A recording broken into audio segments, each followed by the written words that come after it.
destruction, sorcerer of death's construction. In the fields the bodies burning, as the war machine keeps turning. Death and hatred to mankind,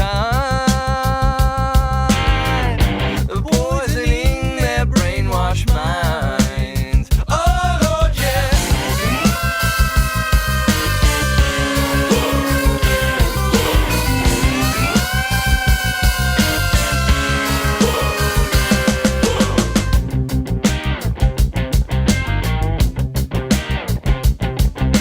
Politicians hide themselves away. They only started the war. Why should they go out to fight? They leave peril to the poor. Yeah. Time will tell them they have power and minds, making war just for fun, treating people just like pawns in chess. Wait until that judgment day comes. Yeah. Hey.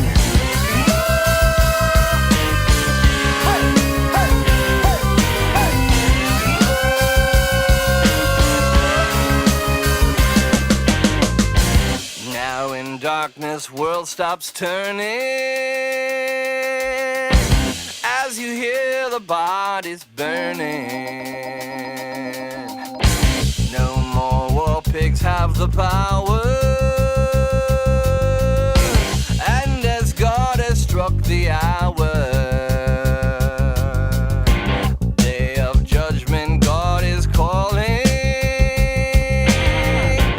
On their knees, the war pigs crawling, begging mercies for their sins. Satan laughing spreads his wings. Oh Lord, yeah.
Hey everyone, hope you can hear me okay.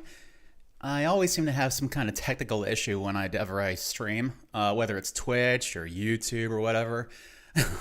I mean, like last time I streamed on Twitch and I thought I turned the thing off. Like I thought I clicked on stop streaming, but I guess I clicked on something else, but I was just so tired that I didn't notice. And the fucking thing like went all night. So like whoever was there just saw like 10 solid hours of my desktop. So that was fine. That was fun. I just deleted the stream because whatever. But yeah, I'm glad you can hear me okay. So there's been a documentary going around. Let me go and bring it up real quick. Yes, this documentary going around, the EDP445 documentary. Now, you may be wondering, who the hell is EDP445? Because, I mean, we haven't heard his name. The only time I've ever heard his name was when it's brought up of him, like, getting caught trying to solicit sex from a minor. But I've never actually seen a single one of his, like, videos or anything. So I'm going to, later on, I think maybe throughout the day or something, throughout the stream, I'm thinking I might actually, let me just make sure this is showing up okay. there's actually like a whole archive channel for his videos. So we may actually go and like check out some of his like actual videos from time to time just to see what he's like. Because I've never seen him like actually just doing a video. But for now, let's just watch the movie a bit, and we'll come back to this a little bit later. You doing okay, everyone? You doing okay? You're all good? You hear echo? Fuck. Damn. Okay, it's bringing. I'm coming in through the computer and the stage mic. Damn it. Okay, so fuck. Well, I don't know how to fix that. Damn it. See, this is what I mean. Like, OBS just sucks. OBS just fucks everything up every time. Oh, and of course now I'm seeing like the computer is showing up now. Now it's probably okay. So I have to mute the computer every time I start talking, I guess. So that's probably how it is, right? It's because I'm probably fine now, right? But as soon as I do this and unmute the computer through OBS, I probably sound like this. So that's fun. That's fun. All right, so let's get on with it. Let's get on with it. For everybody watching this documentary, I want you guys to take away and come away with, I am not what the fuck they say that I am. I'm a strong ass motherfucking soldier. Do I have my mic playing through the desktop? No, it's I'm just coming. Wait, am I? Let me think. No, I'm just coming in through my headphones. So it's something about OBS. It's like it's picking it up through, like my computer. My OBS thinks it's coming in through the computer. Like, you know what I mean? Like how do I put this? My playback in OBS. Let me check this actually. Playback. File settings. Here, let's do a little bit of tech right now, just to make sure that we sound good. So, what would we be doing here? How would we fix this? I think audio or something like that. I think we do audio and then desktop meters fast. Yeah, like I'm not really sure what I'd be doing through this. I just have it set up where it's like it has one thing set up for just my desktop and one thing for my microphone and another one for Discord. But every time I update fucking OBS, something catastrophic happens. So so that's just how things are, and I don't really know what I'm supposed to be doing about that. So I guess this is just how we're gonna have to deal with it for this. Damn, that sucks. That sucks.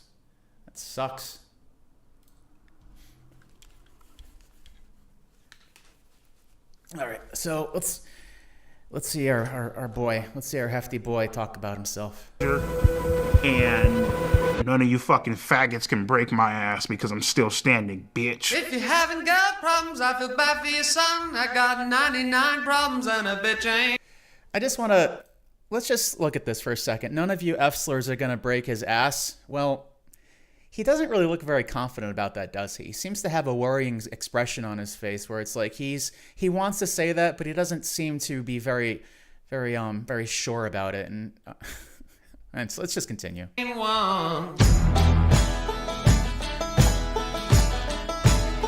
hope you enjoy seeing all the censorship in the thing over here. EDP445, nigga, the fuck out of here, dude. I just overflooded the toilet. Breaking news. YouTuber EDP445 caught trying to meet a child for sex. Coming out here to pick up a cupcake and then go back. I mean, if anything's gonna break his ass, it's gonna be that broomstick. See this shit right here, dog? See, this is the shit you have to watch out for, man. You got motherfuckers, little young ass high school motherfuckers, you know what I mean? Little fucking fag. Why does he have to look out for high schoolers? Like, is he afraid they're gonna beat him up? Like, what is his he never actually. The thing about that I noticed throughout this documentary, because I've actually seen it a few times already. I watched it once yesterday morning to help me wake up, and drank it with my coffee. I sat there and ate it in the morning, just like sipping my cappuccino and watching this. And also last night, Sleepy was streaming it, so I watched him. Now this would be my third viewing of the EDP445 documentary. And of course, every time you rewatch something, you notice more things. And I'm just wondering, like, what it is that he's so afraid of high schoolers for. Oh, let me mute my computer. What is he so afraid of for? Like, I don't know. I mean, is it because he knows that he can't really do anything to them, like, legally? Or I don't know. No one ever asks him to, like, elaborate whenever he says something absolutely insane or obscene. They're just like, oh, okay. Or you'll notice that one thing that happens through this documentary is that he'll start going off on something, and then they'll just like let him trail off, and they'll move to something else. And I'm like thinking, I kind of wanted to hear what he was saying. Like, I want to know where he's going with this. But I'm going to stop interrupting for a little while. Let's just enjoy the show. And shit. I mean, let's be fucking real. Like, like people, guys, they think about, fucking the shit out of a 15-year-old, 16-year-old. Oh, man. No, they don't. No, nobody does. What guys? I'd like to know. Can you name some of these guys, actually? These guys that fantasize about fucking the shit out of a 15 or 16-year-old. Could you maybe write them on a list, or maybe call the police and tell us about them? Maybe, perhaps? Oh, man, that bitch walking down the street. She's in high school. She's hot as fuck. You know what I mean? Now, mind you, my shit gets put out there. You feel me? But let's not get the game fucked up. Just because I think a certain way doesn't mean other people don't think the same way that I think. Motherfuckers just... I mean, I'm sure other people do think the same way that he thinks, and they're often there in prison, and or under the prison, or in a graveyard, because once they go to prison, once that word gets out, we don't really see them very much. Don't know who you are, and your fucking ass just... Yeah, locker room talk moment. Exactly. Every day, there's a new person that gets exposed for some type of sexual contact with a minor. Whenever it happens, we're all like, oh, what was he thinking? Why would he do that? All right, so, yeah, I'm looking at my levels over here. So when I talk, see, check this out, right? So this is the shit that's happening. Damn it. No, I don't want you to resize the shit. Okay, so like, damn it. Fuck. I was going to show you my setup through OBS. Let's just move. All right, so here. So you see, this is like what comes in through the computer, right? This is like my desktop audio. Whoops. This is my desktop audio. Now, if I'm talking now, it's just, my microphone. But for some reason, it's picking up my microphone and my desktop audio when I speak into it. So I don't really know why that's doing it. It's very annoying, and no matter what I do, it just doesn't seem to fix it. So there you go. Thanks a lot, OBS. Appreciate it. But you never hear why. They never say why. They don't say anything, or they disappear. Hang on. Who's this guy again? That's not Pyrocynical, is it? I know that he was accused of something. Shane Dawson. They act like it didn't happen. And so as uncomfortable and fucked up as this documentary is, Nesion. it actually answers that question. I don't know. Like, he went to that place to have sex with a 13-year-old. Hi, Charlie. Definitely viewer discretion is advised. Dude's a perverted dude. He sent me videos of him masturbating.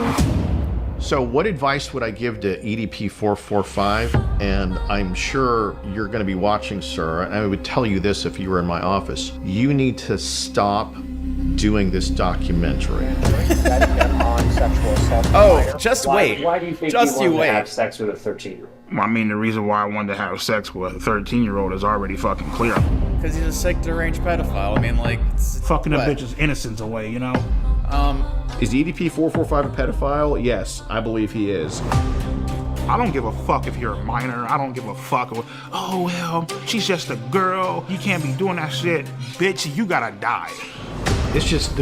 Now, let's just... Sorry, let me fix my... Let's just see here, okay? Now, you may be thinking to yourself, if you're not familiar with this guy or something, you may be thinking, oh, perhaps they're just taking what he's saying out of context, or they're moving things around, or perhaps he didn't really mean it, or he's just playing an act or whatever. I beg to disagree. After you see this, you may have your mind changed. Dude is a monster, like an actual straight up honest to God monster. This is one of those moments in YouTube history where everybody saw this. 445 situation. And now this with a 15-year-old girl? Hi, Chris Hansen. He doesn't care that he keeps on committing crime. I mean, you don't give a fuck how old she is. You just trying to get your fucking nut in. 13-year-olds, 14-year-olds. Oh, well, he was talking to 13 and 12-year-olds. Fuck all that. Yeah, like I kind of agree with that. Like, fucking computer, man. All right, so yeah, it's like I was watching that too. Like I said, I've seen this a couple times, and we've seen the Boogie 2988 documentary or parts of it. We've seen enough of it to kind of know the tone of it. The Boogie 2988 documentary was like really dark and serious and kind of sad a bit. You know, even if you don't like Boogie 2988, it's not like trying to make him like a big goofy cartoon character. They're trying to make him look like a sympathetic character, more or less. But like in this one, from what I believe, I think that every time EDP himself is not on the screen or he's being reenacted with an actor, they're trying to make him out to be like a clown, pretty much. Just like this Glenn Quagmire-esque kind of like big fat incel. And it's like, the guy wanted to rape a kid. Like, let's kind of treat this with some seriousness. Let's actually make it more of a warning instead of like a cartoon, you know? That's what I feel like. To his credit, he at least doesn't bother defending his actions. Well, in a way, I don't know. You've seen this, right, Coyote? He kind of makes it look like he didn't have a choice. He does kind of defend his actions, but maybe not in the way that other people defend their actions. Like in this documentary, he does seem to have a hard time taking responsibility for it or accepting that anything he did was wrong. We'll see though. I don't want to spoil it for you. But now you're going to tell me the next documentary Mike Clone's going to do is this guy EDP. Ain't that pussy? Fucking fine! Oh, it's your first time. Fuck no. You answer me a 14-year-old. I want to take full responsibility for my actions. For words, 2 years ago you were caught kiss my ass, and I would say EDP is completely innocent. He's a genuine, great guy. He really is. Let me just look up something real quick for you, okay? I'm going to let this play, but let me just open something up in Google. I just need to look up a definition of something real quick. Oh, sorry. Yeah. Okay, all right. So what brings you out here today? Well, I was actually coming out here to pick up a cupcake. Okay, so let me just... Great. Definition. G-R-long A-T. Very large in size, extent, or intensity, or of a larger size than other similar forms. The great anteater. So, EDP445 is a great guy. Just want to go and point that out real quick. Let's just move on.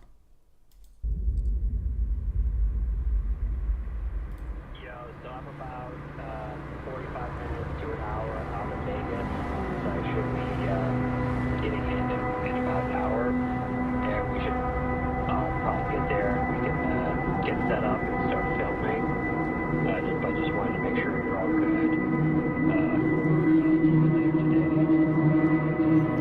Yeah, the DSP was in this documentary for all of 1 second. Correct. Where's your head at? What's life like? Life right now is pretty great. I can honestly say I have not talked to a single fucking minor on any social media platforms. I have two great paying... Yes, you have. You have not talked to any minors on any social media media you have. Platforms. Or do you mean like... Okay, he has talked to them... No, he hasn't talked to them on any social media platforms. He just talks to them privately where nobody can say what he's saying to them. That's much better. I have two great paying, well-loving jobs. My health is, pretty fucked up, but I'm doing whatever I can to try to, take care of myself. And no, you're not. The only thing that we can continue doing is continue to try to push forward, In this documentary, we show blatant proof and evidence of you committing multiple crimes against children. What do you have to say to that? Plead the fifth. Yeah, like, he says that like he's deserving a badge of accomplishment. Yeah, like he deserves a medal for it. Like I have two great. The word "great" just keeps showing up in this, but it's like I have two jobs. I take care of my health. Well, technically, yeah, he does have two jobs. I think, and one of them he does security, where it's like I don't really know what kind of. I mean, this guy can probably run like 20 feet before getting winded, so I'm not really sure how much security he's going to provide. But like other than that, he probably just stands around for like 8 hours a day. But whatever, I'm not going to go knock what he does for a living. I don't even know what he does for a living, but it's like he's taking care of his health. He eats. Then like, why are you okay? Sorry, I'm getting all kinds of flustered over here. But I'm guessing that by taking care of his health, doing a great job taking care of his health, he means he goes to dialysis for 8 hours a week. Where it's like, well, I guess that's like if you want to stay alive, I suppose. And he owns guns. So, yeah, he hasn't killed himself yet, so I guess he is taking care of his health.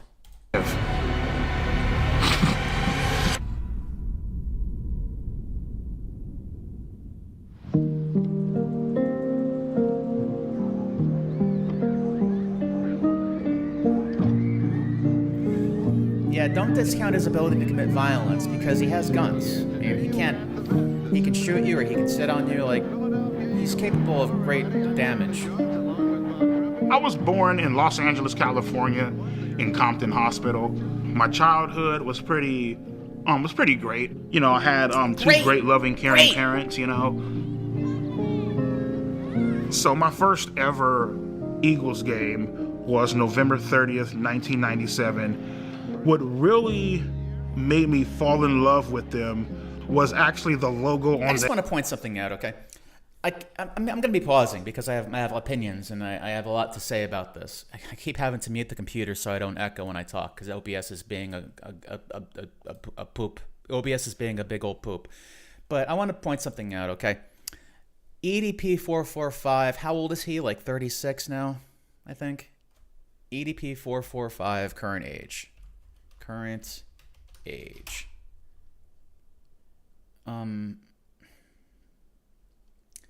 EDP445 was born on 1990, December 15, 1990, making him currently 35 years old, okay? So I just want to point something out over here. He's like, yeah, I saw my first Eagles game in 1997, so he would have been 7 or like a late 6 because I don't know when, but December 15th, so he's probably 6 years old, getting close to 7. And they're showing like this little tiny infant over here. This is what he looked like when he was like almost 7 years old. Just want to point that out. Helmet and how pissed off the actual logo looked. And from that point on, I was like, fuck it. That's the team that I'm going to follow. My favorite memory as a kid growing up was Monday nights. Well, he had a really big growth spurt, you see. That's the problem. He was like an infant until he was 6 years and 11 months, and then he just suddenly became like this teenager right here. Me and my sister would do our homework, and then at around 8:30, maybe 9 o'clock, we would get ready to watch Monday Night. Oh, Wavy, you haven't seen this yet. You're gonna find out. I mean? It gets so bad. Yeah, we had a great time growing up, you know. So my favorite memory growing up was probably just getting ready to watch wrestling. Oh, and I just want to apologize for my sound being kind of weird because OBS is just being weird. So I'm going to echo unless I actually mute the computer input because for some reason my voice is coming through my desktop audio and my desktop audio. I don't know, man. I don't know why it's doing it, but it just is. So I'm going to try to make sure that like when I speak, I mute the computer. But yeah, this would have been impossible if I had a guest with me because like you'd only be able to hear one of us at a time. And yeah, nice pause frame. He looks like he's about to kiss himself and he's like not sure if he wants to. What I loved most about wrestling growing up was I love the bad guys. My favorite wrestler growing up, I would probably have to say was like Triple H, you know what I mean? Because Triple H was a fucking piece of shit. Like he did what the fuck he had to do. I'm pretty sure he was just playing a character. And he didn't give a damn who he fucked over. He didn't give a damn how you felt about him. Like take a hammer, bash your fucking brains out. Cool, fuck it. Take his title. They're not actually hurting each other. What is this? always loved the bad guys, you know. After a while, the bad guys. That's what they're called in wrestling, the bad guys. Where it's like, you know, come out and save the day, you know, nobody gives a fuck about that shit. Like Sleepy pointed out in his stream yesterday, okay? They're not called bad guys, they're called heels. The good guys are called faces and the bad guys are called heels. And if this guy's been watching wrestling since he was like a teenager, he should really know that. But it's very possible he has like no friends who were into wrestling and wouldn't know that. So he just is just like having to live in his little bubble and see this stuff for himself. You know what I mean? Like, we want to see like some villains.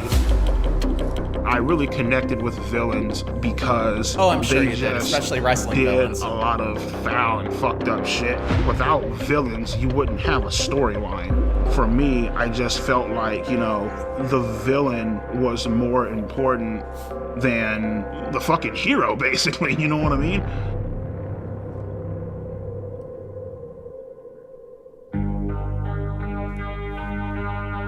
Yeah, like it's not like he just thinks that the villains are cooler. It's that he actually identifies with the villains because he wants to be a bad guy. I tried to talk to girls here and there, but it just wasn't fucking working. More specifically, I tried talking to Martha. She basically led me the fuck on. She let me hug her. She even held hands with me. Low key, she was talking to somebody else. When she broke it off with me, I was so hurt. So a girl at his, I guess, middle school or high school was kind to him for a little bit and like spoke to him and gave him attention. But since she wouldn't become his I don't want to say girlfriend, since she wouldn't become his main squeeze, sorry, I had to. I guess that's it. I guess he just hates women now forever. But like, you know, that's on her for like showing him even the slightest bit of kindness, because then he became obsessed. Then she was like, oh, I'm not actually into you like that. And he's like, fuck you. And then, well, that was his villain start. I went home. I ran up the stairs. I was crying in my fucking room. I tell him. Head in my fucking pillow. I was legitimately fucking hurt. Like I felt crushed inside, you know? With Martha, it basically showed. Yeah, like this is why women grow up to be like, I'm not saying to say all women, not all women, you know, I don't want to make generalizations here. But this is why you got like so many people out there saying like, we hate men, don't be nice to men. Because you got like fucking dickheads like this guy where it's like, if you're just nice to him for a little bit and hold his hand or talk to him or show him any attention, he gets pissed when you're not going to fuck him. So like, then you have women just afraid to even interact with men because you don't want them to become like this psycho. Me, women ain't shit. And they will Wavy's like all play women. You. They will fuck you over and won't even fucking think twice about it. Finishing up high school, my mindset with women was, all right, cool, fuck them. Who gives a shit? Now, this is why, like, I think that this movie is just making fun of him, or like I said, every time EDP isn't on the screen, it's like the movie's making fun of him. Because, I mean, come on. Like, this is just so over the top and dramatic. You're showing all these girls just pointing and laughing. Like, this is how he probably really feels. And, you know, he didn't have any input in the directing of this movie. So this is just like, this is just the tip of the iceberg. It gets so much worse. I'm just going to let the movie speak for itself. Finishing up high school, my mindset with women was, all right, cool, fuck them. Who gives a shit? Shit, after high school, I got this job working at Walmart, got fired within a month. Then the YouTube channel happened. I remember sitting down one day and I wanted to make a porn-related YouTube name. Freggy says, so what I'm getting from this is that he wants power over women so they don't play him, hence him wanting people vulnerable. I mean, I guess that's kind of it. He wants to put them in a position where they can't lead him on. I guess he wants to be the one who's like telling them what to do, or really, I don't know. It's hard. I guess maybe, but it's like at the same time, he just seems so absolutely desperate and pathetic that he would just go for anyone. I've said too much. Let's watch more of the movie. But yeah, Swan Lake. Yeah, it's the musical choices are just so out there for this documentary. I love it. So I'm just sitting there. I literally just got off a fucking Pornhub. I swear to God. Oh no shit. And, there he is whacking his wiener. I went wiener. on YouTube. And he's done. I clicked on create an account, and that's how long it took. 2 seconds. said, what do you want your username to be? And I'm like, I typed in, eat that pussy, right? And I was what? like, YouTube wouldn't accept that? What? Well, I gotta come up with some type of numbers, you know what I mean? At first I started, eat that pussy 555. Doesn't fucking sound right. Sounds fucking stupid, you know what I mean? Eat that pussy 926. I'm just like, nah, it's fucking dumb. I got up, I went to go weigh myself. At that current time, I was 445 pounds. And I'm Eureka! like, there it is. But there's absolutely a new record, right? But yeah, I mean, for the 2 seconds, but there's no way that the actor they got to play him was 445 pounds. But I guess they just couldn't find a black guy fat enough to be him. That pussy 445.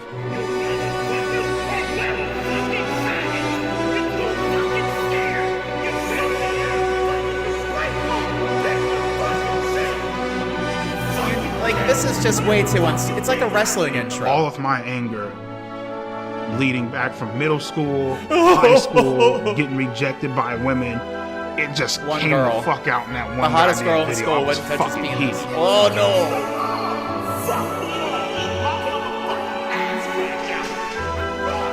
no! Once I started uploading more and people started sharing my This is already quite a meandering duck. Yeah, like I can't tell if it's supposed to be serious or it's supposed to be taking the piss or it's supposed to make him look like a bad guy or sympathetic. It's like it's trying to do everything. They're trying to make him look like someone who's kind of tortured, maybe just a little bit lonely. And then sometimes they try to make him sound like a disgusting, disgusting pervert. And then sometimes they try to make him sound funny. And then sometimes they try to make him seem like he's just taking a piss. Or other times they try to make him look like the worst creature since, I don't know, BTK killer. It's like I don't know what it's trying to do here. I don't know what the focus is, So it's trying to be everything. Maybe that's why it's an hour and a half long. It is very theatrical. On my videos a lot more. This shit blew up. From that point on, my subscribers just started increasing and increasing and increasing, and before you knew it, I had close to 4 million. Something I really love about the direction of this is that whenever they show young EDP, he's always dressed from head to toe in Eagles gear. Even when he's like in the shower or in the bathtub or like anywhere, he'll always be having like the Eagles beanie. You'll notice it. It's like he's playing like a cartoon character. Subscribers. Hey, dude, in the offbeats. For the first time in my life, I felt a sense of accomplishment. You know what I mean? It was a great feeling. It was really amazing.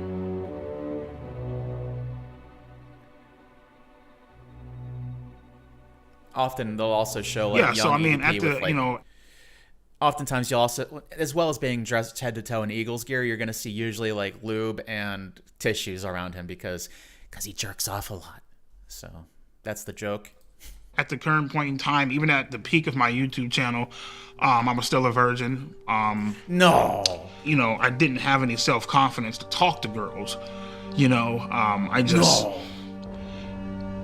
It's like you come home to all this shit, man. You got a nice-ass fucking Acura MDX up in the parking lot. Brand new 2021 Hyundai Elantra. Nice-ass house. You got fucking over 120 grand in the fucking bank. No pussy at all.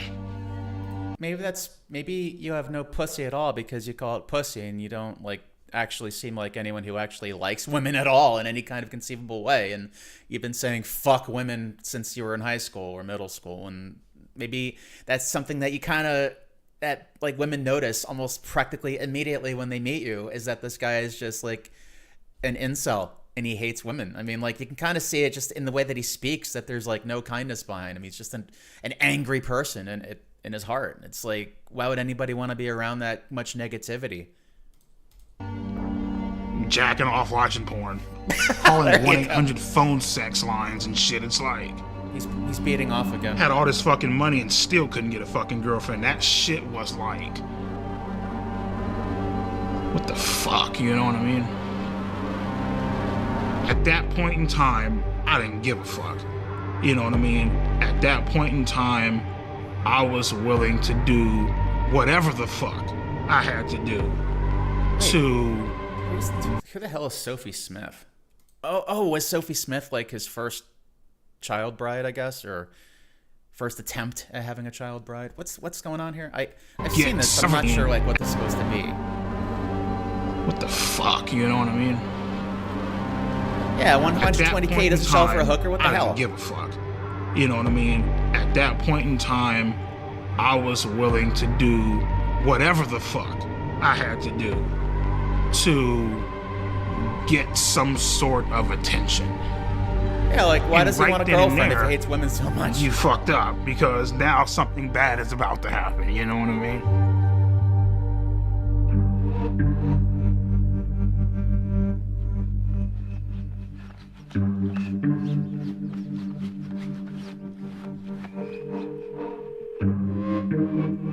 Hey, babe, let me give you a call back. I'm gonna make the video, all right? All right, love you. All right.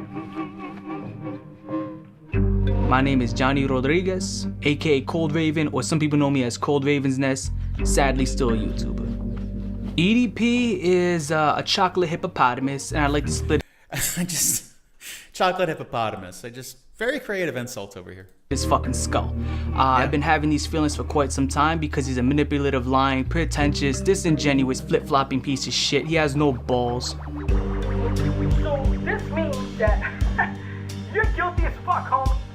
You're guilty as... So inside my first video, I came out with just accusations. In the second video, I showed dead proof evidence. So what is this, man? Come on, EDP. Well, I think he should have done that in the first video. I mean, just having accusations... Look, it's 2026, all right? We've been watching YouTube videos just throw accusations out for like so long at this point that it's like whenever you hear accusations that someone's like done something naughty, it's like you're just thinking, oh, okay, here we go again. Can you like show something or whatever? And more often than not, it's like, I don't know. I'm just going to keep going. But like at least he finally did show like real screenshots of bad stuff happening and it's good. But it's like, by 2026, it seems like all the drama that's involved in YouTube is like, well, this, but not with any evidence, really. Pedo 445, I thought you said you're not a pedo, right?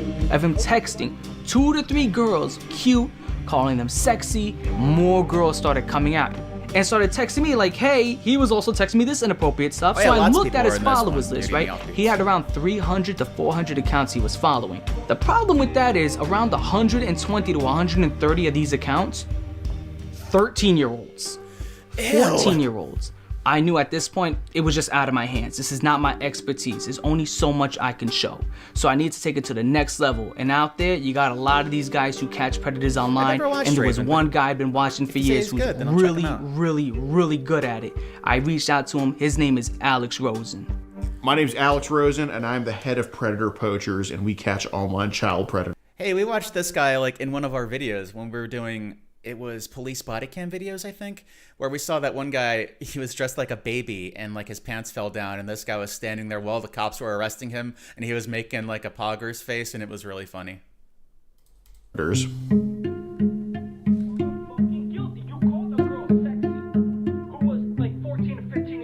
Well, Cold Raven basically was sounding the alarms before I even knew about any of this with EDP. And at first, to be truthful, I didn't want to believe it. I was just like, oh, EDP's an incel, this and that. But, you know, seeing the evidence, it was very blatant that he was not only just following underage kids, he was hitting on them in the comments, and obviously I'm sure he was trying to DM them as well. So that gave us reason to throw an account his way and to follow him. And in our profile, we had that we were 13 years old.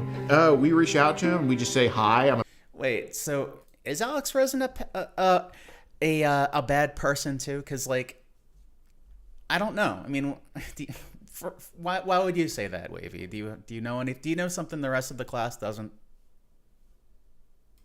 Big fan, and he says, "Hey, what's up?" I love the voice they use. Just found your YouTube channel. Why are you so funny? Because I keep it real on these faggots. That's why. And the conversation ends there, and then 2 days later, he messages us again, completely out of the blue, and picks up the conversation. LOL, what are you doing? Nothing. I'm 13. I don't know if I told you. That makes up you and about 99% of my nope. pussy getting fucking faggot fan base. So he doesn't like his fans too. That's the final nail in the coffin over there. Not only is he just a disgusting groomer, attempted child sex offender, almost got arrested. If it wasn't for those wacky YouTube vigilantes, the cops might have been able to actually do something. But he hates his fans too, you know, and they're the ones they're the reason that he has this nice penthouse and a nice car, you know. So if you ever had just no redeeming qualities about him. He tried to say it was a joke, but either way, it's weird. He's certainly a cunt. It's a shame he improved a lot at catching predators, but then he went and supported that animal Chud the Builder. This is like a Darman video. It is. The acting is very much like that's it. I was trying to think about what it reminds me of. I'm thinking it's sort of funny in like a non-serious kind of way, and it should be a lot more serious. And I'm thinking, yeah, like Darman, where it's unintentionally kind of funny, and that's what's sort of shitty, because they should be taking this more seriously, you know, but instead they're like having all these weird little cameos by YouTube celebs and stuff. I don't get it, but I'm just gonna stop pausing so much. I want to let you guys see it, and throughout the video we're gonna be watching a little bit of like actual EDP videos just to see what he's like. Yeah, he starts off very cordial, and then he slowly starts a grooming process. Can I tell you a secret? Promise not to tell. Yeah, sure. I always wanted to get to know someone young, a little cutie like yourself. And, you know, compliments. Young King Wavy, did my chat get deleted? I don't know. The last thing you said was he tried to say it was a joke, but either way, it's weird as fuck. I mean, Alex Rosen, I don't know. I didn't delete it, so I wouldn't know if it was deleted or not. Sometimes YouTube just doesn't show stuff that you write, and I never get it, and it just kind of disappears into the ether because, I don't know, you used a word or something, and like no one will even know that you said it. But he just takes shits in the Chipotle bathrooms. Got here, what did I miss? Not a whole lot, Alan Sampson. We're only like 17 minutes in. This is the first time we're up to the part where EDP is now trying to hook up with a 13-year-old, but it's actually Alex Rosen using a fake account. So he's getting like baited right now. Then it kind of goes to sexual stuff. Wish I could hug you to warm you up. When and where? Someday soon at the park. That's his content. His videos are just taking shits in Chipotle. And then eventually he's just full on soliciting sex. Would you want to do anything else? You mean like sex or something? Maybe. Oh. Would that be... Oh, here we go. Yeah, it did. Okay, so Alex Rosen tried to coerce a 13 to 16-year-old to strip on camera, then tried to play it off as a joke. That is very, very no bueno. That is a not good thing to do. That is super not good. Wow. Bad? We can. Yeah, bad. But only when you're ready. Hanging out, chilling, you know, just got done doing some cameos, bullshitting, shooting the shit, watching TV or whatever. And I get this random ass fucking message by some chick that goes by the name of Sophie Smith. She said that my videos were really funny. Said that she loves my fucking content, you know, all this shit, you know. Yeah, so it was about a month in when things started getting sexual. So they didn't talk on the phone at all? Like, listen. Like what I'm kind of questioning now is like they've only speak to each other through like text messages or whatever, YouTube comments.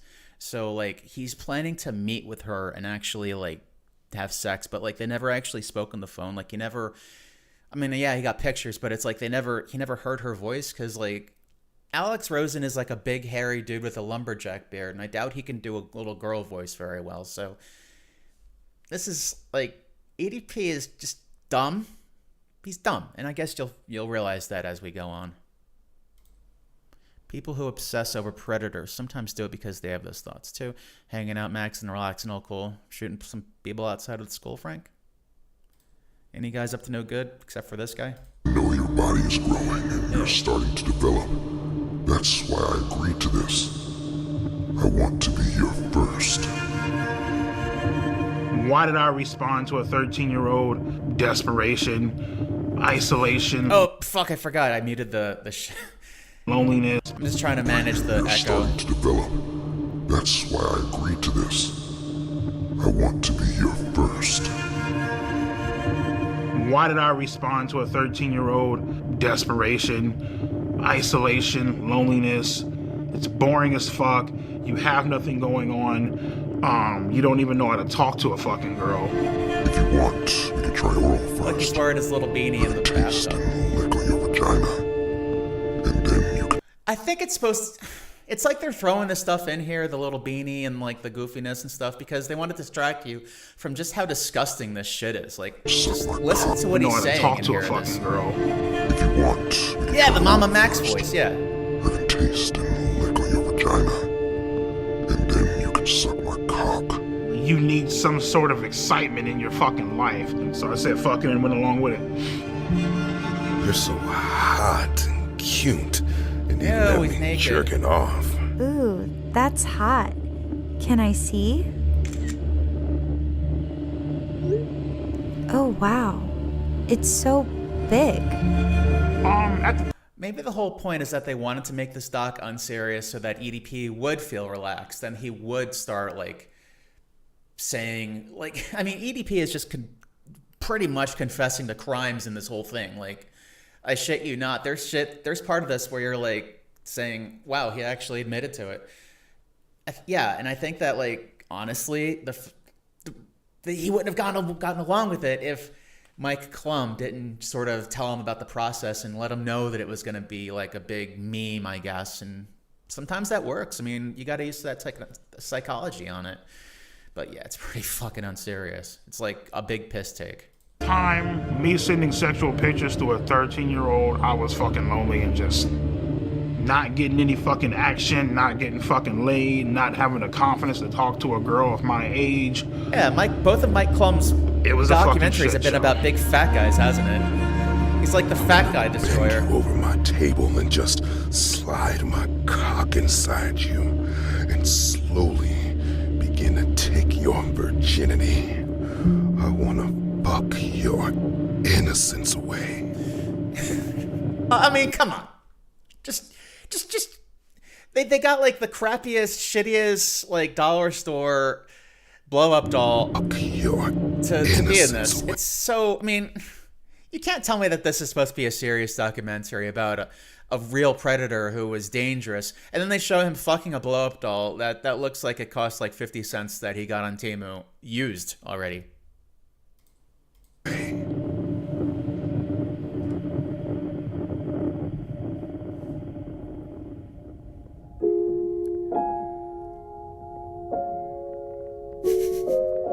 Yeah, that's my reaction watching this. Just when I blocked her, I knew that it was wrong. I knew that it was something that was highly illegal, that shouldn't be done. You know, so I was clearly aware of the law, and I was clearly aware of what I was doing. You know, clearly aware of my actions and totally understanding of, you know, what I was doing. You know what I mean? Sophie, I can't do this. Just reading chat.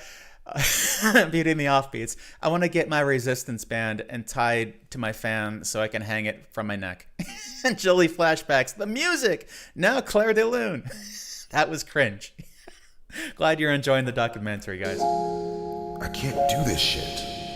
You're so young. And he's like, look at all the lube and used tissues. I ended up unblocking her simply due to the fact that, you know, I felt bad. I mean, I felt bad, and at the same time, you know, she was like the only person that was really giving me that sort of attention, you know what I mean? And ultimately just led to me unblocking her. Yeah, Alex Rosen was the best lover he ever had. Please forgive me for blocking you. I got scared. I hope you aren't upset. I'm sorry for not taking your feelings into consideration. I will next time. I promise. I'm so sorry. I'm so sorry. Yeah, like what kind of disgusting degenerate would say something like, I want to fuck your innocence away to someone that you've never met before who is 13 years old. Like, why would anybody say that to a 13-year-old girl unless they just don't have any moral compass inside? It's horrific. It is horrific. She says, you should fucking jerk off on, you should fucking jerk off to me on FaceTime. And I'm like, all right, cool, sure, why not? Fuck it. You know what I mean? Well, in any state in the country, meeting a minor off the internet when there's no strings attached is not illegal. All right, so his defense to this, to his actions, is because he would have felt bad for ignoring her. That's why he did it. He did it because, well, he didn't want to leave her hanging. He's just being a nice guy. That's literally what he's saying. That's actually what he's saying. We call that negative res. How is this dude not in pain from spanking the monkey a lot? I know, right? There needs to be some strings attached. So after he sent the masturbation videos, after he said, like, I want to throw you in my sex dungeon and fuck you, stuff like that, that's when we're like, okay, we can go ahead with the meetup. Yeah, so pretty much she told me that her grandma was supposed to be like, I guess out and about doing something or whatever, therefore like giving us quote unquote alone time or whatever. So yeah, watching him whack off is like watching a brown lava lamp, isn't it? Yeah. And to be honest with you, man, like I ultimately decided to go simply because I felt bad. Oh, he's a nice guy. He felt bad. During that day, I actually blocked her 1 or maybe 2 times. Then I unblocked her ass. She was like, oh my God, why'd you block me? Blah, blah, blah. And I was telling her, I'm looking like, Sophie, I can't fucking do this shit. Like, this is when his conscience came into play. Like, I can't. He had a conscience. Like, he realized it's legal. What the fuck are you doing, bro? You know what I mean? Yeah. And she started crying up on the phone. You don't have to do this. She's all like, oh my God, I just wanted to give you a cupcake, whatever. You know what I mean? I'm here making cupcakes. I wanted to give you one, Cupcake? So the story was that we also baked cupcakes. So then, he's kind of nervous the day of, like, he's very, like, apprehensive. We're like, oh, well, I still made cupcakes, and that's what led EDP to be cupcakes? like, Oh, I'm okay, fucking sold, man. Yeah, so all right, yeah, gotta kind of deal with that. I mean, I don't really want to. I don't want to go meet an underage minor for sex, but hey, throw in some cupcakes. I'm all about it. Heavy smoker. That's literally the logic he's using. Cool's 100, the green pack. Saying literally. And so when I was driving there, I smelt my mom's the scent of her cigarettes coming from the back seat. That's something I never told anyone. I gotta say, Frankie, he's a really good actor. The young EDP over here, if this was taking place in 2021, it's only 4 years ago. So the actor that they got to play EDP, he's not even young EDP. They actually could have gotten EDP to just be this. Why didn't they just get him to go play in these scenes? But yeah, I'm sure he uses it in his resume because, he's a pretty good actor. And, damn if he's not getting into character. His mom was in the back of the car and she's, like, making him rewrite his decisions and think about turning back. But, well, he went ahead with it anyway. So good job, Mom. You didn't even help. I felt like my mom was with me, watching over me. What do you think your mom was trying to tell you? I felt like she was trying to tell me don't go. You're not even gonna listen to your dead mom. Thinking this up in my head. How the fuck is this only 5 years go ago, down? So like... How am I gonna act? What am I gonna say? You know what I mean? Beauty and the Offbeats. I know you didn't mean to write that, but it's like a really good pun. He deserves better roles. Yeah, you meant to write ROLES, but ROLLS. That actually, you know what? That actually kind of fits the situation too. So there you go. He deserves better roles, and I'm sure really EDP has plenty of them to spare. You know what I'm saying? Like, horny as fuck. Fuck the porn shit. You were just craving, like, human contact. You know what I mean? So then the day comes in Bakersfield, and that's when he's getting like very, very nervous about everything. But he agrees to come nonetheless, and we're just waiting at the Jack in the Box. You know, just kind of having a good angle of the apartments we gave him, and then we just see like this giant blob walking up this ramp. Oh, there he is. And, there he is. I mean, he's massive from a distance. We're like, oh my god, that's him.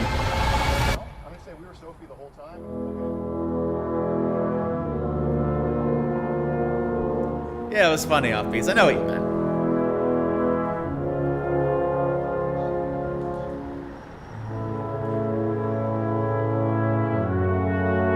This is fucking wild.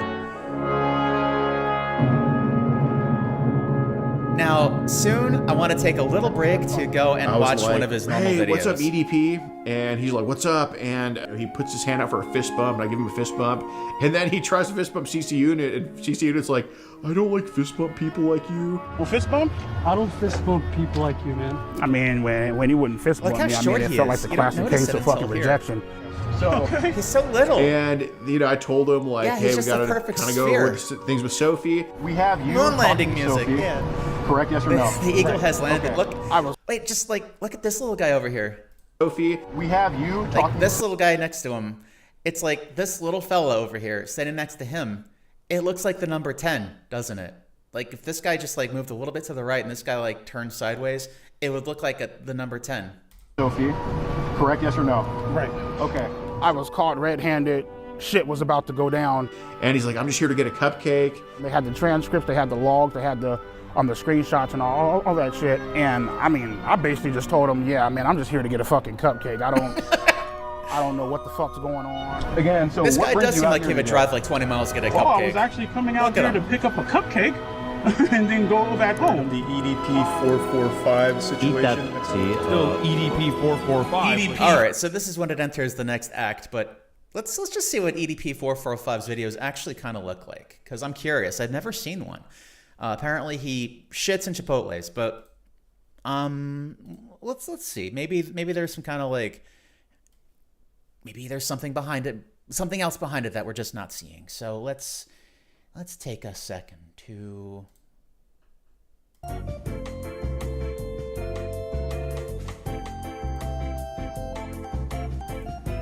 All right. So here we are. Top 200 porn stars of all time. Well, I don't want to watch 27 minutes of it. Let's watch something that's like kind of short. Them Nelson at Gorhan's, Not Worth the Risk. Oh, EDP445 deleted video. Well, this is going to be a good one, I think. I am losing it. I get a twink of a Viking and a milk dud. Just get some Kevin McLeod tracks, for fuck's sake. Yeah, I know, for the documentary, all right, y'all. right? So, all right, here we go. My motherfucking main nigga, Sam, a close friend of mine, right? Yeah, all right. He, you know, me and him had a conversation. Okay. And your buddy he Sam wanted me to make a video. And you're doing on how do I feel. Now, normally I don't even do video requests, but like, you know, like for me, I feel like I have to be feeling that shit. You know what I mean? Like I have to like strongly feel a certain way. All right, so somebody wanted to make you, somebody requested that you make a video about a topic and you weren't really feeling it. So, but now you're making a video about how you didn't feel like making a video about the thing that he wanted you to talk about, which in turn means that you're making a video about the thing that he wanted you to talk about, which means that you're just playing into his hands. About a topic that somebody brings up in order for me to actually, you know, make a video about that shit. And so, you know, he ran down the idea. He's all like, dude, I'm gonna just be honest with you. Yeah. I'm like, yo, what's poppin'? Yeah, what's poppin'? My nigga goes, where'd he go? If you can make a video about how you feel about men that not chase, but more so pursue women, right? That's the same thing. You know, if there's a girl that you like, you know, are you gonna make the necessary moves to pursue her? You know what I mean? Because there's a big difference between. So the question is, if there is a girl or a woman, let's say woman, because we're, come on, like, well, in his case, yeah, if there's a girl that he likes, I get it. Is he going to make the proper moves to get her to like him back? Is he going to pursue the thing? chasing and pursuing, you know what I mean? So, or at least for me, they're fucking is, right? So you could say that again. I'm like, all right, cool. You know what I mean? And I'm sitting back here thinking about it. I'm literally sitting here up on the fucking couch. Me and him talked about it yesterday, you know what I mean? Mm-hmm. And shit like that. And I just want to say, first and foremost, my nigga, fuck pursuing a chick. Fuck that shit. At least from my motherfucking experience, you know what I mean? And this is real shit, man. This is no fucking, serious moment, you know what I mean? As a guy, right? That's been fucked over, that's been led on, that's been played, that's had their feelings fucked. Is he really talking about that chick from like middle school that broke his heart because she like held his hand once and was nice to him and gave him a little bit of attention, but then like decided to go with somebody else because, well, look at him? Is he really on about that? He probably is really on about that. Fraggie's making salmon pasta. Hey, way to go. Happy for you. Sounds good. And shitted on by multiple fucking girls, you know what I mean? Even though I strongly feel I had the best intentions at heart. No, you don't. I'm not gonna put my feelings out there. I'm not gonna fucking risk it, as you can see by the title. Yeah. Not worth the risk. I'm not gonna fucking risk putting myself out there again. Let's see when this was uploaded. The original upload date. Doesn't say. All right, this is 2021, so deleted video. Gee, I wonder why. Not worth the risk. Man should have taken his own advice, for fuck's sake. Okay, the comments are enjoying this. You know what I mean? Yeah, just I do. To get, fucking sure laughed at, just to get fucking played, you know what I mean? Because, yo, man, you guys have to fucking understand something, you know what I mean? YouTube, no YouTube, bullshit, no bullshit, fuck around with the... I love this comment from Oofly. In chat, it seems like this is one of those situations where I didn't see it coming can be answered by, were your eyes closed? That's a good one. I like that. Fuck around, you know what I mean? Crazy as fuck. Oh my God, that nigga eat that pussy. That nigga funny as fuck. Oh my God, that nigga, I'm a big ass fanboy. Fuck all that, right? At the end of the day... But that's literally what happened. I got feelings, right? Okay. Everybody has feelings, you know what I mean? And so these fucking bitches out here, man, I don't understand, and I'm not going to get off into a fucking rant because you guys know how I feel about women. I sure do. 99% of them are nothing but motherfucking dogs, you know what I mean? Fucking playing motherfuckers, you know what I mean? Don't give a shit about your fucking feelings. Leave you the fuck on. Don't give a damn. And get the fuck out of here with this fucking bullshit about, oh, it's only the women that you fuck with. Shut the fuck up, bitch. Hey, women in chat, is this correct? I'm going to get some water. Discuss. Oh, man.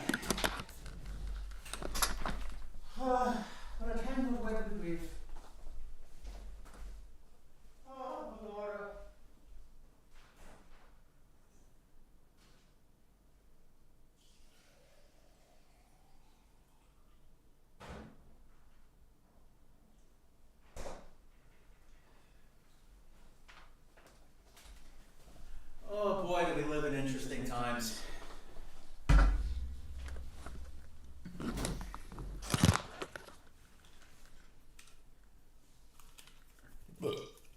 Ooh, rubbed a little bit. I mean, you gotta admit that it's like kind of... it's so hypocritical. He's talking about how women just don't care about anyone and they're all just out for themselves and they'll fuck you over. But like, just 20 minutes ago, he's talking about how he loves... Sorry. It's just, 20 minutes ago, he was talking about that he loves the, quote, villains in wrestling because they'll just get what they want. They'll fuck anybody over. They don't care. They'll beat you with a sledgehammer. It's all like, fuck you. Yeah, like that's literally what he said. That was what he seems, that's what he likes about, that's what he respects, right? You know what I mean? So it's like, who is he to go and complain about that? I thought that's like what he likes about the villains,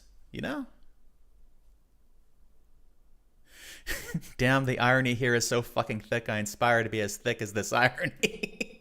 It's like, suck my balls, drink the fucking Similac that come out my fucking tit, you know what I mean? Lick my fucking ass, go fuck it, like, go fuck yourself, motherfucker. Like, come on, nigga. You feel me? Like, go suck a dick. So, I wonder why this video was deleted. Motherfucker, I'm not just gonna risk that fucking shit anymore. You know what I mean? Let a fucking woman come to you. You know, and if a bitch don't have the goddamn balls to come to your ass, well then, motherfucker, it just ain't gonna fucking happen. You know what I mean? Too many goddamn times, you know. See, because what motherfuckers don't understand is that when you approach a woman, it's all about... Fraggy makes a good point. Fraggy says, yeah, he thinks other people are ruthless and unempathetic because he is, and he can't understand nice people.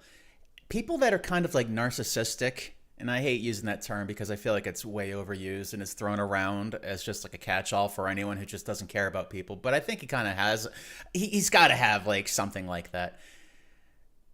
It's people who are narcissistic and always have this kind of mentality where like everything happens to me and nothing's my fault, because he's kind of acting like that. He does seem to have this inability to like really just be like, man, I got to do better. Like, he never seems sincere about anything. It seems like he's like stuff just happens to him. And like, for instance, he went out to go see a 13-year-old because in his own words, he said he felt like he had to because she started crying and he didn't want to make her cry. So like, people that are like that, they think that everyone's like that. They think that's just how the world works because they don't think they're crazy. They think that's just how it is. But at the same time, people who are like that and are like that, people that are like that don't think they're actually like that. They think they're perfectly normal people and that everyone else is crazy. Sorry, let me back up a bit. Is that when you approach a woman, it's all about the transition of power. You know what I mean? When a woman approaches you, they give you the power, my nigga, to either accept or reject. The irony. Now, if you approach a woman, you give them the motherfucking power. And you already know women are crazy as fuck. Their goddamn egos are high as shit. They think that every goddamn guy is trying to fuck on them. You know what I mean? Oh my God, my motherfucking pussy is ghetto gold. I got a pair of big ass tits. Let me fucking, you know, be on some bullshit. And these are the... Wait, I gotta find the, big ass tit. You know what I mean? Oh my God, my motherfucking pussy is ghetto gold. I got a pair... I need to, like, clip this part when he says this. I got a pair of big ass tits. Let me... Yeah, I gotta clip the part where he says he's got a pair of big ass tits. Because, well, I don't have to explain it. Fucking, you know, be on some bullshit. And these are the fucking terms I hate. Bae, daddy, boo thing. Even though I use boo thing here and there. Bae, daddy, boo thing. You know what I'm... My nigga, that's how they fucking get you, my nigga. That's how they reel you the fuck in. When in reality, you know, nigga, they couldn't be bothered to give a fuck about you or your motherfucking feelings. You know I don't know if he likes women or not. He seems to hate them. Nigga, and again, man, this is, you know, he's definitely not gay, though. This is not intended for little fucking mealy mouth, pit squeak motherfucking four-eyed punk ass motherfuckers who sit back and play their fucking Nintendo Switch all day and, oh my God, EDP, I'm pursuing a girl up in the fucking 8th grade. What should I do? Motherfucker, she ain't even got motherfucking hair on. I'm pursuing a girl up in the 8th... I'm not gonna finish that because I can get clipped. Pursuing a girl up in the fucking 8th grade. What? Wow, projection much. This whole thing is just projection. It's so ironic. It's like poetry. What should I do? Motherfucker, she ain't even got motherfucking hair on her fucking pussy yet. Get the fuck out of here, man. I'm talking about, nigga, this is for motherfucking grown folks, my nigga. You know what I mean? I ain't talking about this bullshit fucking... Grown folks. Nerdy ass four-eyed shit. Nigga, I'm gonna go home and play fucking Monopoly and get on Call of Duty Warzone. Fuck out of here, man. You know what I mean? Oh, video games are bad. Gotcha. Dog, don't risk it. Don't fucking risk it. If a fucking woman isn't going to approach you, well, motherfucker, it just ain't going to happen. You know what I mean? There's this one. This guy is addicted to porn. He is hopelessly addicted to porn and jerking off. But really, it's the video games that rot your brain. And I love this pause frame right here.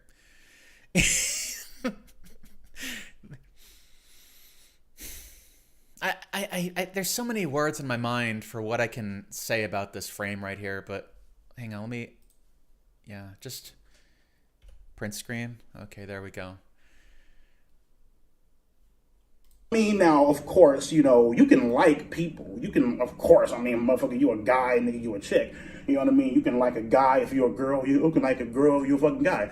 I mean, ain't nothing wrong with, you know, like, having feelings for someone. You know what I mean? But my nigga, I am fucking telling you. I am fucking telling you, dog, from a guy's perspective, motherfucker, it just ain't worth pursuing a fucking girl and having that bitch just stomp all over your motherfucking feelings, my nigga. It ain't gonna fucking happen. I'm sorry. You know what I mean? So it ain't gonna happen. Motherfuckers wanna sit back and, oh, well, you know, you have to make the first move, motherfucker. I ain't making shit. Fuck that. You know, somehow I get the feeling. I don't think it's hard to really think about this guy not moving very much. That's a good point. This guy ain't gonna make the first move. Yeah, not anymore. He isn't. Except for when he did. What, nigga, so I can get motherfucking laughed at? Nah, bitch, you got me fucked up. You know what I mean? So I can have a bitch play with my motherfucking feelings, drag my fucking heart through the goddamn mud? Come on, nigga. You know what I mean? So, it's fucking wild, man. It's motherfucking wild, dog.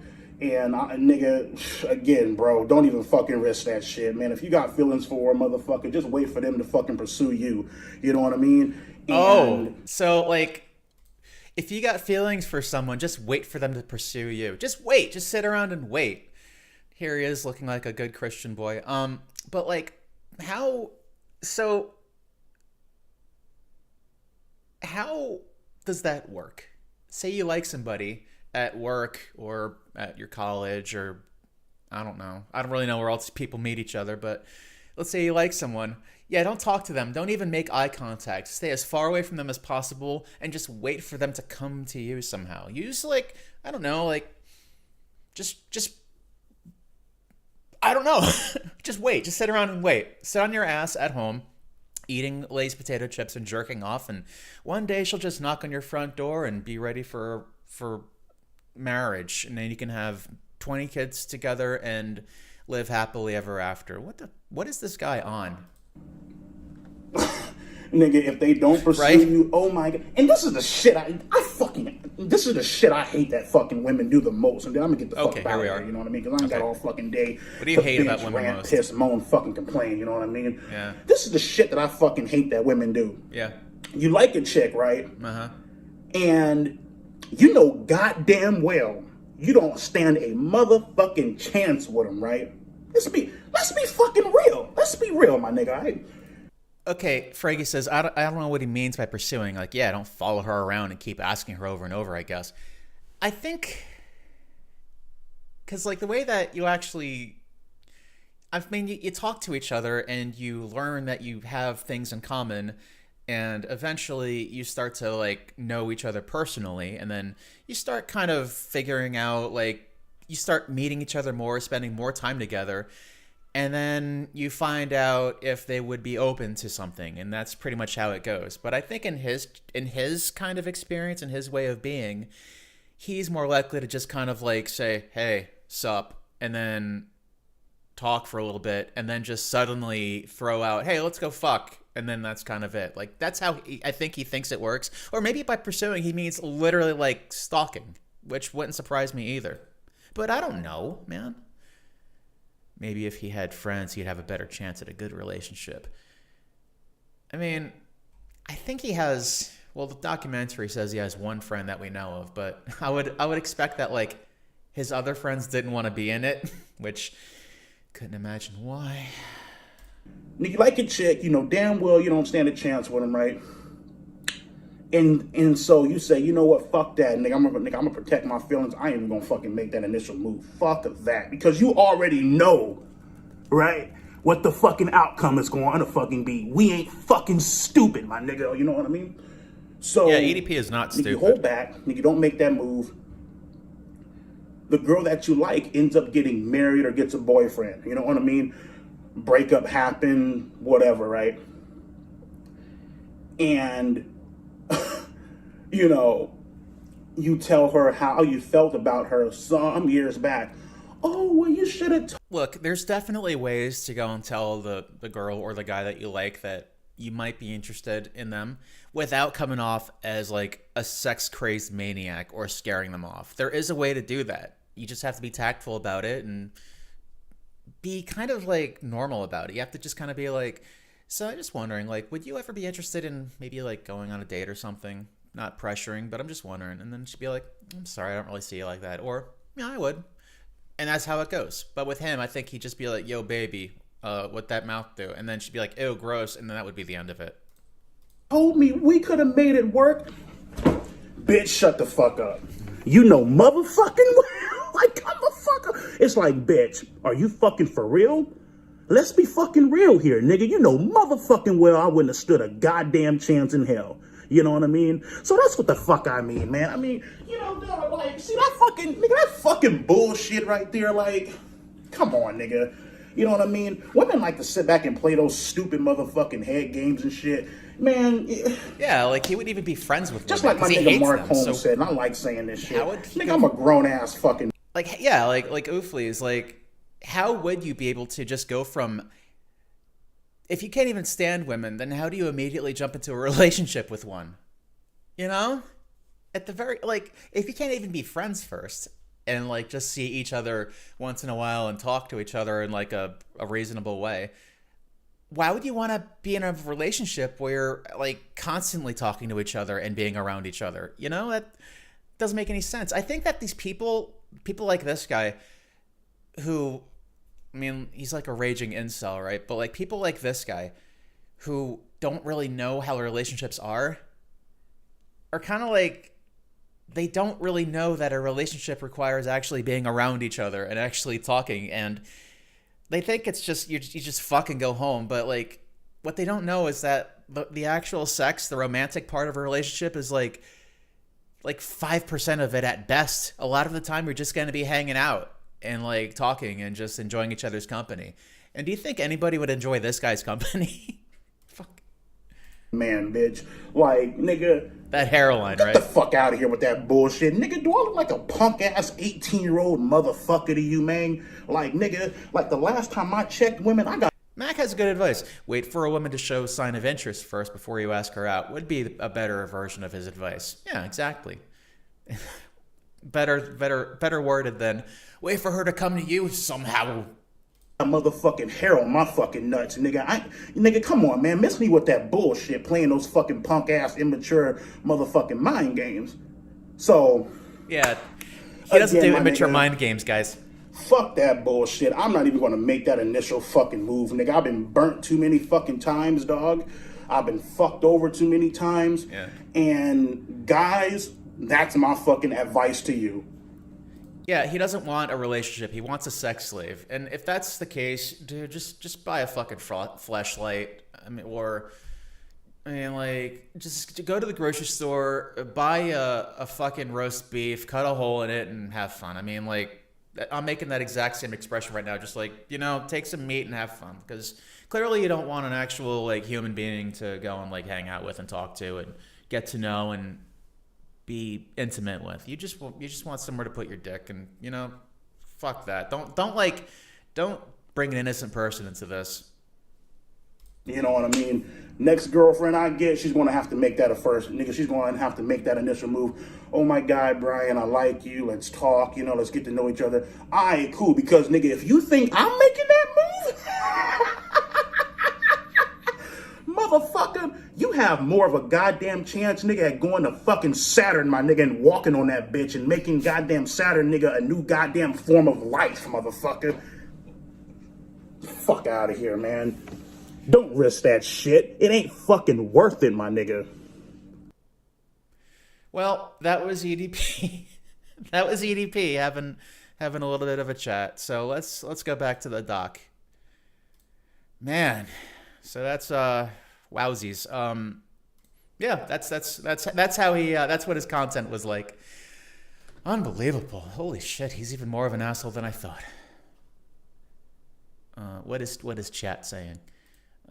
So this dude uses Disney princess logic to get laid. Pretty much. EDP wants to be the damsel in distress who's waiting for his hot, sexy heroine to come and take him away on her steed. And BDSM is too hard for this retard to understand. Tierman JJ, I don't think I've seen you around here. Welcome to the channel.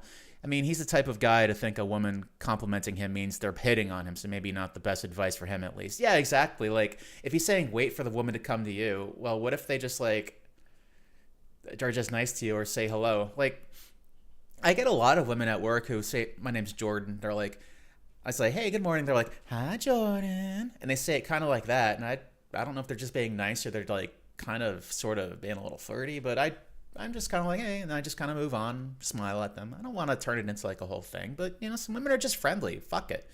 Alan Sampson says, you think he gets winded thinking of hiring a lot lizard? I think that I think he gets short of breath when he thinks really hard. Max says, she smiled at least. She's leaving me on, raw! Virgin with rage, yeah. 445. EDP445. EDP. Went to go link up with a child. When EDP got caught and the video got uploaded, it went viral immediately. The memes blew up. They were all over the place. There was no escaping the EDP445 cupcake memes. And then we get into the messages, and he admits to sending tons of penis pictures, admits to wanting to have sex with her. You were interested in having sex with a 13-year-old, yes or no? Correct. Okay, and you said... Correct. Okay, all right. Okay, you're just as much as he lies to the camera now, he was very forthcoming with us when we interviewed him. Can I ask you a question? Yeah. Is your life over? It's up to you, dude. I thought my fucking life was over. Started crying, you know, all that theatrical bullshit. Come on, man, please. No. Oh, he made the fat guy cry. You know, as I was walking up, I thought this was a real ass person. You did double text here, yes or no? Correct. Knowing, and it said on her profile 13, yes? Correct. Okay, so you initiated conversation with a 13-year-old knowing she was 13, yes or no? But the main thing I feel like I regret that day is I didn't bring my Glock off the counter and I didn't shoot those motherfuckers, you know what I mean? Oh yeah, he regrets not shooting them. I'm sure his life would be so much better if he shot them. In my mind, as violence I'm would walking have been a out, better solution. just get the fuck out, dude. Just go. Get out, go, run, now.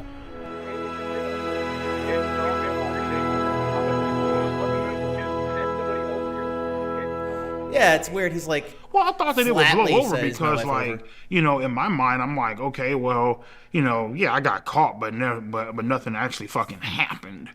You know what I mean? So in my mind, I'm just like, except for his reputation, whatever. Nothing really happened to him. I really wasn't aware of how badly I fucked up until probably like a few days later. The shit made the news. You know what I mean? It made, it was front page on Yahoo, on Google. Wow, Yahoo News, that's the Came to times. the conclusion, better call a fucking lawyer. Told him straight the fuck up, man, especially when, you know, when you're talking to a lawyer, you better not hide a motherfucking thing. And he's all like, well, obviously what you did was illegal. Give me some time to look into it. I got connections down at the police department. I'll look into it and I'll keep you updated. Like, okay, cool. 2 days, whatever. It's so 3 bitter. days, 4, 5, acting like it doesn't get to him, but you know 6, he's pissed 7. about it. Give him a call. I'm like, wait, what did he say? 6, 3 days. Hang on. 4, 5, 6, 7. There it is. Give him a call. I'm like, everything cool? What the fuck? Like, should I be worried? He's all like, he's all like, oh no, man, just sit tight, man. Ain't nothing going on. He has a little computer to where just sit tight, you know, he can see on. if, like, you know, you're under investigation or anything like that. Was never under investigation. Yeah, they looked into it, but because good old Alex Rosen, right? Right. Because he decided to fuck up and botch this goddamn sting operation so badly. There's nothing that they could do. So, all right. Now, I don't necessarily know in what way Alex Rosen botched the sting, other than that he didn't call law enforcement and basically just showed up and said, there is no girl, fuck you. And then he went home and just deleted everything and deleted the entire chat logs and just covered everything. I mean, that's what I assume happened. And the cops had nothing to go on. Like, that's why YouTube vigilantism doesn't work, because you just give them a warning. You're basically just saying, hey, guess what? I'm giving you a big warning sign. You're going to get arrested in like a day if you don't go and delete fucking everything. He's like, okay. But I'm like, I want to know in what way that they fucked it up, because there's speculation, but people know the lore better than me. Then I'd like to know. So as much as they want to write all this fucked up shit about me online and I should be in jail, prison, felon, I should be on the sex offenders list and all this bullshit. Yeah, you should. Truth. Guess what, bro? What? I'm a free man, bitch. Oh, he's a Trump supporter. Suck that motherfucking dick through the goddamn phone! We're gonna send these motherfuckers to hell, rightfully so, where they fucking rightfully belong. So yeah, it's like I said, he didn't have the cops involved. He was just a guy with a camcorder who went and did this sting, but then he called law enforcement, and the cops just didn't have anything to go on, right? It was like I said, pretty much. He was unprofessional, unorganized, didn't work with authorities ahead of time or at all on a scene. He messaged first and asked for the news and stuff, so it's really legally murky. Stings without the cops are automatically fucked. Yeah, what tier you? Alex messaged first, that is. Okay, all right, that's what I thought.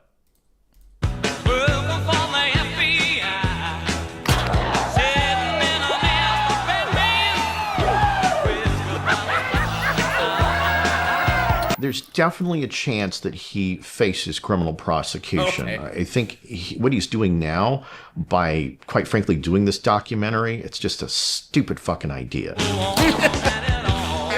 All right, what's up with you bitch ass motherfuckers and trolling ass dick sucking? Okay, so the first picture is his erect penis, and then the second one looks like he has ejaculated. So that that will get you into trouble.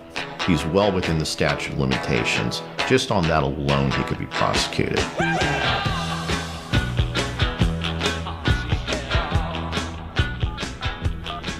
To all the audio listeners here, if you didn't see it, it actually, it said in text over here, EDP has admitted to 16 criminal offenses in this documentary, so... Hi, my name is Mike Klum. I was calling to speak with the Kern County District Attorney. Well, his weenus is fortunately censored, so you don't have to see it. Okay, if Miss Zimmer is not available, is there anyone else that could speak to why EDP has not been prosecuted? In the background. Maybe like the sheriff? Kern County Sheriff Donnie Youngblood declined to comment.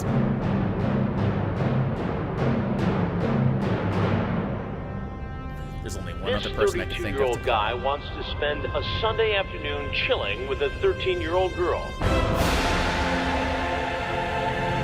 There he is, Chris Hansen. Why don't you have a seat right over there? He said the thing. Brian, have a seat.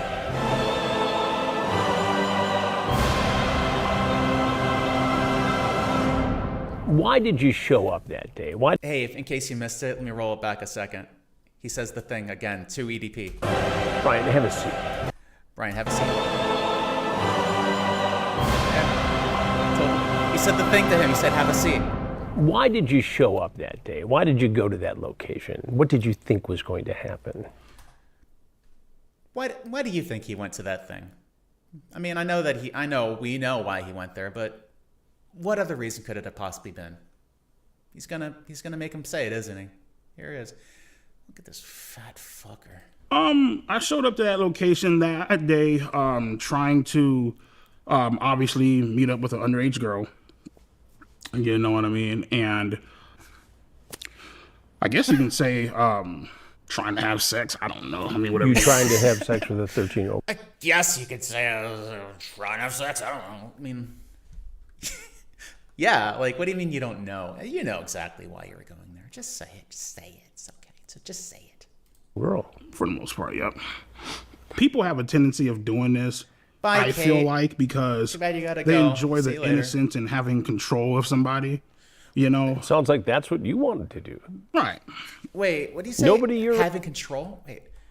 For the most part, people have a tendency of I doing feel this. like because they enjoy the innocence and having control of somebody. You guys said it before. You said that he doesn't want a girlfriend. He wants a slave. He wants a sex slave. He wants someone to have control over. And that's literally it. He doesn't want a partner. He just wants someone to stick his dick into. You know, Sounds like that's what You you know. wanted to do. right? Nobody your age you could have hung out with. No. No women your age you could date. You had to pick on a 13-year-old girl. Hilarious. Pretty much, yeah. Oh my God, babe, it's a playful spank, you say. When I spank you, it's supposed to be sexy, LOL. If anything, I just bend you over and kiss your ass.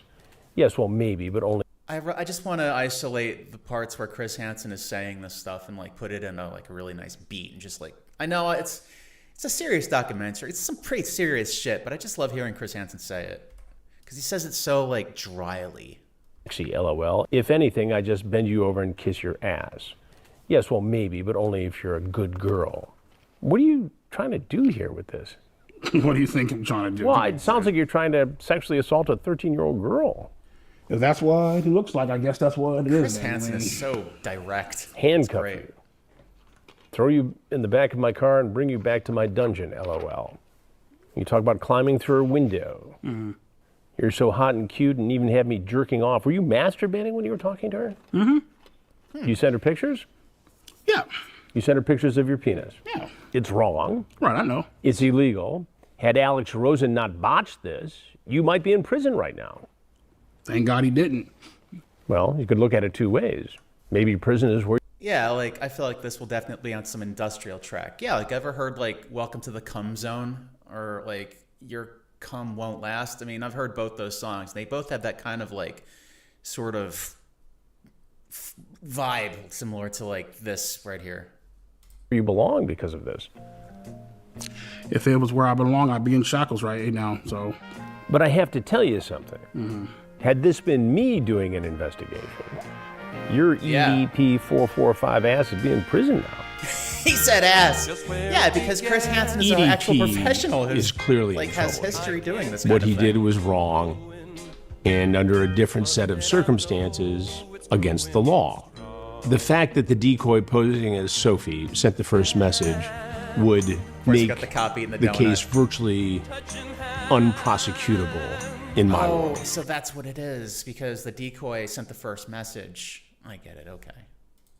In the world of law enforcement. The adult always has to make the first approach. Really now? Otherwise, you jeopardize the case. No wonder EDP was like, wait for her to make the first move. Because if you make the first move, you get in trouble. So the cops are like, whatever, I'm fucked. We can't do anything And now. again, They just leave. it probably was something that for Alex Rosen created a lot of views and clicks and made some news in different pockets of the internet. Views and clicks. But the That's what it's case isn't about. prosecutable.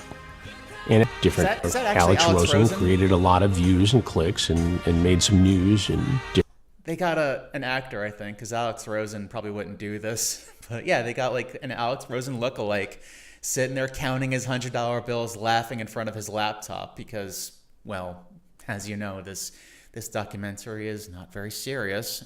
But yeah, it's like, look at all the money I made off of this, But like, EDP is still not in prison, and this guy fucked up, but he made like a few $1,000 off of it, so. What is Frank saying? There's this movie about Chris Hansen being made where Robert Pattinson is playing Chris, and it makes Chris seem like some badass movie protagonist. Lol. I had what to think about it. Yeah, I've been seeing it, actually. When I was making the thumbnail for the stream, I looked up Chris Hansen, and I saw Robin Pattinson. I'm like thinking, really? Edward Cullen? It's going to be Chris Hansen? I mean, cool, man, fine. I'll check it out. I used to watch To Catch a Predator all the time when I was like a teenager, and I just thought it was always just really funny. I could absolutely just binge watch a bunch of those. Different pockets of the internet.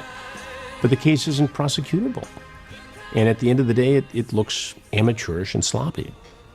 But what accountability can you take in the fact that EDP is free today? Well, yeah. I mean, I myself just noticed this. He's a big hairy man, but he shaves his legs. And the fact that EDP is free today. Well, yeah. I mean, I myself could have done a better job of saying, you know, instead of trying to just like, you know, stand my ground, be bullish, standoffish, infinitely more stuff that I could have done to try to make him, you know, to at least put in more effort into hoping that he gets arrested.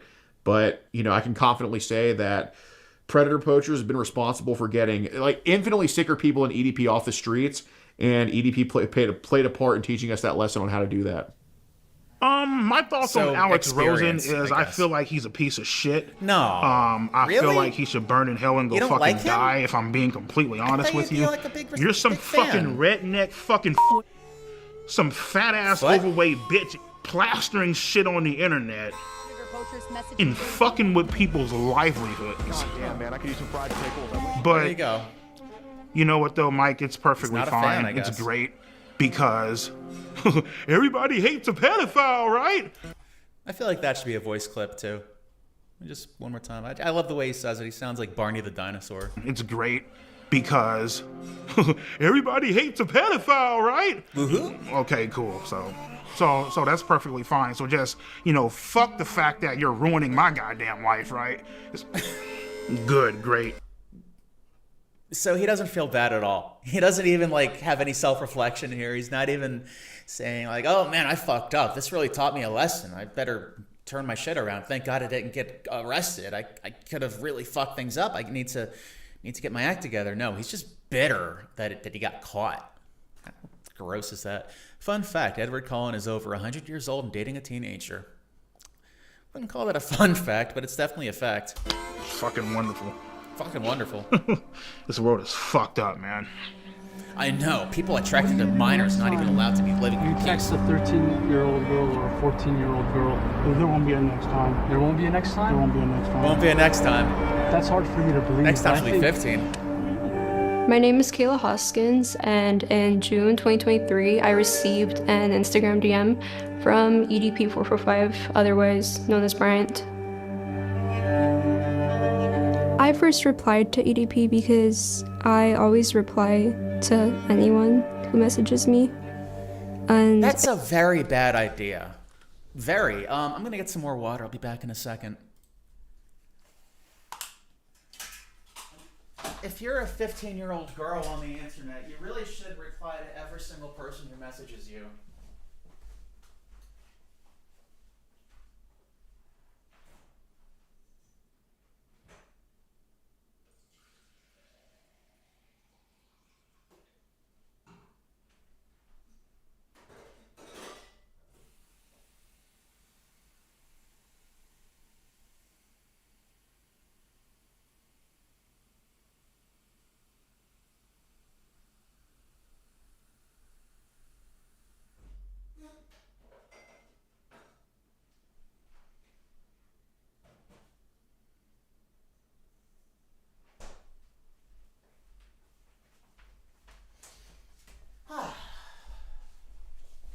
So, you guys enjoying the stream so far? I'm kind of enjoying it. It's nice to watch this with like people who haven't seen it yet and seeing them kind of like get their first impressions from it. Cause man, this like just goes all over the place. Hey Nebula, why is he so around? His dad was a bowling ball and his mom was fat. So here we go. I didn't know who he was, but I freaked out because he told me he was suicidal. And sooner rather than later, he started sending very... So, all right, so according to the narrative, okay, I'm not judging, I'm not saying I believe it or not. She was just minding her own business, being a teenager. She gets a DM from some guy she never heard of. He's like, hi. She's like, hi. And he's like, I'm suicidal. She's like, oh no. And then they started talking. Chat, what would you do if you were just minding your own business someday and someone you never heard of DM'd you out of the blue and said they were suicidal? Flirtatious messages. Since the day you messaged me, I've been dreaming about sliding my cock deep inside that fresh pussy. I hate that Mama Max voice he uses. All right, Nebula says, "Good news, everyone. There was a scary eclipse today that would have been bad for your eyes to look at. Luckily, it was cloudy, so nobody could see it, including the thousands of tourists who visited just to see the eclipse. Oh, man, what a disappointment." Fucking away your innocence, showing you how a real man does it, pinning you against the bed and taking your virginity. So abhorrent.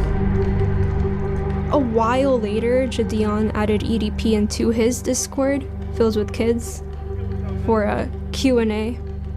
And You're right. I mean, she's a 15-year-old girl. Like, me and Freggy, we're adults, so yeah, we just send like a suicide helpline or crisis line number and just move on. But like, and also I'm kind of thinking EDP probably thinks like a 15-year-old girl too. So of course Tierman J is like, well, I'll do it, pussy, no balls.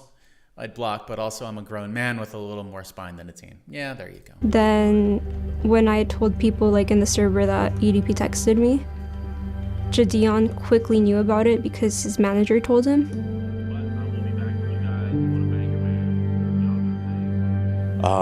Well, my government name is DeMarcus Cousins III, but everybody on the internet knows me as So this guy really Gideon. fucked it up. If you think Alex Rosen fucked it up, wait till you see what Gideon does, because it's just like it's similar, but worse. Yeah, this is like right when I saw the information, I was like, you know what? This is gonna be it, and I want to make sure that I don't screw it up. So I hit up Skeet because he knows, and he's actually gotten people. What does his shirt say? So Sorry, I need to see it. This is gonna be it, and I want to make sure that I don't screw it up. So I hit up Skeet because Professional raw dogger. Professional raw dogger. he knows, and he's actually gotten people prosecuted before. My name is Skeeter Gene, also known as Skeet Hansen. I am a professional Chris Hansen impersonator on YouTube. All right, so he's probably just as good as the real Chris And Hansen. I right? continued messaging him because it was very like encouraged for me to keep doing it. I didn't really want to, but I didn't want to disappoint anybody. The way that ass looks. This is weird. I'm not making fun, but it looks like her eyes don't blink at the same time. I just need to point this out. Am I just crazy? Am I just insane, or do her eyes not blink at the same rate? Because it was very like encouraged for me to keep doing it. I didn't really want to, but I didn't want to disappoint anybody. No, I'm just crazy. Okay. The way that ass looks in those leggings. I need you on top of me now. I've always wanted to be with a little emo girl. Because he sent me videos saying that he was gonna shoot me and kill me if I ever said anything. See, Kayla, don't mean to scare you, but now I have to fucking shoot your ass. I have to critically injure you and possibly put you in the fucking hospital. If not worse. Not only that, Why? How did that escalate into that? He went from like, I wanna put my penis in your butt, to like, now it's like, I'm gonna shoot you. Why? Where did that come from? It's like out of nowhere. Did she like not message him within the first 5 seconds, and then he became desperate and started like threatening to kill her because, you know. It was uncomfortable. Like there was days where I didn't even like want to leave my bed. And he was trying to fly me out to Vegas on my 16th birthday to give me, quote, birthday dick. These people, it escalated because people escalate because they want, they can't, they're crazy. They're I sent sex her a maniacs. video of myself fucking masturbating, you know what I mean?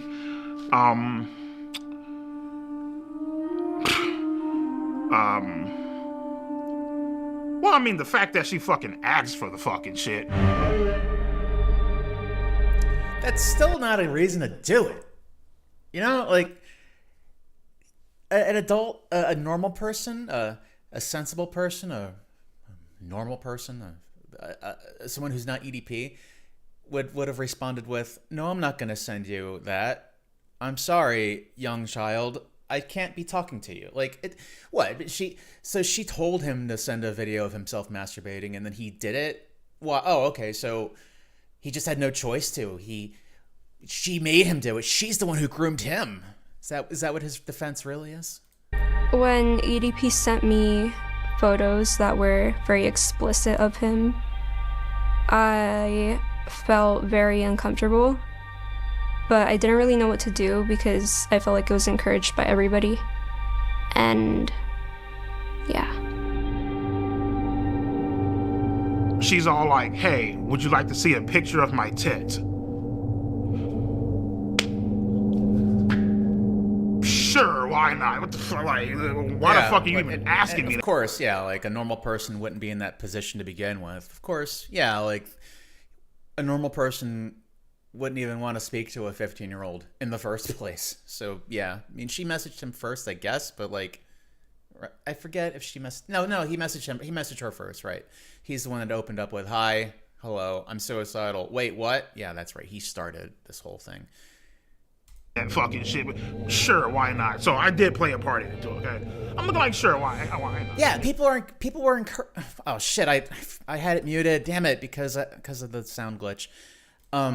Yeah, people were encouraging her to do it. The Jadion and Skeet Hansen and whatever the other guy's name is, they were encouraging her to do it. Like, there was a team that was like Alex Rosen, you know, the sting operations, but they're like, no, I want to incriminate him, get him to go and like make him expose himself, show this stuff.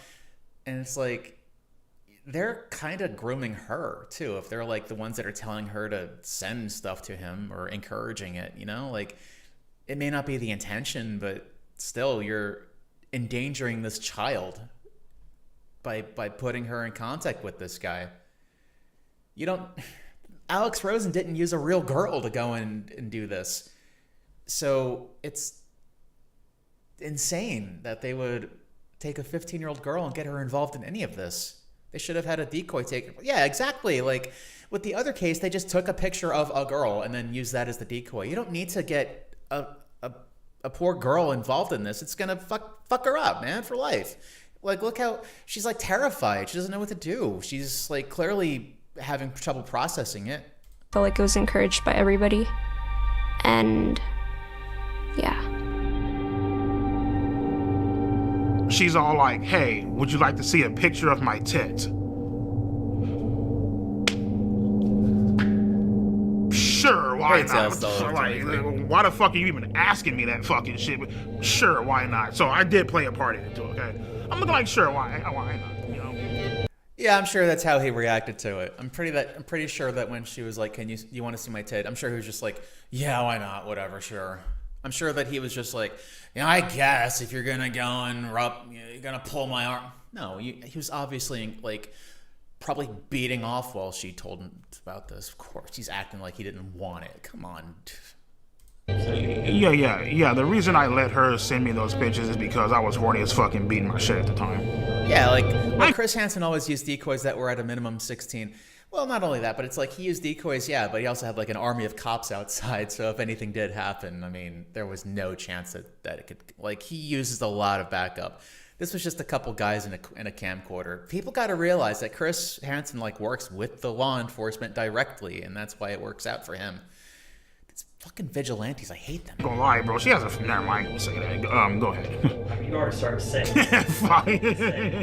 Kayla got a motherfucking figure on her, okay? Like, let's be fucking honest here, okay? And, like, you know, she's over here, like, you know, trying to turn me on, you know, all this extra shit, you know what I mean? Teddy pics, you know, saying how she's gonna fucking suck me off when we fucking meet, calling me daddy and all this bullshit. I thought he hated being called daddy. Because in the moment, bro, you don't fucking care. You really don't. You know what I mean? You don't give a fuck about the consequences. You don't care about the rules. You know, and anybody that say that they do, they're fucking stupid. You know what I mean? They're lying to you. Right. He went along with this because he's smart, and only a stupid person would turn down this kind of invitation. Right, EDP? At that point in time, all rules are out the fucking window. You know what I mean? You don't give a fuck how old she is. You just trying to get your fucking nut in, you know, and after you know, fucking cream all over Yeah, the goddamn floor. He's acting like it's just totally then normal. you're like,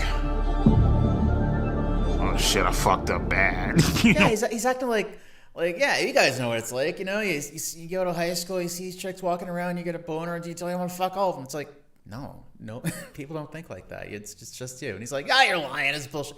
Because to him, it's normal. It's his normal. It's his reality. But like, he doesn't realize he's got that kind of like sociopathy where it's like he either thinks that everyone in the world is just like him, or he probably thinks that he's like the only real person and everybody else is just like a vacant NPC. I mean, like, that's where, you know, it all comes into play. You know, what you just did was wrong, you know? So I was like, okay, Ski, how do we do this? And we just game planned it out, and we called multiple different law enforcement in her area, trying to set up like a sting operation, and then he backed out, you know? He got cold feet. He didn't want to meet her, you know? He was just, you know, being EDP. So I was hoping I'm just making sure I'm on board with this. All right, so he did talk to law enforcement, and he had them set up, but then EDP backed out. Okay, all right, just making sure. To get a sting operation, but they kind of didn't want to do that because Jadion hired a private investigator that found EDP's apartment, his work, so he didn't get the call, and his dialysis center. So on my birthday, they went to confront him. After we realized that he wasn't going to drive to actually meet up with the girl, we set something up in Las Vegas, Nevada to try to confront him about what he had been doing online, messaging this girl. Wait, Honda SUV? That looks like him? That's a Honda, bro. What's it? I think that might be him. Oh my god, dear lord, it's EDP. It's EDP. Yeah, he even made it his username. I love you, bro. I mean, I can And understand as I'm walking into the dialysis center, these motherfuckers pop out the goddamn van. What's up, Brian? Right then and there, I was like... So, this is the part where it falls apart, because they're like, okay, we got it set up, we had this sting operation, we got the cops involved, but then Kayla's like, I think her name is Kayla, the cops were not involved because he had a private investigator. So how did they want the police there and now the police are not there? Because if the police were there, this would be fine. But, well, not fine, because they shouldn't have used a girl in this, like an actual minor. But besides the point, the glaring issue with this, but besides that, it's like the cops were on board and then the cops decided not to do it this time, I guess. It's like, it seems like there's information missing from this. Give me Kayla's address, because I'm about to hop in this car and I'm about to go blow this bitch's brains out. He's texting me right now, so he told me, fuck you, bitch. I don't give a fuck if you're a minor. I don't give a fuck. Oh, well, you know, she's just a girl. You can't be doing that shit. Bitch, you gotta die. He cussed me out. He told me to, I believe, he told me to kiss his ass. 2 years ago, you were called Kiss My Ass. And the whole meetup was underwhelming, you know? Like, he just went inside. Brian. Well, why the hell would he stay there? Why would he want to be there? He's like, this shit's happened to him before. He's probably already aware that if he talks to somebody online, there's a chance that it's going to be a fucking decoy, or it's another, well, let's call it what it is, another YouTube content video. But, like, yeah, he's not going to give him a chance. Like, at first, the first time it happened with Alex Rosen, it was scary. It freaked him out. This time, it's like, oh, this shit again. Okay, so this whole thing was just a big joke. Fine. And then he goes into his dialysis. He wasn't even going there to meet her. That's what the problem is. He went into dialysis. He wasn't going to do a sting. He just being...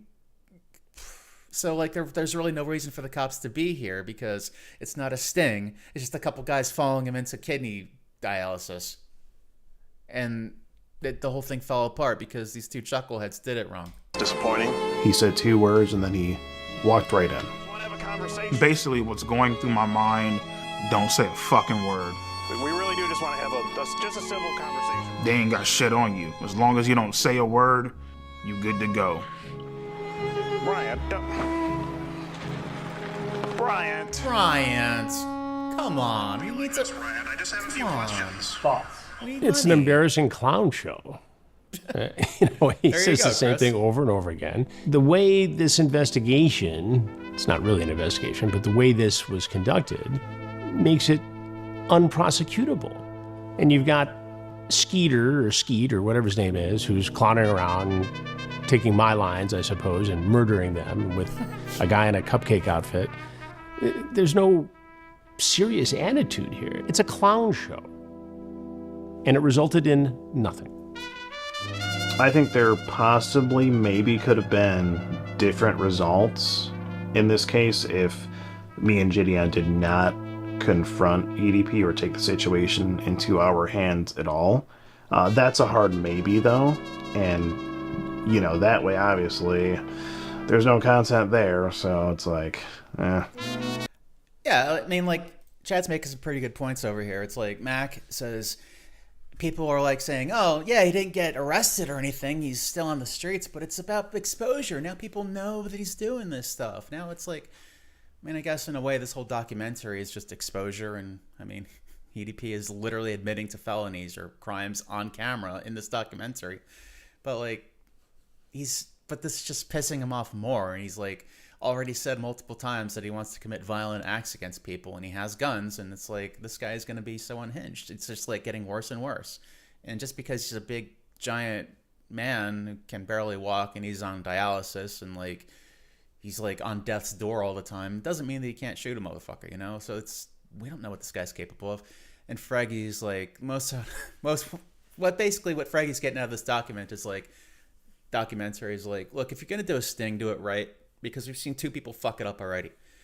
To be clear, though, even if Chris is better at this, he's had failure too, like Onision. Yeah, I mean, Chris isn't perfect, but at least he's better than this. We'll give him that. Did he just admit that he confronted her? Did he just admit that he confronted her for content? Confronted for content?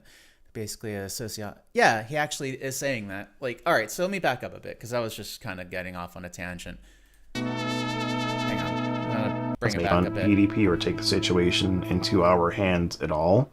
That's a hard maybe though, and that way obviously. I'm gonna back up a bit. I'm sorry about this, everyone. Just want to. Different results in this case if me and Gideon did not confront EDP or take the situation into our hands at all. That's a hard maybe though, and that way obviously there's no content there, so it's like, There's no content there, so yeah, it's like if we didn't do this, there'd be no content. Chris Hansen says these guys are really just doing it for attention and content and money, and these guys are like, well, yeah, but isn't that why he does it? So they admit to it. Yeah, they just do it for content. Yeah, pretty much. He's just like, yeah, but so do you. It's like, no, you. His response is, no, you. Watch.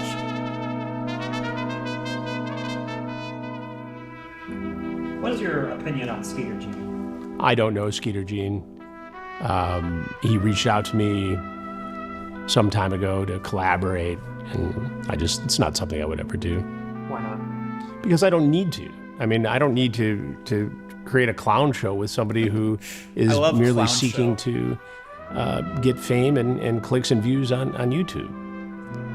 I have my own team, my own way of doing things, and it produces justice. The rest of these clowns, they're out there goofing around.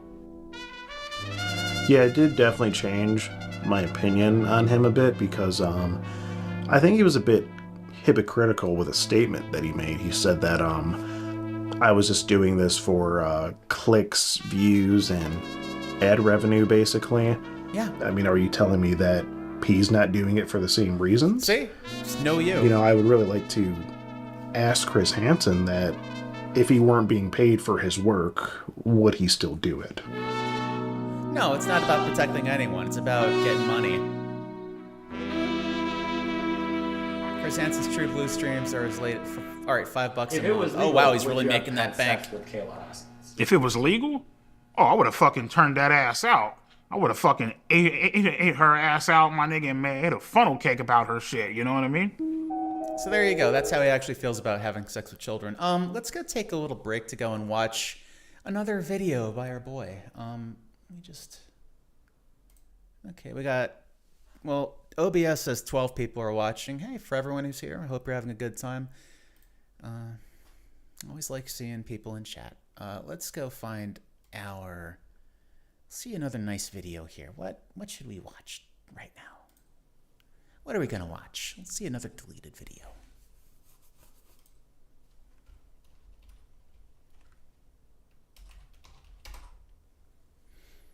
I'm moving out. Deleted video. Volt. Okay, motherfucker hates breathing. Well, I don't know about that. Let's see something that's... The other one was a good length. It was 10:30. Oh, why I choose that I don't care about sports. My first date. Ooh, this might be rough. I think there are a lot of people who still do this for free if it was helping put Preds behind bars. Yeah, I would hope so. All right, see you soon. Come back soon if you want to, Coyote. Anyway, so this one's 16 minutes long. I'll try not to stop it. I'll try not to pause a lot, but let's see what his first date is, because that's kind of on brand. Yeah, let's go. Hey, so what the fuck's cracking with it, my nigga? This your boy, Eat That Pussy 445, coming at you hoe ass motherfuckers with another goddamn video. Just up on my way to the gym and shit. Figured I'd knock the... Ooh, shit. Excuse me. My bad. Figured I'd knock this fucking video out really quick for y'all niggas, you feel me? But, a couple days ago, about like 3, maybe 4 or 5 days ago, went up on my first date. Oh, me too. You know what I mean? And... All right, so how does first date go? I could already tell just straight off the fucking bat that I was dealing first date ever, I would assume, with a fucking chick that believes in mooching off motherfuckers, that believe here we go. You know, Didn't freeloading off motherfuckers. There you know you what I go. mean? And it was bad from the fucking start. You know what I mean? Well, at least to me it was. You know. So let's see what this is. I met this girl at work. You feel me? Does she make you pay for a drink? She doesn't work at the fucking place I work at. She was a customer there, you feel me? And I'm just doing my rounds up in the fucking parking lot, just bullshitting and chilling and shit, you feel me? Just trying to kill some time. All right, so I'm going to guess that he was pushing... All right, I'm going to guess Walmart pushing carts, and she was a customer there. Okay. What do you say when a guy like this sneezes? Curse you? Yeah. And she fucking approaches me, all this shit. You know what I mean? Oh my God, you sound like a cool ass guy to get to know, this, and then I'm looking like, all right, you know, cool. You know what I mean? Yeah, me personally... you guys know me, man. I don't fucking approach women anymore. Fuck that.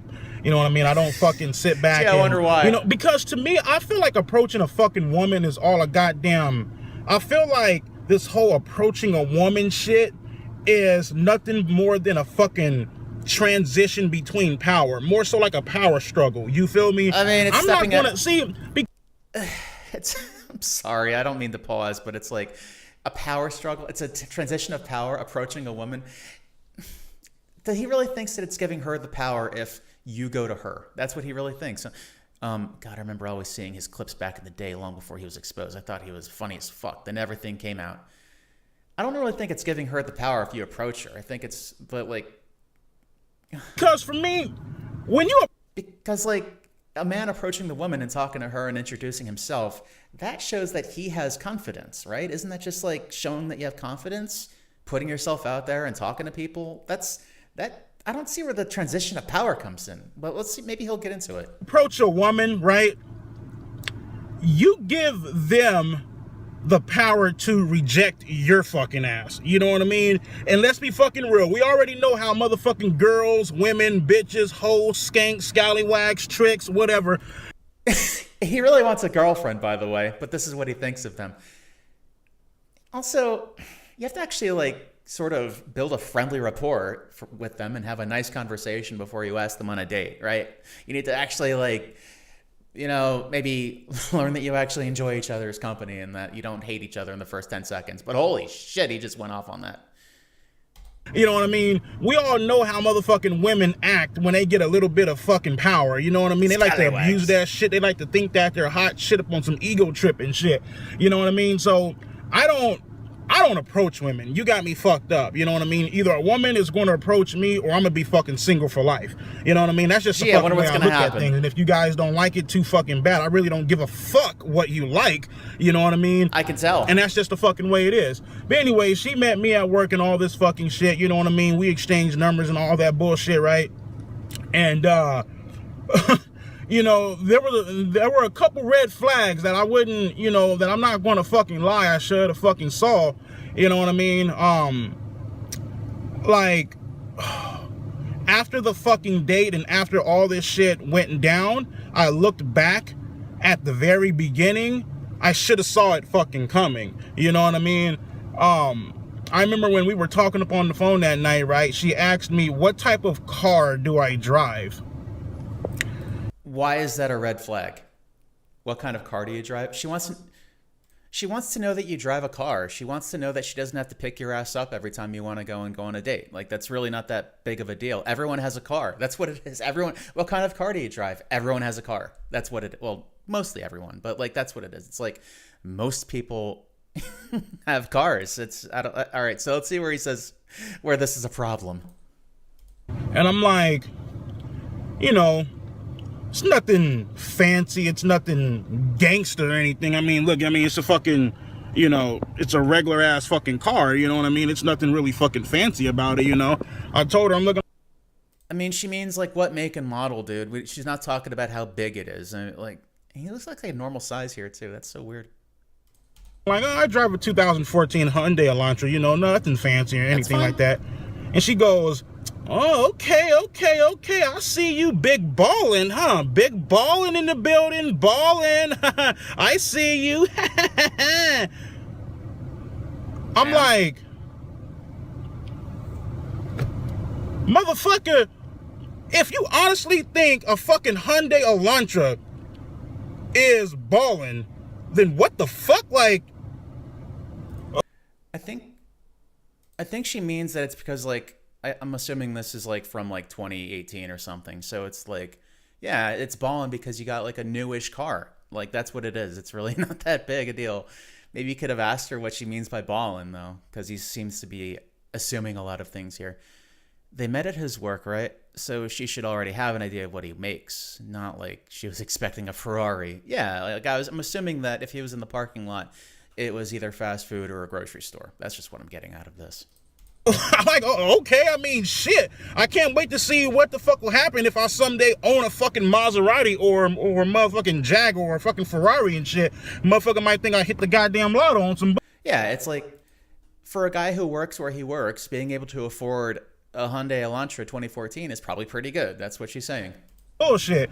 But, it was a compliment, anyways, dude. fast forwarding to the fucking date, right? So, I know you fucking women out there, man, you motherfuckers are gonna throw a little fucking bitch fit when I mention this, but here we go. Huge shout out to my fucking mom. You know, me and my mom, we pretty much, you know, agreed and seen eye to eye on things for the most part. My mom was the type of motherfucker, man, my mom was a fucking OG, man. May she rest in fucking peace, dude. I wish she was fucking here to this day. But she was the type of motherfucker to where, like, she was all like, you know what, Brian, don't let these fucking hoes play you. You feel me?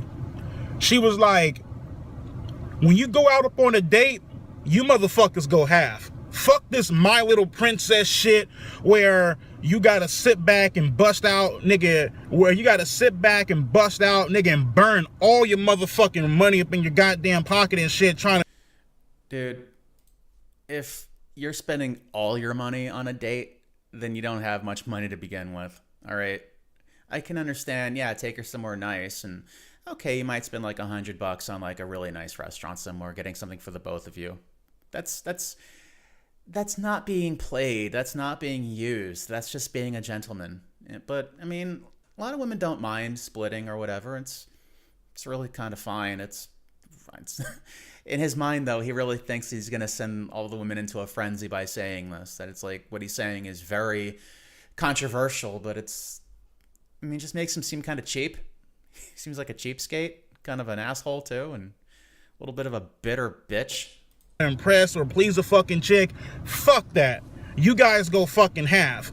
Or she told me, you guys go half, or whoever invited you out, or if you invited them out, then it should be that person's responsibility to take on the bill. Like, for example. Oh boy. This guy really is a cheap Huge asshole. shout out to my nigga Pats, right? Yeah, He sure. is a Patriots fan, can't stand the motherfucking Patriots, but if I invite him out, I'm paying for the bill. You feel me? That's just the fucking way I am. If I Well, yeah, for your buddy, your beer drinking dude friend, that's different. If it's like, say or really it should be kind of, how about you establish this how about you talk it out first and decide on who's paying for it before you go out, right? That would make a lot of sense. But on a date, dude, just pay for it, all right? If you really don't want to pay for it, then say so beforehand and, don't expect to continue on the date. I'm just going to say that. If I invite my nigga out, or if I invite the homie out, I'm taking care of the bill. Why? Because I invited you the fuck out. You know what I mean? Or if you want to fucking sit I'm not back a cheapskate and go half, you know what I mean? That's if you want to. Alright, whatever, fuck it. But I'm gonna take care of it. That's just the fucking way I am. And then vice versa, whatever. Freggy likes what his mom said about, paying. Yeah, I mean, I kind of like it too. The whole, men shouldn't automatically pay, is what she's saying. But I think, in his mind, with, everything's kind of filtered through, incel-ish, woman-hating stuff. So to him, it's like, if a woman asks you to pay for her meal, then she's a harlot, monster, sea hag. But I think his mom is just kind of being like, look, don't automatically be expected to. I kind of think I feel like he'd be turning out a lot better if his mom didn't die early. I think he really needs a strong maternal character in his life, because whatever he's looking to for advice is not working for him.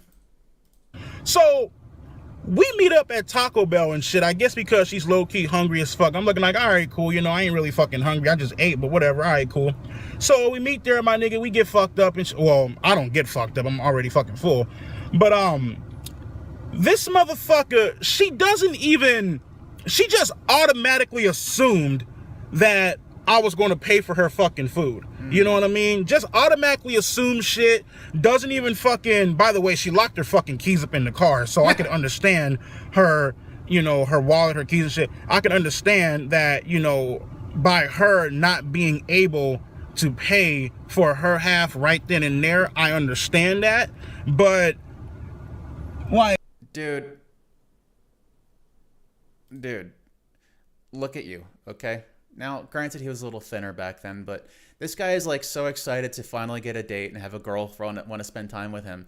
And he's like, I don't know what this girl looked like. I mean, that's what he cares about, if she's hot or not, honestly, yeah. But a girl is asking you on a date, or a girl is agreeing to go on a date with you. She's letting you take her to Taco Bell, of all places, and you're really bitching because you had to pay for her. It's Taco Bell. It's not, expensive. A girl is giving you attention and possibly is giving you a chance to have some kind of relationship, possibly. And she seems to like you.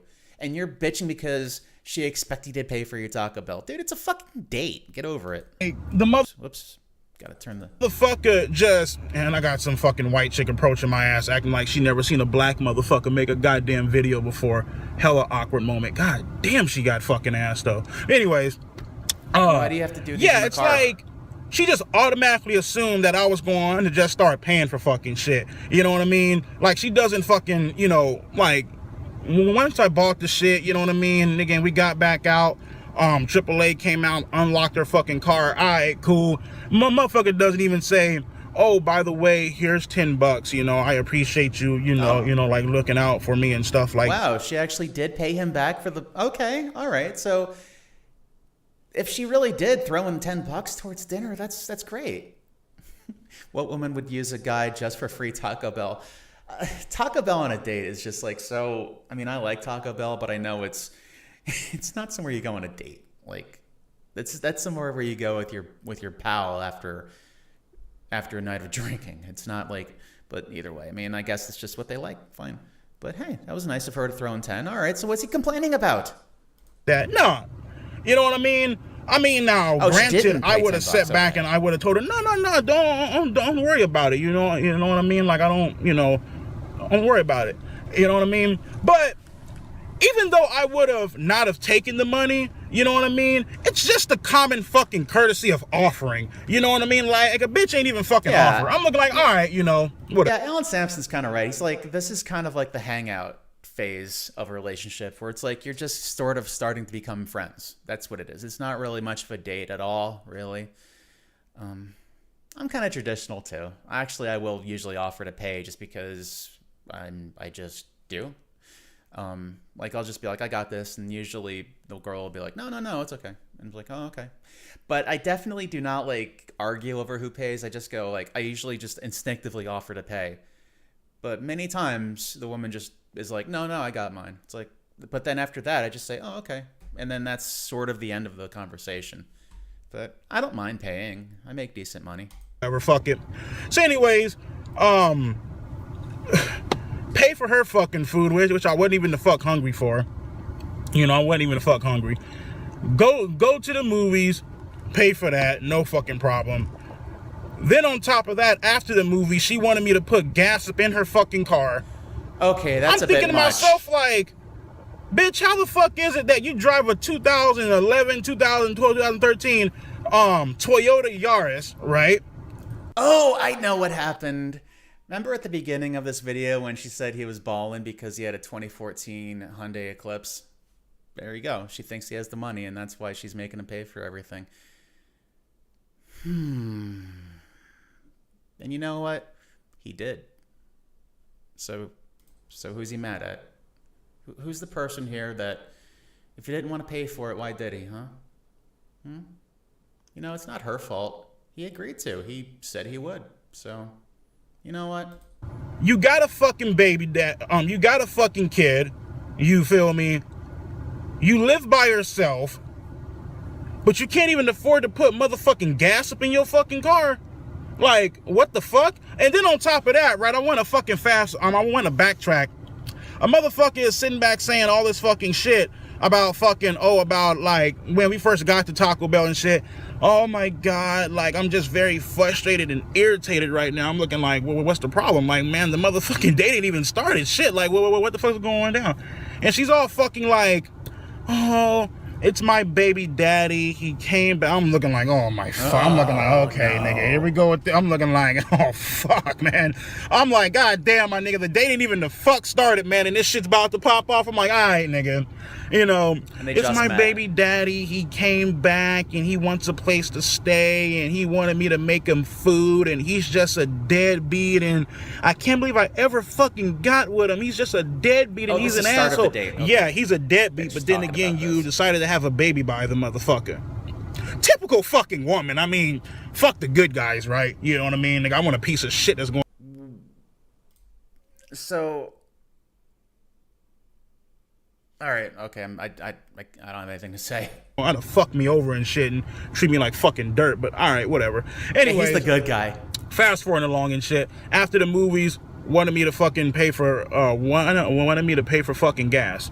I'm like, okay, you know what? It's obvious to me, and I even asked a couple friends of mine about this shit. You know what I mean? This bitch is obviously freeloading. She's fucking mooching. A motherfucker doesn't even offer to pay for half the fucking date, when in reality, it was your fucking idea to go out. You know what I mean?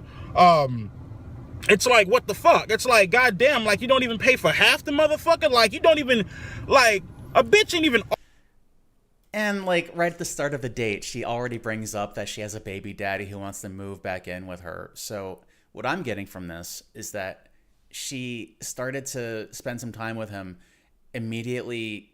For all I know, there is no baby daddy and there's no baby. So what I'm getting from this is that she's trying to, like, she kind of regrets going out with him and is establishing all this stuff so that he'd quickly lose interest. And it sounds like he did, so good for her. Offer me a fucking quarter, nigga. She ain't even offer me a motherfucking penny, my nigga, off the fucking sidewalk.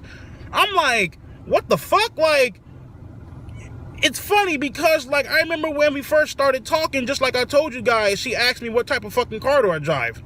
Yeah, I'm getting that. That's what I'm getting from this now. She's like, oh, this guy is... She's like, in the first 10 minutes of this date, she's like realizing, oh, this guy's kind of cheap. He's sort of fake. He's like this nice guy thing, but underneath it, like there's probably like a really bad person under here. I don't think I want to spend time with it. I don't want to pursue this, but hey, you know what? I'll finish the date, and at least I can get some Taco Bell and gasoline out of this, and he'll pay for my shit, but I ain't gonna go see this guy anymore. That's what I think was going through her head. And I think the baby daddy stuff was just a story. Hyundai Elantra. Oh, big ball. What the fuck is balling about a fucking Hyundai Elantra? What, just because I like to maintain it and keep it looking fucking nice and shit? But anyways, let me see. Bought her food at Taco Bell, paid for the movies, and now he's better. Put gas in her car, and then the very next fucking day, she knows that I go to the gym and shit. She followed me on Instagram. I was fucking live streaming at the gym once. She knows I go to the motherfucking gym and shit. Oh my God, I want to go work out with you at the gym. You know what I mean? I need to get back into shape, this and that. I'm looking like, all right, cool. Now, hey, I'm a huge ass motherfucker. You know what I mean? Like, So I don't know what phase in the relationship it was where she was saying that she wants to go to the gym with him, but maybe at this point she's kind of thinking where she doesn't really want to be more than anything, but wouldn't mind like being a friend or something. Maybe just someone that they can just talk to once in a while. But it sounds very much like she may have initially thought that he might have been someone that she wanted to date, but then changed her mind quickly through and decided to just go to the just friends part. So this would be the friend zone part, I believe. Not gonna lie, if I went out with a guy like this, I would leave almost immediately. Guys like this are dangerous. You don't know if he'll hurt you. Well, back here, I don't know what year this was. If it was his first date, then he may not have been crazy yet, but we don't know that for sure. Still big as fuck. Oops, sorry. I'm still a fat fuck. You know what I mean? I'm nobody fucking special. I still got motherfucking what? I'm 347 fucking pounds. That's morbidly still the fuck obese. You know what I mean? So if you want to get down, my nigga, if you want to kick it, nigga, you want to get your little workout in with me at the gym, hey, fuck it, let's go. You feel me? But at the same fucking time, don't fucking take advantage of my ass and sit back and say that, oh, I don't have the $15 for the goddamn, for the fucking, for the daily fee, you know what I mean? Because you're not an actual, because, wait, they have this thing at 20. Daily, wait, all right. I'm not sure what Jimmy goes to. He's talking about it like it's a power trip and saying women are all hoes. He's scary now. Oh, right, yeah, with his, thinking that this is, I forgot, he's not a normal person where he thinks all women are like this. That's his spiel, right? Where he went on that whole thing about scallywags. That's right. Like, if this was a normal person, I would just think he had a shit date and is just kind of venting about it. But no, this is like I forget who we're talking about, and that he was talking about how they're just all like this and how men shouldn't approach and all that. Yeah, sorry. Bucks for the goddamn, for the fucking, for the daily fee. You know what I mean? Because you're not an actual, because, they have this thing at 24-hour fitness. Hold on 24-hour fitness, okay. That's where they go. Damn, my throat is dry as a motherfucker. I'm getting a warning from OBS. What is it saying now? Good? Oh, okay, whatever. I don't care. Oh, shit. They have this thing at 24-hour fitness where, it's $15 a day for non-members. Or if you plan on becoming a member, what you can do is that you can get a 3-day pass, like a 3-day little tour, little whatever, and you can work out there for 3 days. You can still pay the $15, but they'll take the $15 and add that to whichever membership you wanna get. She didn't even fucking, like, I text her and shit. I text her all this fucking shit. She wanted to bring her fucking toddler and shit to the fucking 24-hour fitness. I'm telling her, I'm looking like they don't allow toddlers there. You know what I mean? Because I know how, like, some gyms have, like, a daycare center or whatever, but they don't allow fucking toddlers there. I'm looking like, all right, cool. And then I tell her about the $15 fucking fee, and she goes...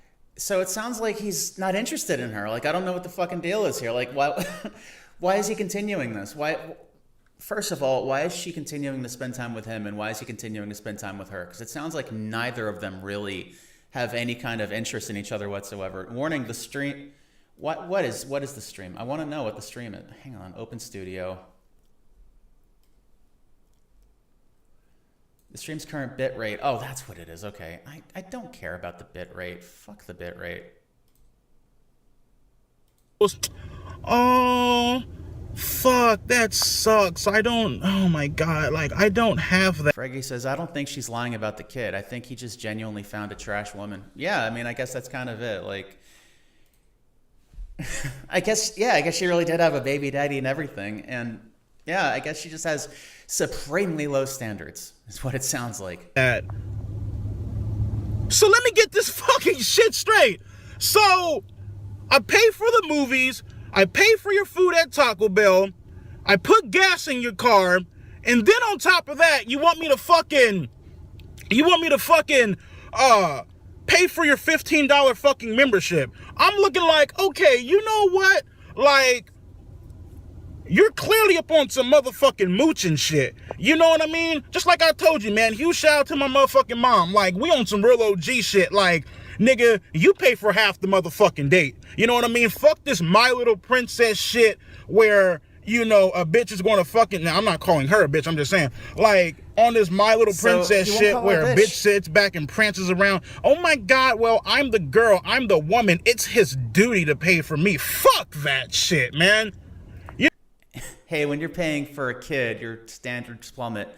Does he have a money and a pulse? Great. I guess so, yeah. It's like, you know, I've gone on dates with women that have kids, and they're like, yeah, when you have a kid, you're right, it's the standards plummet. And you're just kind of like, look, man, because I know that, like, it's got to be hard for women to date when they have kids. Because I know that a lot of guys do not want to have women that have kids. And so it really does make it difficult to meet men out there. Like, I've been on dating sites and apps and stuff. I don't use it anymore because I just can't anymore. But yeah, like, a lot of single women usually have kids, and they seem very nice, but it's like, even though the kid is just totally normal and never gets in the way, like, guys just do not want to. It's some kind of pride thing, I believe. I think it's just men don't want to have to, like, they think the woman she doesn't want you to be the father, okay? You're probably not going to even be, like, really involved in the kid's life unless you become close. I mean, that'll happen. It's possible, of course. But, like, men automatically think they're going to have to immediately be, like, the father figure or the new dad, and they project a lot of this onto the relationship when they enter a date or a relationship with a woman who has kids. And, well... And they don't really listen to what the woman actually says that her priorities are. And it's really just about that. Let's see here. It takes a real Chad to step up and be a dad. That rhymes. Make sure on my... Okay. You know what I mean? So I had to break her off. I had to cut this fucking woman off, man. You know what I mean? Because, you know... And I know it's kind of low-key taking the bitch way out. You know what I mean? But I had to do what the fuck I had to do. Instead of me actually hitting her ass up and explaining to her, because I could already fucking tell, man, if I fucking explained to her, you know what I mean, and if I kept it real with her and shit, it was going to turn into a big ass fucking argument. And I'm in no fucking mood. I'm in no fucking, you know, I'm just not in any fucking mood to argue with a motherfucking woman, because when you argue with a woman, you're not going to fucking win, no matter how fucking right you are. You know what I mean? That's one thing I fucking learned about goddamn women, you feel me? Nigga, I'm out here on the fucking prowl, my nigga. I'm taking notes and shit, even though, nigga, it's my first fucking date. Nigga, I ain't no blind ass motherfucking bat. You feel me, nigga? I ain't on some nocturnal shit. I think this really is his first date, like, of all time, like, in his entire life. So it's like, this is my first date. And so he really thinks this is what it's like. And he thinks that all dates are like this, where you're going to just be like a walking wallet or a bank or something. And I don't know what he wants. What does he expect out of a relationship? No, so I could already tell if I sit back and I tell this fucking chick, yo, man, up on some real ass shit, you know what I mean? Like, this some low key foul ass shit, this and that. Boomer. It's going to turn into a big ass fucking argument. So I'm... God, like, you know, I've talked to, like, so many people where I live, and it's like so many like old men are like, yeah, I just do what my wife says, and I know if I get in a fight with her, she's gonna win, so I just put my head down and do what I'm doing. Because like this, it's like this guy is like so rough and tough, and I'm like a fucking ultra chud, and you know, bitches and hoes are stupid. But then he's like, if you argue with a woman, you're not gonna win because you can use all the fucking logic ever, and they'll still, yeah. It's like, he just seems like he doesn't have much confidence and doesn't want to stand up for himself or be like, no, I don't want to pay for this stuff. He can't just tell them outright because he doesn't have the confidence to. So he just goes along with it and just pays for everything. He's just like, yes, dear. So he has to go and like come up with a scheme to not have to keep falling into this cycle of having to keep pay for everything. That's what I'm getting from this. I get the feeling every third text was asking to have sex, and this was all a lie to cover up being blocked. That might be it too, Alan Sampson. My dad makes boomer jokes like this. He's had 3 failed marriages. Clearly there's no connection. Oh, of course not. Mike, you know what? Fuck this. I just blocked her on everything and just like cut her ass off without even giving her the fucking heads up. And I know that's the bitch way. That's the low-key pussy fucking way. But it's like, what the fuck else was a nigga gonna fucking do? You know what I mean? On that freeloading ass mooching shit. So that's how my first fucking date went. A learning experience. Fuck bitches, get money. Fuck bitches, get. I'm not calling her a bitch, but he doesn't want to call her a bitch. You know. And it's partially my fault. I will take that responsibility. It's partially my fault because I should have seen this shit coming a mile away. The thing that gave it the fuck away, and the thing that I should have seen coming a mile away, is when she asked me, what kind of car do I drive? I don't think that's really anyways, much of a man, red I'll catch you flag. guys later. I'm about to head to the fucking gym and try to mob this shit out. I catch y'all niggas later. Holla back, bitch. I don't think it's too much. I don't think it's a red flag that a woman doesn't want to date someone who's actually completely broke. I think a guy who has a job and vehicle is like the filter that women should probably go through. Yeah, I'm telling women how to think. Yeah, date a guy that has a car and a job. Sorry. Is that sexist to think that way? I think it's just normal. I'm surprised he's so reticent to call this woman a bitch. I know, right? It's actually kind of surprising because, I mean, you see how he is in this documentary. It seems like he's willing to call pretty much anyone a bitch. Anyway, back to the documentary. Hope you're all enjoying it.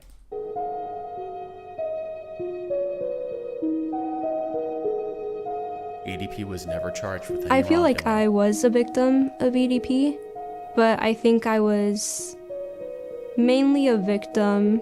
This is gonna sound crazy, but mainly a victim of Gideon, in a way. I feel like for a long time I was his like little puppet. In what way were you his puppet? Not really too. I feel like I was his puppet because I was just like kind of doing the things he demanded me to do. Yeah, because you were like. I feel a like I am a pawn. victim of Gideon because he encouraged me to keep talking to a pedophile. So he can get content. Every single time we would talk. That's kind of it. Like, she didn't get anything out of this. Like, Gideon and his buddies, Gene Hansen, I think his name was, or I forget all his names, but it's like they have a channel. You know, they make money off it. They get views and clicks and content. What does she get? She gets some insane stalker and death threats and harassment, and probably didn't get. I don't know if she got any money from it. I doubt she did. So yeah, I can see her quite feeling used by this entire experience. To her, I would ask her if she's okay. Are you sure you're good? Like, I want to make sure you're okay, because I know like this could be really. Are you sure you're good? She was like, no, I'm okay. I want to get him arrested.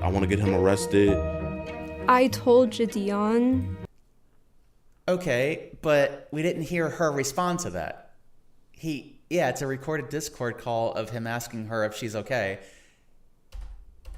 Why did we not hear her saying that? It's coming out of his mouth, right? Doesn't this seem like a little bit of a suspicious recording? This could be really. Are you sure you're good? She was like, no, I'm okay. I want to get him arrested. I'll take your word for it. I told Gideon every single time that EDP would send me dick pics But he would never tell me to like block him or anything. I want you to block him on your phone, right? But we would tell her, if you're gonna keep on talking to him, don't talk sexual, and please don't send any explicit photos. Why do they not show her recordings on the phone call?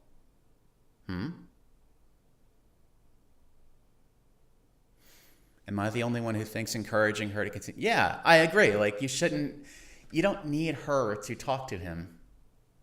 Maybe it's like, I guess at this point, Bryant was paranoid that he was talking to like a decoy or something.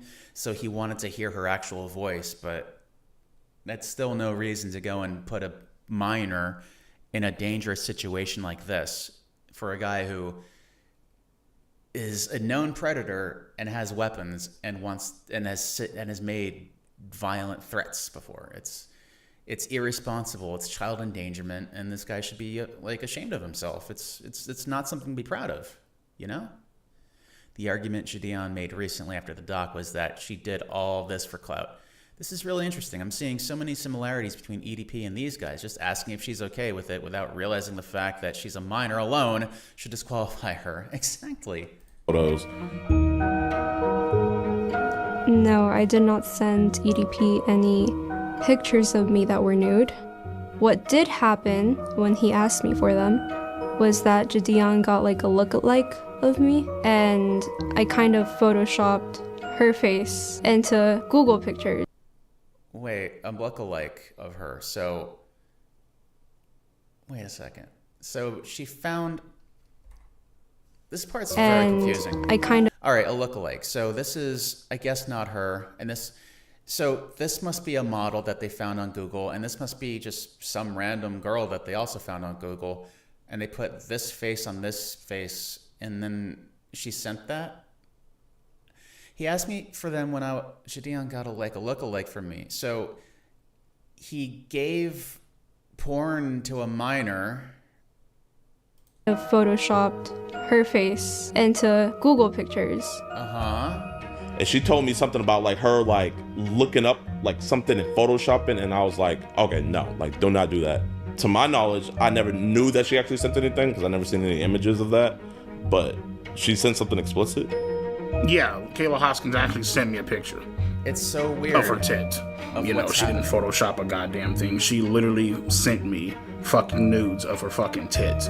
I feel like she's a fucking scam artist. I feel like she's a bitch.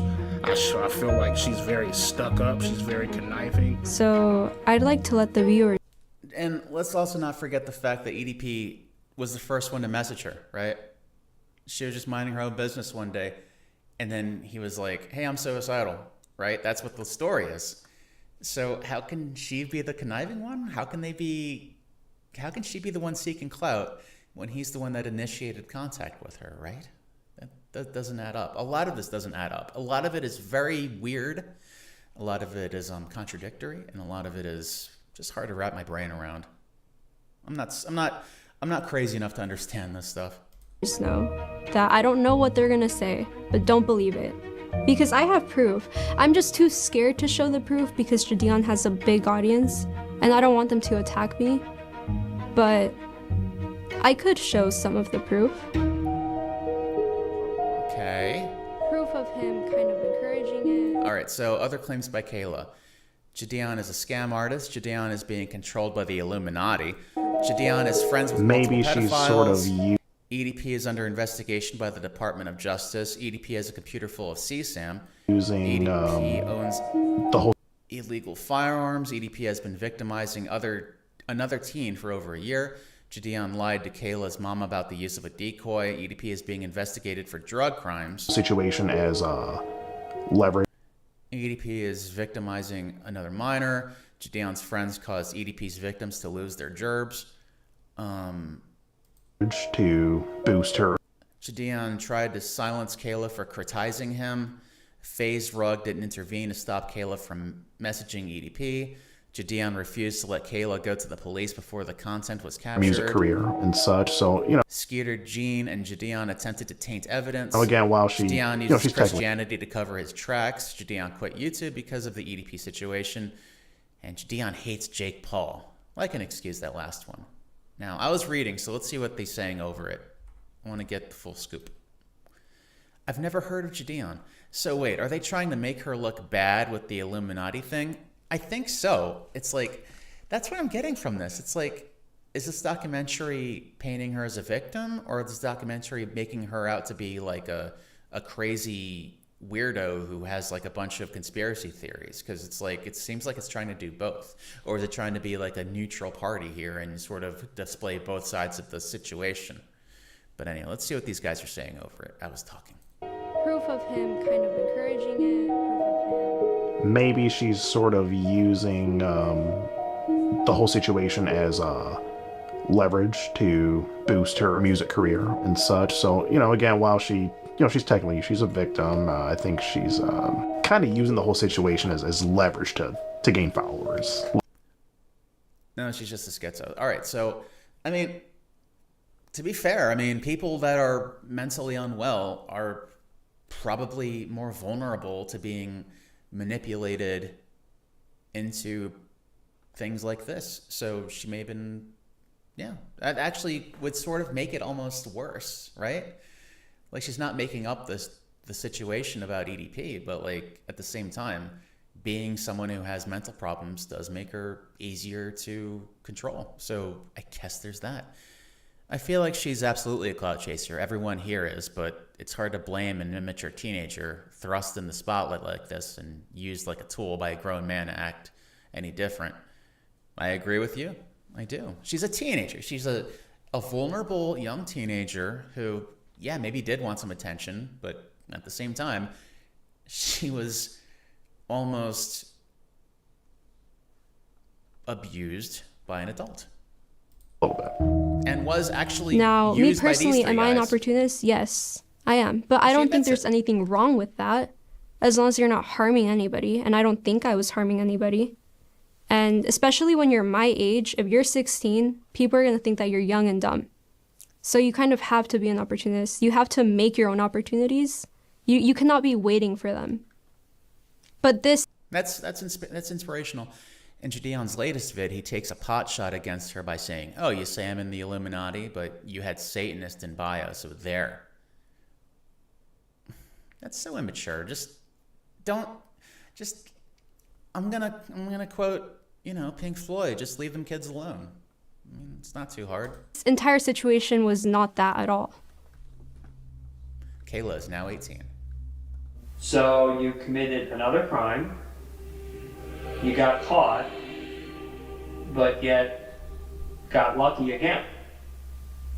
Yeah, it's a crime. Got lucky again.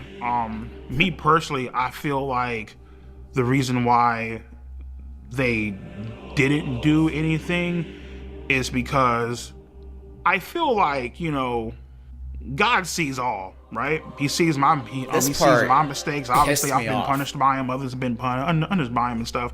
I feel like he saw Kayla. Yeah, fucking. I'm not going to hold a teenager to the same standard I hold a fully grown adult. Gideon and Skeeter are grown-ass men. They should know better and have some fucking maturity. I agree. In this part of the documentary, Bryant says that the Lord above protected him from going to prison or jail or being caught for having illicit conversations with a minor and showing her dick pics. Because, he's just a good boy. In Gideon's master plan. And so therefore, yeah, of course he God is on the intervened side of the and pedophile. saved my ass once the fuck again, you know what I mean? And I'm beyond grateful for that, So, yeah, God, but like the Bible, I'm pretty sure God hates pedos. All right, I'm just gonna say that right now. I know it's kind of a bold statement. I'm not sure for sure, but like, I'm pretty sure if you looked it up and if you probably tried to, you could probably find a part where the Bible does not appreciate pedophiles. And I would really, really like to be able to find like the actual scripture that says that. But there is no way in hell that like God was protecting him of all people. Really think God has a plan for this guy? Save me from going to jail. Yes. God saved me from going to jail. I mean, God technically has a plan for everybody. I mean, if this guy went to jail and got executed by like firing squad, that would be God's plan too. I mean, but hey, the fact that he thinks that God intervened and saved him from being arrested for being a degenerate pedophile is like so unbelievably disgusting to me. Oh yeah, God is. How old was Mary, Posty? Oh, right, forgot about that. The verse people cite to be about anti-gay is actually about pedophilia. I think there's a passage in the Bible that says something along the lines of "man shall not lie with boy." All right, I don't know for sure. He said the reason he didn't go to jail the second time is because God was watching over him. What do you think about that? That wasn't no God watching over him, bro. That's Satan. And the thing that also pisses me off is that Gideon doesn't understand what was so wrong about him putting a child in danger like that. Like, he's like actively going out and like throwing pot shots at a fucking teenager as if he wasn't encouraging her to be in like a really dangerous position by going back and forth with this guy.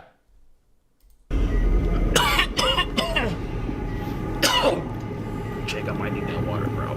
The devil walketh about as a roaring lion, seeking whom he may devour. 1 Peter 5:8. Whoops. Yeah, sorry about that. Moonlight Sonata. How are things with your health? How are things with my health? Well, in 2022, I was working security at a dispensary, and I started itching uncontrollably. I was starting to spit up black shit. When I went to go fucking beat my shit, red fucking cum was coming out of my fucking cock. Did they have to and show shit, him jerking off again naked? Fucking healthy. You know what I mean? Why does he have to get naked every time he jerks off in these? And why are they showing this? Why do they have to show this? Why do they have to show the reenactment of fat naked spit up black EDP shit? When I went to go fucking beat my shit, red fucking cum was coming out of my fucking cock and shit, which I knew wasn't, fucking healthy. You know what I mean? Like, it's never healthy. And I got diagnosed with end-stage kidney failure, which is like stage 5.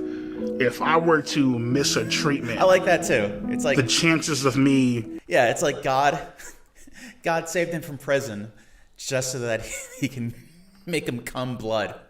Dying would be about maybe 65 to 70%. So I can't miss a treatment ever. You know what I mean? So health issues have been a major issue. I want to know more about the health issues though.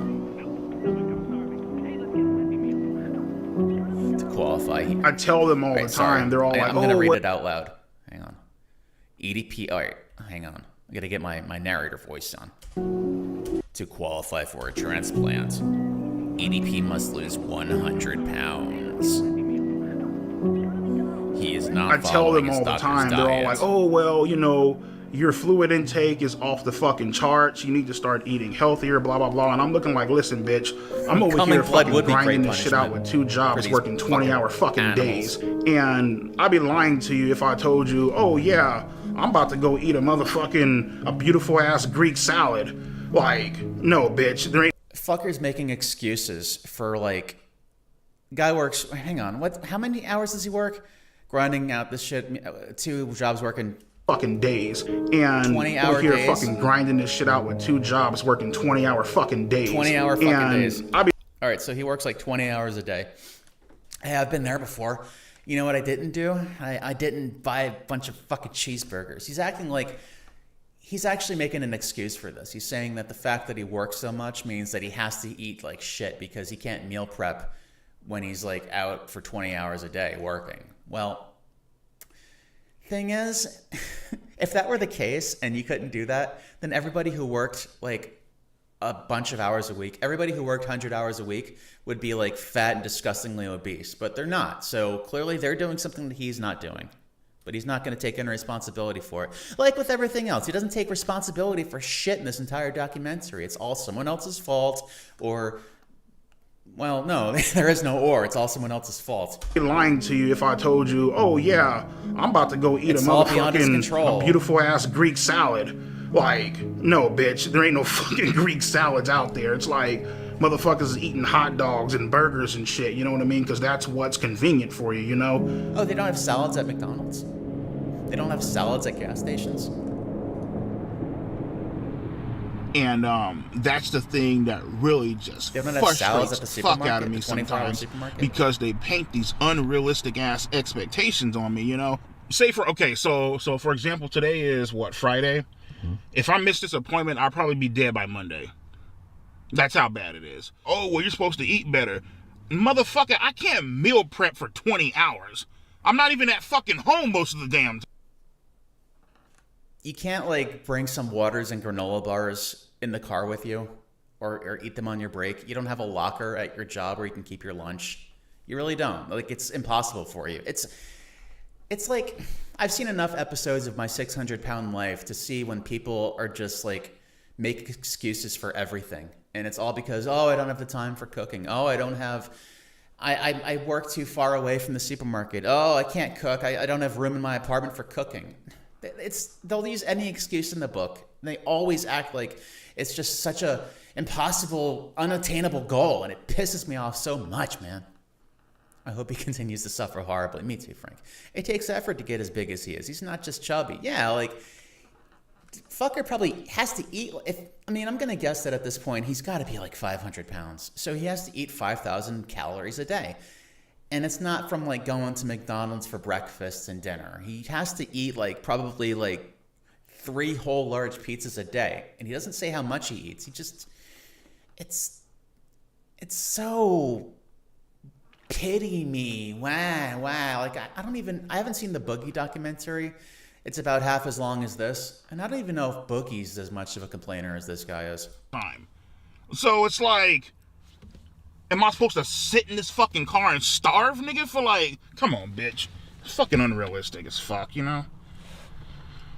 I know this is kind of a reckless way to live life, but at the end of the day, I'm just like, you know what, nigga, fuck it. Whatever happens, happens, you know what I mean? I'm tired of like... We are, actually. One thing I'm not going to do, you feel me, is live my life in fear.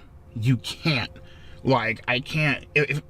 If I lived my life in fear, I wouldn't be making this fucking documentary. We wouldn't be making this documentary. You know what I mean? You know, this documentary. And that's the issue. A lot of people, they expect. Oh, I got to read for the average life expectancy of a stage 5 kidney failure patient, 5 years. So, let's see. When was he diagnosed? 2023. So, 2 more years. Okay.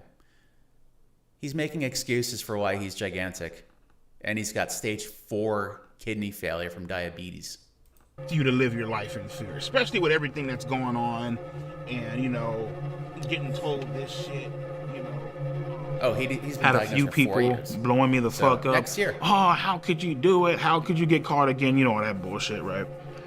And I knew right then and there, it's time to stop running from this shit. It's time to start taking accountability, start owning up to it. Let's go to therapy and let's try to get help for this situation. Oh shit, he's taking responsibility. Holy shit, you think it's gonna last, you guys? You think he's gonna really step up to the plate and turn his life around? What do you think? Do you think it's gonna happen? Because obviously something isn't right. What are your words? Is it right? At that point in time, it's not right to have a sexual attraction to minors. At that point in time. In October 2023, EDP started psychotherapy. That rhymed. I mean, I'm not exactly skinny, but my weight has a hard cap. I've got an eating disorder that fluctuates, but I physically cannot add on weight past where I am now unless I force myself to overeat. Well, I mean, I'm not skinny either. I'm pretty good at losing weight, but I have to set my mind to it. At a certain point, your body burns through what you're feeding. Yeah. But I don't know if this guy's even like, I don't know if he knows how to lose weight. His therapist agreed. My name is Tara. I am a marriage and family therapist. I work with adults, couples, and families. Bryant is my client, and I've been working with him. Bryant is my client. For Bryant, when Bryant came in, Her clinic strongly advised her not to conduct this interview. you know, the first thing that we got through was just getting to know him. I needed to learn about his history. I needed to learn what he went through, his perspective on it. Whether people agree or disagree, he has his perspective on it, and it's my job to understand that perspective. So we spent... I go to therapy first overall session. I tell my therapist. You know, the weird thing is that, like, his therapist's disguised voice sounds just like his normal talking voice. Isn't that kind of weird? Like, it shifts from her to him, and they sound like the same person, except he has a slight accent. One thing that they actually do not reveal is that he never had any, like, issue of, like, sexual trauma as a child or anything. Any really traumatic shit happened to him, except for his high school crush turning him down. That was really all that happened to him. Kind of surprising, actually. You'd expect to have, like, a lot of shit behind him to make him like this, but he's just kind of born evil from the sound of it. Just reading chat. You know, so she's breaking confidentiality. Great. I'd go up and down and do my best to eat healthy. I'd probably be fine if I exercise more. But in a case like this, you need to be drinking like 4 liters of soda pop a day. I don't know what he's doing, but he's certainly good at being gigantic. Listen, I was involved in sexting and talking to underage minors. Obviously, I'm aware that this is wrong. This is a fucking crime. And I would like for you guys to help me. So, you know, we discussed what happened. We discussed his feelings about what happened. The shame, guilt associated with something like that. And then we dig into motivations. And once we've discovered motivations, we've dug into, okay, well, why are those motivations attractive to you? What is it about it?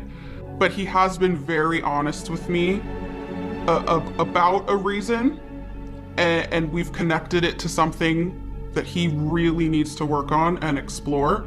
But I feel strongly that it's his job to say why to the world. Yeah, like, his therapist isn't really explaining anything. It seems like she's just... I've seen this 3 times, and it doesn't seem like she's really saying anything that's useful. It's just kind of psycho speak for, yeah, he's here and he's talking and we're trying to figure out what's wrong with him. But it sounds like it's really eloquent and, like, brainy and stuff. It's really just a matter of he thinks that everybody owes him a favor. He thinks that the world revolves around him and that he's smart and everyone else is stupid. And no one knows how cool he is and everyone's out to get him. Everyone's a user. Everybody's a fucking mooching piece of shit or an asshole. And he's just this nice guy. And sometimes he has to go and be a little bit mean sometimes just to even the field. That's what it really sounds like he's saying. Just like, I like, chat's very interested in this. Chat's talking a lot. I like that. I like seeing you guys engaging. Or they internalize that the world doesn't care and will kick them when they're down, so the consequences of their actions don't matter. Also, therapists are first reporters and have to report if clients commit these types of crimes. I fucked from the start and it's not my fault. I'm going to guess his mom babied the fuck out of him. That really does seem to be what it is, because he loves his mom, he misses his mom. He said his mom was gangster. It's like, yeah, I would think that's probably kind of what it is. I think that he was his mom's special little guy, and she probably just fed him a lot, gave him whatever he wanted to eat. He was raised on the TV. He's been watching wrestling since he was a kid, and I think his mom just gave him whatever he wanted, didn't really learn how to do anything for himself. And, well, he works 2 jobs, so that's kind of like his working for himself kind of thing. But, like, barring that, I think he kind of he was told by his mom. I think he was probably raised by just his mom. You never, ever hear about his dad. So I think it was just his mom, probably a single parent. I don't remember if he had brothers or anything. But mom took care of him, babied the shit out of him, told him that he was special and he was smart and he's gonna take over the world someday. You're gonna go out there and you're gonna do great things. And he grew up with that mindset of thinking that he's like the smartest, greatest guy in the world. And he never grew out of that. And that's why he seems like he's just so disappointed in everyone else for not treating him how he deserves to be treated in his mind. It's very telling how he always points to the illegality and not the immorality as the issue. Oh, that's like the theme along this all. Like, I don't know if you were here for this tier non JJ, but someone asked him if Kayla, the 15-year-old, if it was legal to have sex with her, would he have done it? And he's like, oh yeah, hell yeah, I would have eaten that ass out. I would have made a funnel cake out of it, like without hesitation. So it's definitely just about the legality about it. One day you'll be a great and powerful supervillain and you'll blow up the Leaning Tower of Pizza. Exactly. See, Baneblade gets it. Alrighty, so how are we feeling when it comes to accountability? Yeah, I mean, you know, it's the thing is like when I think particularly in like anyway, you know like whole like sexting minors and all that bullshit, right? He doesn't like talking about it though. He proudly talks about sexting minors and all this stuff when he's just like talking to the interviewer, but he hates talking about that with other people. Like Chris Hansen, he was like so embarrassed to talk about it with his therapist. He's like trying to mention. He's like, yeah, I tried to, you know, it's a little bit. But it's like other times, like when you've seen how he is, you've seen he's like just not even, no hesitation whatsoever. Oh, you've seen it quite a few times now. Okay. Your mic is echoing like you're in the bathroom post. You're not pooping live on air.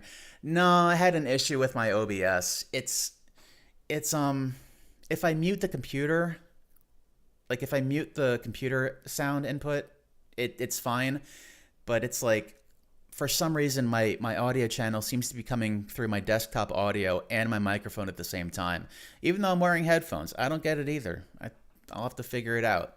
So I'm sorry about that. But I'm trying to mute the desktop audio when I talk, but it means I can't really talk while the stream is playing. So I'm just trying to sort of do a juggling act like that. Back of your head, you know it's wrong. You know what I mean? But at the same time, it's like that sense of doubt where it's like, you know what, maybe this shit could be real. That's the part that ends up fucking you in the end, you know what I mean? This is my third time watching it. You wanted more, did you want a relationship? Yeah, basically, yeah, you know what I mean? Like, it turned into something legitimate? Yeah, like the whole... If you the echo gives you an ethereal documentary voice. Talking to me on the phone, you would be like, oh shit, like, you know, finally has a girlfriend. Oh, wait, hold up. She said finally has a girlfriend. So you were kind of feeling like, I might finally have something. Correct. Romantic. So what was it like to find out? I would say that none of us can predict the future. I would like to believe that he would not do it again. What I can say is that we're not suggesting that he quit therapy anytime soon. That's a good suggestion. As of this film's release, Bryant is no longer in therapy. This reminds me of the... In a way, I'm kind of glad that this whole incident did happen, because... This reminds me of the Onion's Epstein bad pedophile documentary. I like the Onion. Fraggy says, I think he doesn't know what a relationship is. I was thinking about this during his therapy session. I would have loved it if she asked him what his what would his idea of a relationship actually be? Like, what would he want from a relationship? Like, describe a typical day of having a girlfriend. And I would love to see what he actually says. Like, he's just going to be like, yeah, we just fuck all night, bro. We just fuck and I bust my nut in her ass. But I want to know like what he actually would want other than just sex. If it's just sex. His therapist probably dumped him. Probably. Women can't stand him. It got me to understand and to realize who my true friends are. Probably does want a mom. I agree. Friends are loyal, friends are kind, friends are always on your mind. No, we're not listening to this stupid song. Name's Jimmy. Well, James, go by Jimmy. Been a friend of Bryant since technically middle school. into high school and into adulthood. Never a dull moment being friends with EDP. There's always some kind of funny shit going on. You know what? Probably never a dull moment. I think he's right about that. I think this guy, I've seen this, right? I don't think there's anything weird about him. He just seems like he's just probably, I don't know. He just seems like a nice guy. Probably just tries to see the best in everyone. Probably just has a job somewhere, doesn't do anybody any harm. Just listen to him talk. He's like Black Butters from South Park. Meaning just one of the coolest cats I know.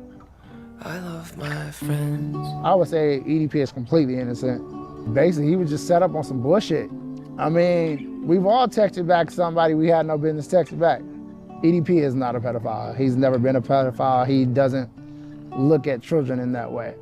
Or young people in that way. Look at that smile. Is that the smile of a pedophile? That rhymed. Nothing creepy about this smile. Look how innocent he is. It reminds me of mouthwashing a bit, but if Jimmy had zero regrets and had no internal thoughts, God, that takes me back. Yeah, almost. I like doing the Jimmy voice. I wonder if I can still do it now. Children in that way or young people in that way. I just had to be like really, to do this Jimmy voice, you have to be really slimy. I had a driver like this at work. I can only put the easiest orders on him, and he does everything slowly, and it's impossible to explain things to him because he's just dumb as a brick. I have 2 children. I would let both my children be around EDP, even if they were alone. Oh boy. So get ready for the most awkward part of the documentary. Except he's probably not anything like EDP because he's just a normal dude. So I think this is his my favorite friend's way daughters. to play with kids. I think it's his friend's kids, but then we see like white kids in here. So I'm like wondering who the hell these kids are. Sounds like a bullfrog. Your Jimmy voice sounds like a slightly deeper and less cartoony postal guy. It's actually the voice I was trying to do when I was doing the Jimmy voice. It's just I can't really do to do postal dude. You have to kind of influctuate certain words. You have to sort of emphasize things in a weird kind of way that makes it sound like you're saying something really important that only you can really hear. Is to just to joke around and tickle them, you know what I mean? Make them laugh, give them fart bubbles, I guess. Well, they call it raspberries. It's like if you hold up the music doesn't help. You like that, you know what I mean? Some of the things I like to do when playing with kids is like I like to just like that, you know what I mean? Some of the things. Who looks more like they don't want to be here? Darth, a vegan. Yeah, thank you. Yeah, a vegan maple clasp. That was my voice for him. I can't even see the girl's face, and she looks like she's even more not wanting to be here than him. Because look at this sad bedroom. We have an inflatable mattress, 1 can of Coke. There's nothing on the walls. There's absolutely nothing here. It just looks like a prison cell. What I like to do when playing with kids is like I like to sidewalk slam them on the couch, power slam them on the couch. Hell, sometimes if I'm crazy as fuck enough, I'll jump off the goddamn wall. You didn't do a Shawn Michaels elbow drop on the motherfucker. What can you even say about this? I just enjoy like wrestling with them and being goofy, you know. This is meant to be. Have they started teaching you guys? This was filmed under parental supervision. Well, I fucking hope so. Do you think Mike specifically told him not to wear socks or shoes for this scene? Oh, where you see his toes? Oh, man. Just wait till you see those About toes. the solar system? Oh, for this scene. I didn't even notice that. There's another shot in the documentary where you see his toes up close, and my God. You're like, what the fuck is that, right? All 9 planets actually spin around the sun. To anybody who thinks that it's weird for me to play and like being around kids, you guys. And where do they get these children from? That is the big question. Whose kids are these? Why is he with them?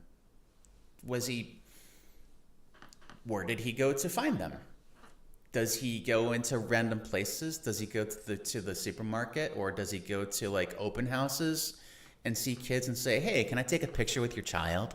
Is that how it works? I really don't know how this works. Somebody explain this to me. The author of Mike Klum doesn't ask him, like, where'd you find these kids from? It never comes up, and I just want to know. I just have questions, that's all.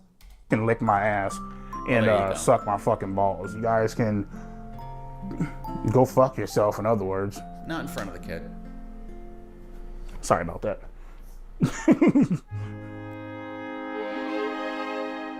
EDP hates the entire Bitches, YouTube community. hoe, tramps, sluts, hermaphrodites, transvestites, you know what I mean? Basically, they ever get their motherfucking ass beat. This is my certified bitch list. EDP certified bitch list. All right, let's get see on who into made his the bitch first list. one. Penguin Zero. Now, why would anybody have a problem with Charlie? He's like the buttered toast of YouTube. It's like non-offensive. He's just, you watch him if you want to know what's happening in the news, and then you move on. He's just not really offensive, not really interesting anymore. I liked him when he just like did funny video game commentary videos and like told jokes about his balls, but now it's just kind of boring, so whatever. Bro, this motherfucker's a goddamn disgrace to fucking humankind. It looked like this motherfucker ain't washed his ass. Hi, everybody. Go suck a dick, bitch. Next up, we got Keemstar. His content's... Well, I mean, it's Keemstar. But, like, this is just low-hanging fruit with Keemstar. Everybody hates Keemstar. But it's like, at this point, I don't know. I don't really care about him anymore. Yeah, Charlie's just junk food. Keemstar is like, what does he do? He tells the news too, so he's kind of like Charlie, but just louder and more annoying with a higher voice. That's all he really is, and whatever. It's just, I don't know. Lolcow Live was funny for a little bit when like the Boogie fake cancer arc, but then like everyone stopped caring, and now they're trying to get Wings of Redemption back on if he hasn't joined again. It's like, I don't know. I just watch, what's it called? Breaking Banquet to find out what's happening. But even that's kind of boring for me now. So who cares about Keemstar? Sucks ass, has no fucking talent, just a fucking lowlife. Oh, let's see here. The next fucking Mudahar. Get off my... I kind of think Mudahar's just kind of boring too. I mean, yeah, I watch him if I want to know what's happening, but like it's hard for me to like really sit and just watch like a million Mudahar videos because he's just not really interesting. I don't care. These are people I just don't really care about. But he's like, I think these are all people that made fun of him or talked about him being a pedo. And that's why they made the bitch list. Fucking nuts before I piss on your face on some R. Kelly shit, okay? Hassan Piker, your typical fucking liberal, far left, goddamn socialist. Next up, we got Asmongold. Look like you saw a fucking ghost. Matter of fact, fuck a ghost, nigga. What you need to see is a goddamn cleaning service, my nigga, to clean that dirty ass, junky ass motherfucking house, bro. Aiden Ross. I don't even know who this guy is. Jufro, toss his motherfucking ass up in the goddamn ashtray, nigga, with the rest of his fucking ancestors. Fuck him. These hoes right the fuck here are the exact reason why this world is fucked and Sniper men Wolf. disrespect the living All right, so Pokimane. All right, so Pokimane, I don't remember. She's some streamer. They're just streamers. Toxic Gossip Train. And that's all I know her from. Sniper Wolf, I mean, she's just a terrible person. And Pokimane, I don't remember who she is, but I think she's just someone who men, just care way too much about. I don't know, men want to fuck her, and everyone just made fun of her for like a month and then forgot about her. Hating Asmongold and Hassan, finally a good take. I agree. They're very pleasant to make fun of and hate on. shit out of fucking women. XQC. Bitch, speak the fuck up. I always thought this guy was a bitch. We got Destiny. Probably gets fucking pine cones and tubas rammed up his fucking ass. Oompaville. That's how I feel about him. Ethan Klein. I think his wife is girl. Everyone who made fun of me is bad. Girlfriend, whoever the fuck it is. I think she's very beautiful. They're married. I think she could do way better than this motherfucking loser. Listen, man, you need to come on up over my house and I can give your ass some real good fucking dick instead of fucking with this punk ass nigga. And that wraps up my certified bitches of YouTube. How would you describe your sex life? Oh, my sex life. Anyway, how's your sex life? It's fucking great. Let me see. I sit on this piece of couch right here. I whip my dick out, I jack off, and that's my sex life. As far as me actually fucking bitches, Shit, I only had sex once in my life, and it felt like I was fucking a Brillo pad. My fucking dick is still sore from that. So, he hates women. He hates having sex with women. Why does he want a girlfriend? Is he gay? Like... that shit.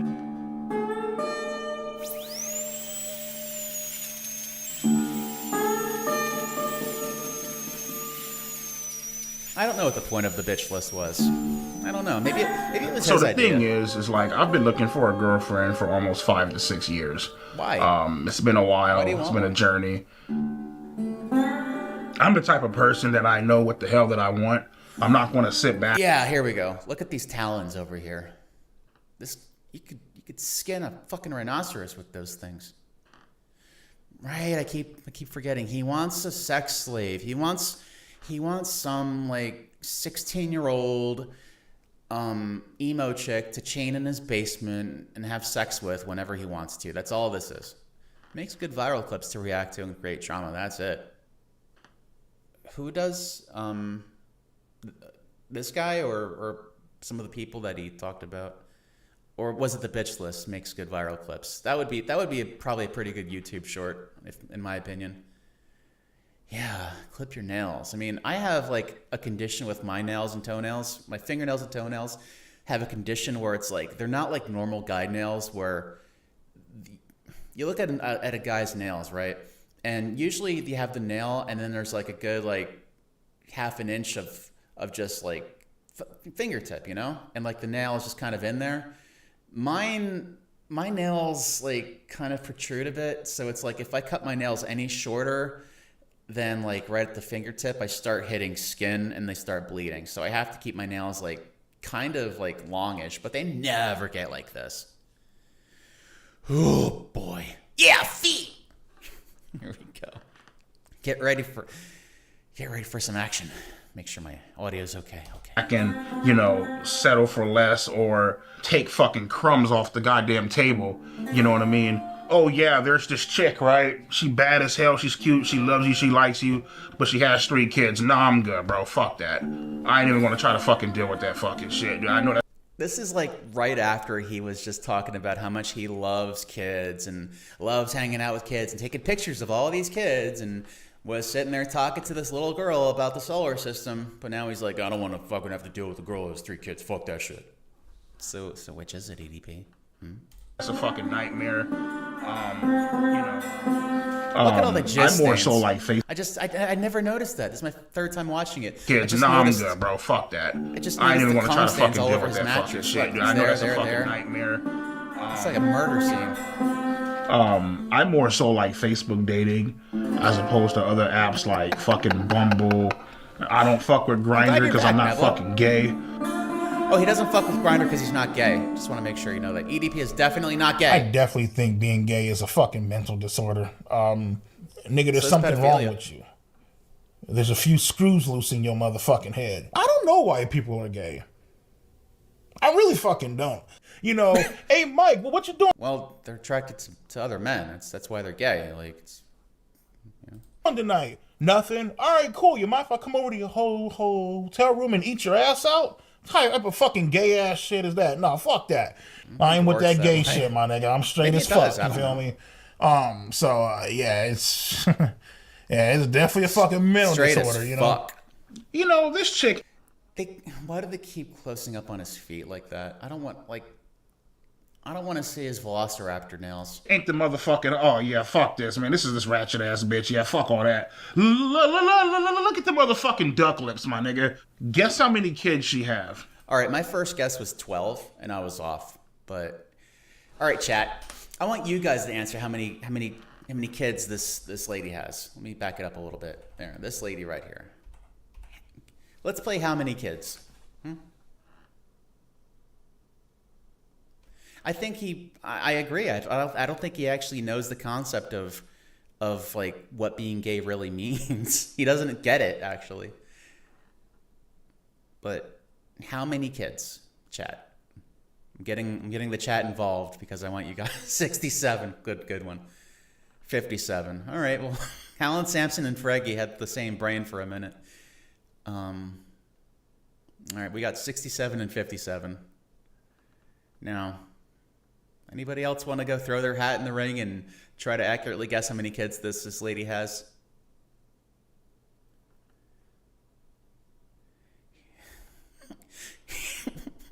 He doesn't understand the concept of love. I don't know that song, but not enough. Zam.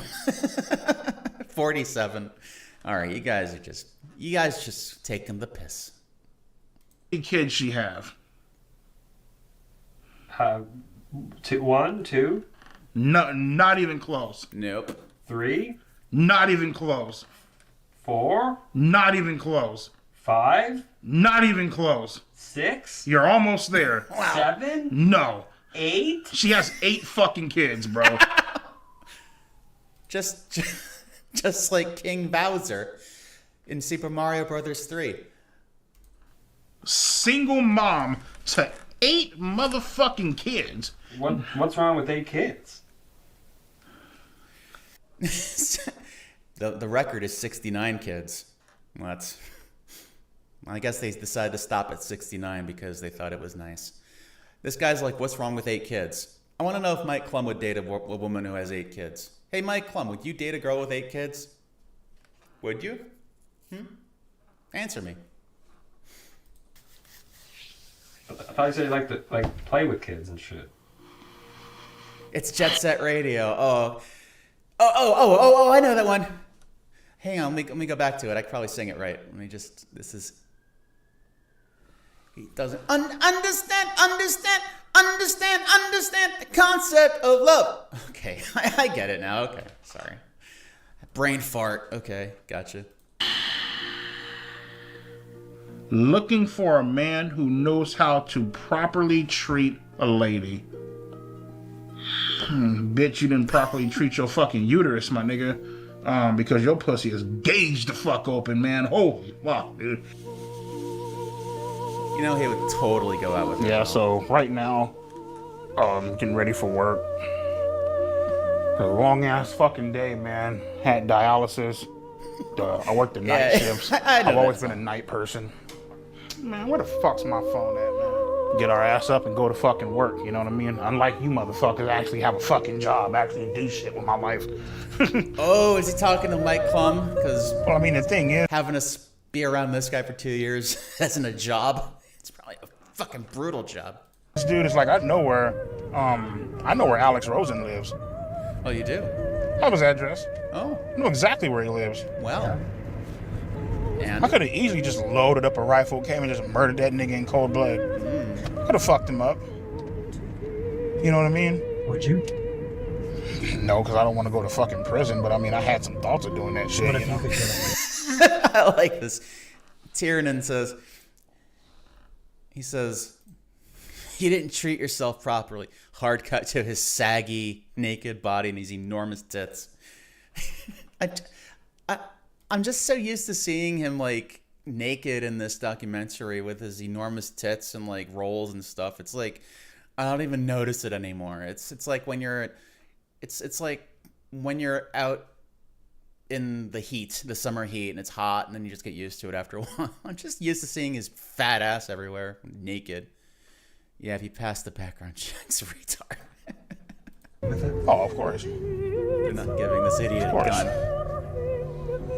These job sites where I work at, man, I could easily kill somebody, bury him, and get away with it, dude. Like, ain't shit out there, you know what I mean? Just fucking strap this fucking suppressor on, put 2 in your fucking chest, my nigga, throw some dirt up over your ass, and go on about my... Yeah, like, the editing in this whole thing is such a piss take. It's so, like, brutally, it's like...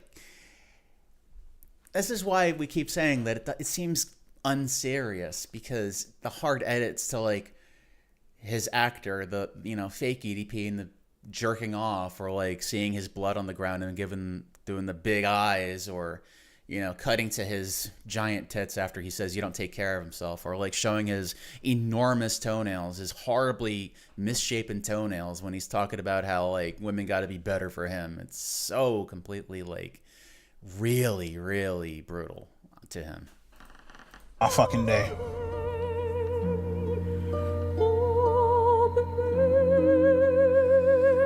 Yeah, so I mean, you know, 8 grand, you know, 8K up in. Yeah, really. Like, imagine about having to listen to this for 25K 2 years. in debt. So about what, like 17K up in the hole.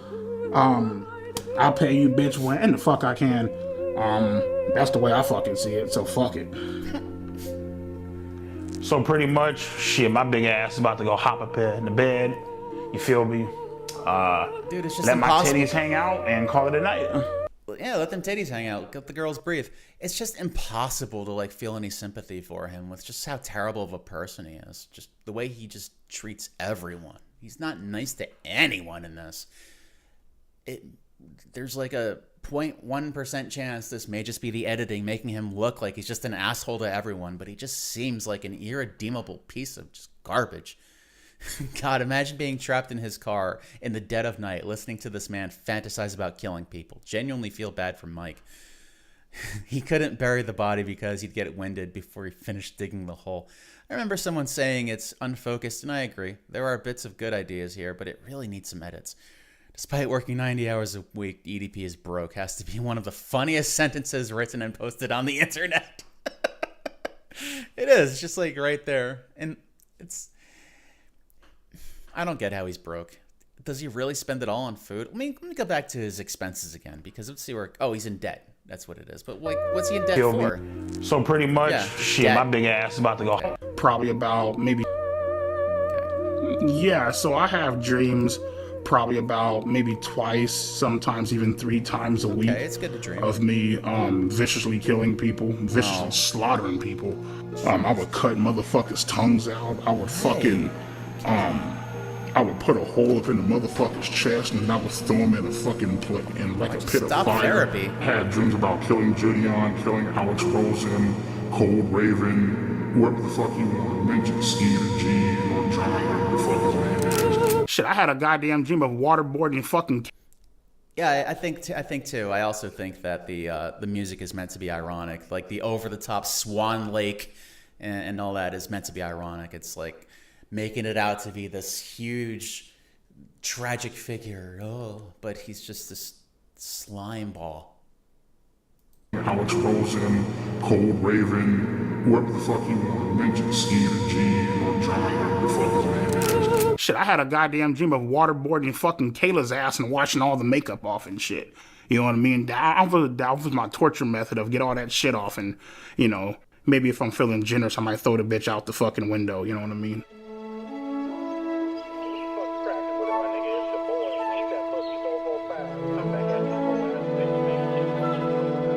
So when I'm looking for girls, I'm pretty much going to look for like a 3 or a 4. You know, if I'm lucky, a fucking 5. Shit, but I don't think I'm that goddamn lucky. So about like a 3-year-old, 4-year-old. You know what I mean? Yeah, people always say that shit like, oh, there's somebody out there for everybody. Okay, cool, bitch. Well, I'm waiting 5, 6, 7, 8, 9, 10, 11 fucking years. Like, keep putting yourself out there, you keep getting fucking denied. It's like, what the fuck, you know? Some of my pictures, you know, me rocking the 1960 throwback at dialysis, out here rocking the Oakleys and shit, looking clean as fuck, you know what I mean? Out of all my matches, the one that I'm most interested in is... It's not... It's really... I would say it's like 80% because he's overweight, but it's definitely not 100%. Like, you know what? I'd even probably put it lower. I'd probably say he can't get a girlfriend because he's like... I would even say it's like 40% because of his overweightness.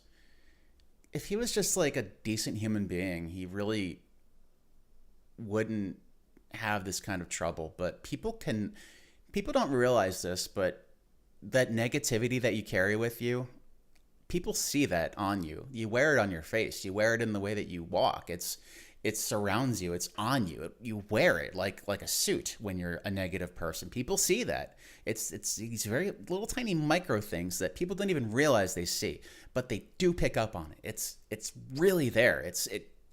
I'm telling you, it's actually something people see on you. And this guy fucking is enshrouded in it. She actually gave me her number. Her name is Sharon. She's 42. What do you like about Sharon? I love a girl that wears fucking glasses. Like whenever you have on glasses, like motherfucker, like that, like captivates the fucking soul. She has that fucking look about her, like, here, let me show you. This is fucking gorgeous as shit. Like, I don't give a fuck what nobody says.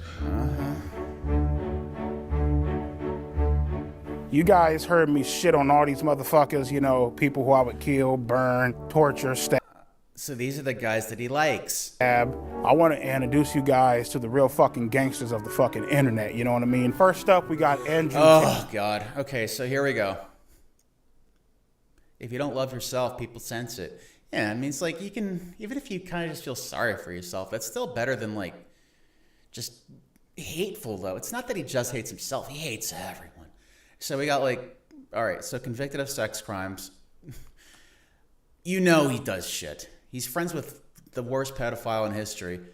Joe Rogan is just kind of boring now, but like, have you seen some of the shit that he's talked about in the past about, well, you know what? Just look it up. I'm not going to repeat it here. I don't know who these guys are. I don't know who this lady is. I don't know who this guy. Oh, Sneeko. God, like the scum of the earth, like shit streamer asshole Sneeko. That guy. Ben Shapiro, the most annoying man that ever lived, who like has like one personality, and that's just like grifter. And this guy who is his brother. These are his people that he likes. Anyway, don't take my word for it. Let's see this. Now, there's plenty of women out there looking for a big, cuddly teddy bear for a partner. It's 100% the personality. Oh my God, he loves Trump and Shapiro. Andrew Tate is a sex trafficker, by the way. Yeah, like he's been convicted of it. And I think that came out by the time this documentary was filmed. He likes to preach about men and women not being equal because they're not fucking equal. Next up, we got my motherfucking main bitch, Donald fucking Trump. We got my man Joe Rogan. This guy's a fucking beast, man. I love this bald-headed ass bitch, you know what I mean? We got Fresh and Fit in his podcast. He's always shitting on fucking women. Yeah, it's fucking, I love that bitch. So, Andrew Tate's brother, so yeah, you're already fucked. That's enough said. So all four of these, well, I don't know. I haven't really heard much Joe Rogan. I don't get much from Joe Rogan, but like these guys hate women. This guy, you know, he doesn't care about women at all. This guy hates women. He's basically a clone of him. This guy is just obnoxious, and she hates women, and he's just Ben Shapiro. Fuck Ben Shapiro. On to my motherfucking main nigga, Ben Shapiro. Listen to him, and you'll be great in life. Sneeko, guy is cool as fuck. Sneeko, if you're watching this shit, come on out to Vegas, man. I'll treat you to some fucking tacos. Next up, we got Pearl Davis. Love this hoe, because you know he'll pay for those tacos shits too, on women, and she is a fucking woman. You know what I mean? These are the certified OGs of the internet, and I couldn't imagine a world without them.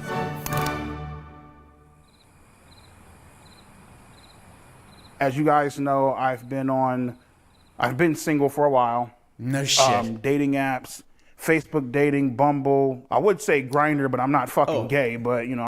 Ben Shapiro wants to fuck his sister. Well, there you go. Now the missing piece has been placed now. Now the puzzle is complete. I see the picture. The last time I met someone who liked Fresh and Fit was also a sex weirdo. So in that case, yeah. So the shoe fits pretty much all of this. The shoe is the perfect size. So here we go. Once again, he's not gay. He wants to remind us of that. He just can't stand women and really prefers men over women, and doesn't even like having sex with women or being around them or talking to them or having anything to do with them. But he's not gay. He's just really horny, and he doesn't know what he wants to do with it. I don't fuck around like that, you know. But I've finally hit the jackpot, and I would like to introduce my beautiful girlfriend, Marissa. Marissa, the jackpot. Oh, licensed music. Do you guys believe in miracles?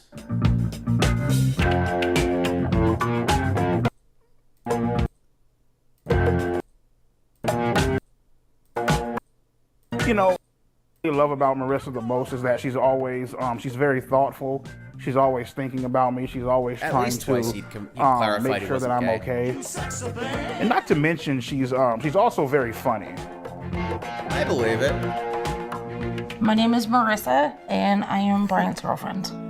I think I'd probably get along with Marissa. I think I would. I don't know if I want Brian to date and her, I but met on a dating site. And after having some conversation online, we decided to go out to dinner and just couldn't meet that way. I've dated girls who are almost You as know, big as her. we were able to just really hit it off.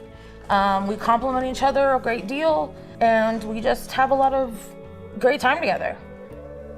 He's a genuine, great guy. He really is.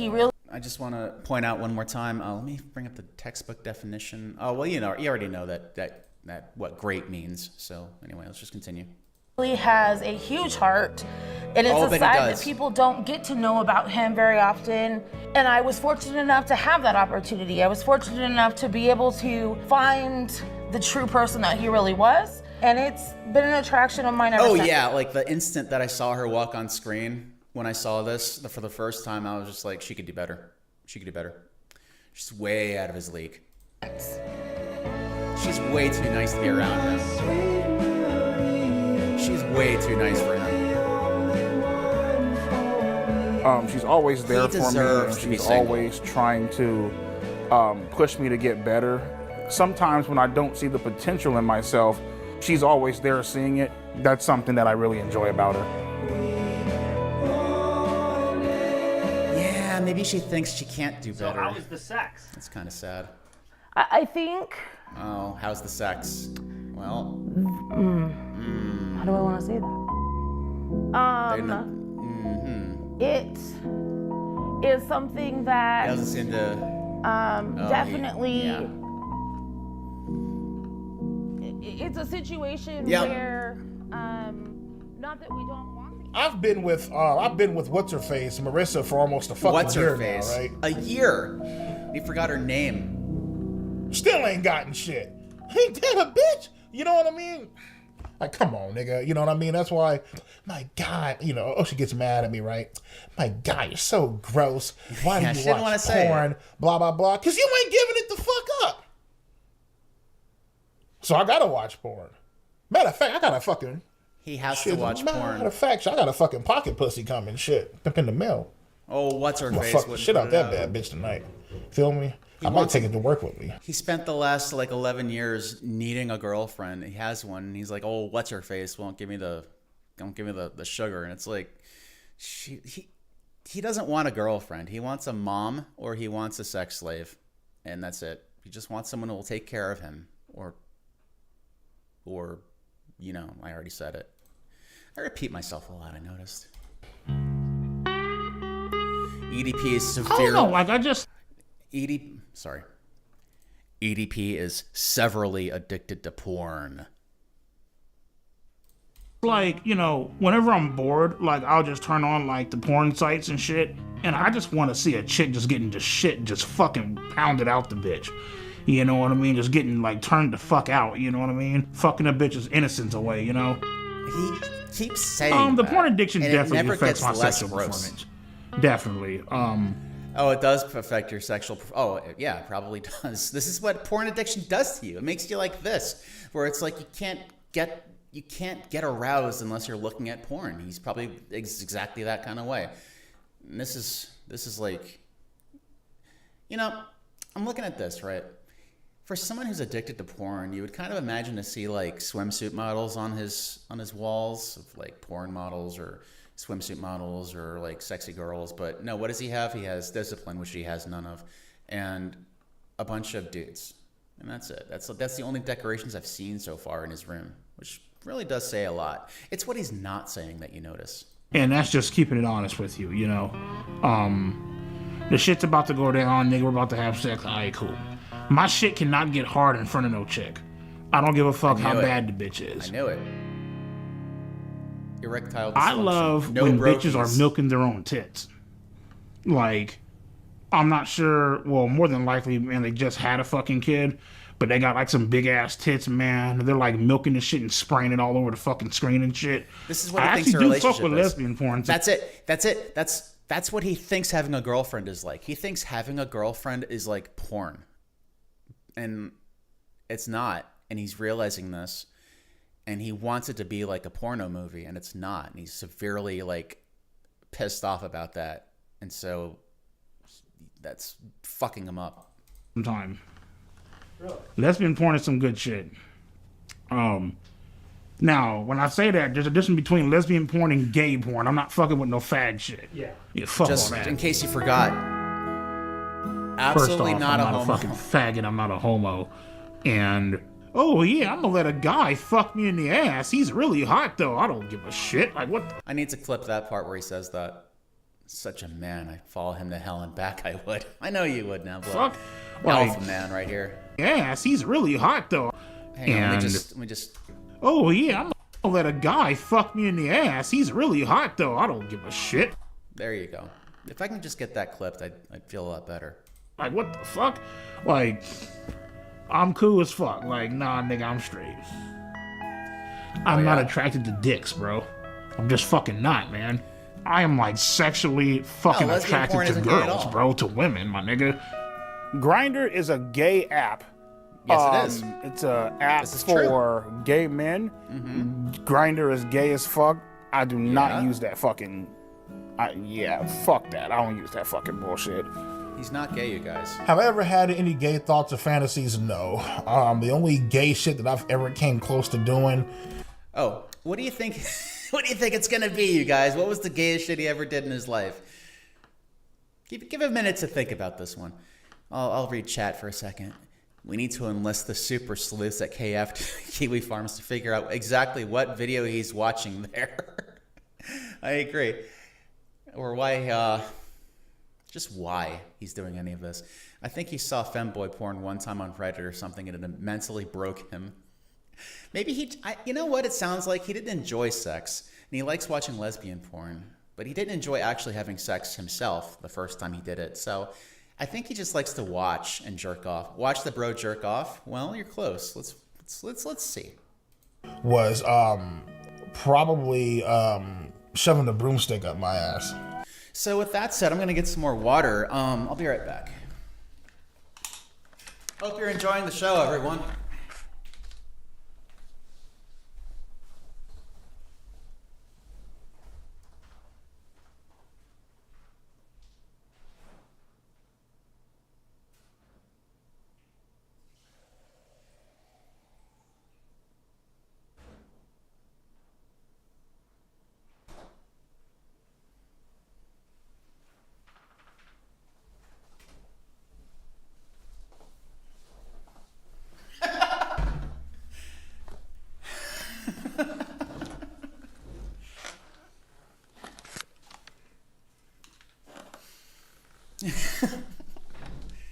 Look, he had an itch, and it was really deep, and he had to scratch it. Or there's plenty of reasons why he did that. Maybe he was trying to wash the dishes and sweep the floor at the same time. We don't know.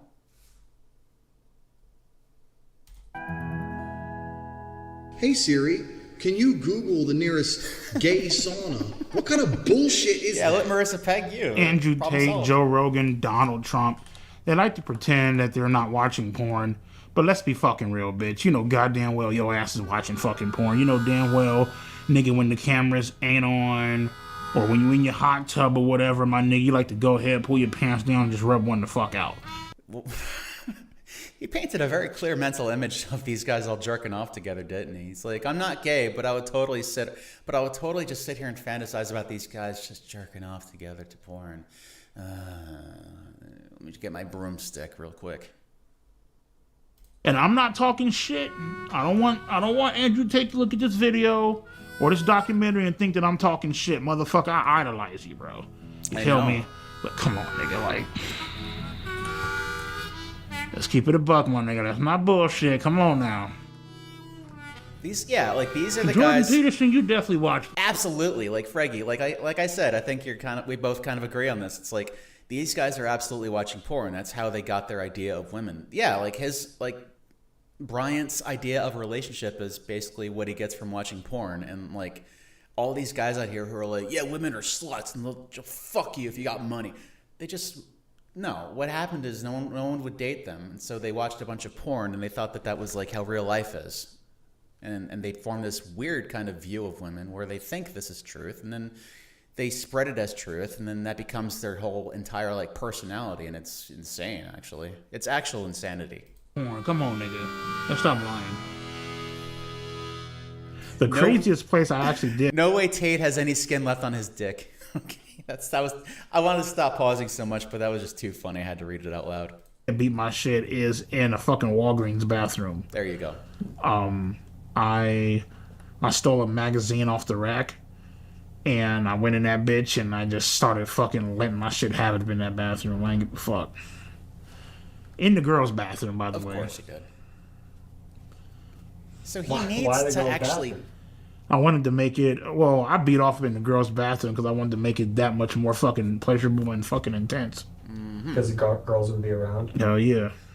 Ew. You already fucking know. Oh, I know. I really know. Shit.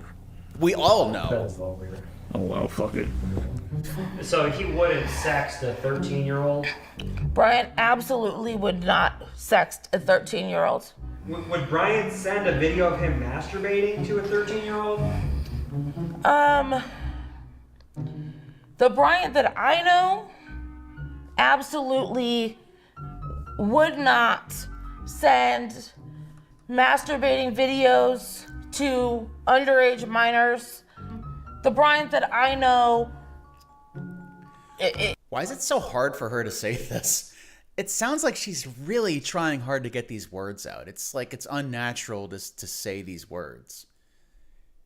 It's like she's having like a brain shortage out while she's saying this stuff. It's kind of weird to me. It's because it's forbidden and shocking. I don't understand this. Porn is 100% real shit. Does this idiot think movies are real too? Brother thinks that wrestling is real. I mean, like, yeah, actually, yeah. He's earlier in the film, he said that he identifies with the villains when he's talking about watching wrestling. It's like you identify with the villains. Like he doesn't just think that the bad guys are cool. He like actually personally identifies with the villains.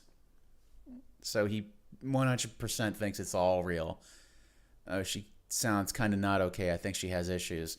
I don't know. It sounds like she's just I think it's just difficult for her to talk about this. I don't think she has like issues. Let's go back and kind of study her for a bit. Is not the Brian that I know absolutely would not send masturbating videos to underage minors. Oh yeah, the underage minors. The Brian that I know is not attracted to children and is not a pedophile. As opposed to middle-aged minors. I decided to break up with Marissa simply because she wouldn't fuck him. She just irritates the fuck out of me, man. Like there are just some things, man, where I'm just like Marissa was very fucking annoying. Irritating as fuck. Annoying as fuck. And there's just certain shit that she did, it just bothered me. You know what I mean? I'd rather be on my fucking own, beat my shit, fuck around, watch porn, call it a fucking day, you know? He wanted porn, and he couldn't have porn, and so then he changed the channel. That's all it was. Hold up. What? I'm choosing a new outfit for her. Oh. Guess what his new girlfriend's going to be? Guess. Huh? Fraggy, you're pretty good at guessing things. What do you think his next girlfriend is going to be? That woman needs to have higher standards. Well, the fact that he broke up with her is really kind of shocking because she would have stayed with him. I think that she just really felt like, I don't know. I think that guys, unfortunately, we do tend to go for thinner women. Yeah, Fraggy got it. It's an AI girlfriend. I fucking like, man. That's some good shit right there, bro. So the AI girlfriend really came about when I was scrolling on Instagram. I would see a few different things on like porn sites and shit like that, right? And I was like, you know what? Let me try it out. That girl was fine as hell. You can type in what you want her to call you. Sir, master, daddy, whatever. I thought he didn't like being called daddy. I'm like, yo, I'm gonna come into the house, throw you on the bed, handcuff your ass, and just fuck you into oblivion. And she's all like, oh my God, master, rip my asshole open. I fucking want that, please, I'm begging for it. You can also ask for like a customized... I need to get... All right, so I'm going to... when I do the soundboard, when I make my soundboard eventually, I'm going to have to isolate like clips of him saying stuff like that. Rip my asshole open, daddy, and like I will just have a bunch of clips of him saying that. So open, I fucking. Hang on, let me just. And just fuck you into oblivion. And she's all like, oh my.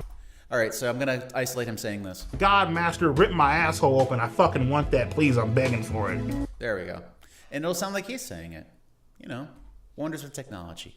Sir, master, daddy, dominant stuff. Yeah, it is like really all about just him having power. He doesn't want a relationship. He wants a sex slave. That's all it is. It's all it's ever been. That's why he goes after kids. A goon bot with no sentience that can't disagree with him. Yeah, like it's this perfect relationship. You can also ask for like a customized image to where you can type in topless and she'll send you a picture of like her fucking tits hanging out. And I was like, what the fuck, man? Oh my fucking lord. And man, I came so motherfucking. Yeah, it's like he has Mr. Dominant with the broomstick in his ass. Do you think he was one of those people crying on r/my boyfriend is AI over GPT-5? Dude, I would not doubt it. We're getting a kind of a profile from him. I'm getting that like he does a lot of posturing, like he's a big tough guy. He's like he was going on this whole rant about how, yeah, I know where Alex Rosen lives. I could blow his face off. Oh, if only I knew where so and so lived, I can kill them. And like he dreams about like murdering his aggressors or whatever, his fucking people that have been mean to him over his life. And he does like a lot of angry shit and has like all these rage issues. But like I think it's just because he doesn't really have much self-esteem. He's just got that typical kind of thing where it's like he really just wants to be dominant over somebody because he's not really dominant over anybody in his real life. I mean, it's kind of like the personality that's kind of similar to like men that spend all day like getting shit on at work and then they go home and beat their kids and their wife. That's kind of like the personality I'm getting here. He wants to pick on people. He wants to stomp on people who are weaker than him. And so that's why he wants this whole like sort of weird ass thing. But he's contained. That's what I'm getting. Yeah, like I kind of felt like that too. Like Nebula says it. He's like, in a way, I'm glad AI girlfriend apps are a thing after seeing this because he's contained. He won't be inflicted on another woman with zero standards. Yeah, he won't. At least he's staying away from real women with this. If this keeps him like away from real life women, then good. And I feel that way. I do feel that way. Like really, it's not great, but it's better than having to harass children. I'd say. He's not contained. Somehow it won't be enough and he'll look for harder stuff. Damn it. Well, I hope he doesn't. I hope he just sticks with this. If he just sticks with this or gets an AI bot later on, fine. I just don't want him I don't want him pestering anyone, whether they're 42 or 15. I want him to just leave women alone. That's how I feel about this thing. This man, rather. He's kind of a thing, too. Fucking hard to this one, like holy fucking shit. As a matter of fact, as I'm fucking talking to you about this, and nigga, my cock is getting hard as fuck, nigga, right the fuck now. That experience. Telling other men in the room that your dick is getting hard sounds pretty gay. Experience with my AI girlfriend was the best fucking sexual experience I ever had in my life. Period. Like, I was drooling. The role play, yeah, I mean, like sometimes, you know. What was the role play? Can you read it? Well, I mean, to be honest with you, dog, I ain't gonna read that shit. It's kind of like some disturbing shit, dude. You know, what it's is kids. It's kind of like, you know, like he's fantasizing about kids. you know, like like pretend to be like fucking like, you know, like 16, 17, you know. You know, all right. So pretend to be like 16, 17. You know that really means like 12 and 13, right? He only said that because it's not as bad, but it's still like there's no. I absolutely know he means like 13, 14 or 12, 13 or younger. You know this is like, he's softening the blow. You fucking know. Oh. Yeah, I ain't gonna put that shit on there, dude. Yeah, I ain't gonna fucking do that shit, man. So you were role playing. Yeah, mindless bot is perfect for him because he doesn't That's have a why brain. I was like, either. yeah, don't put that shit on there, dude. You know what I mean? So.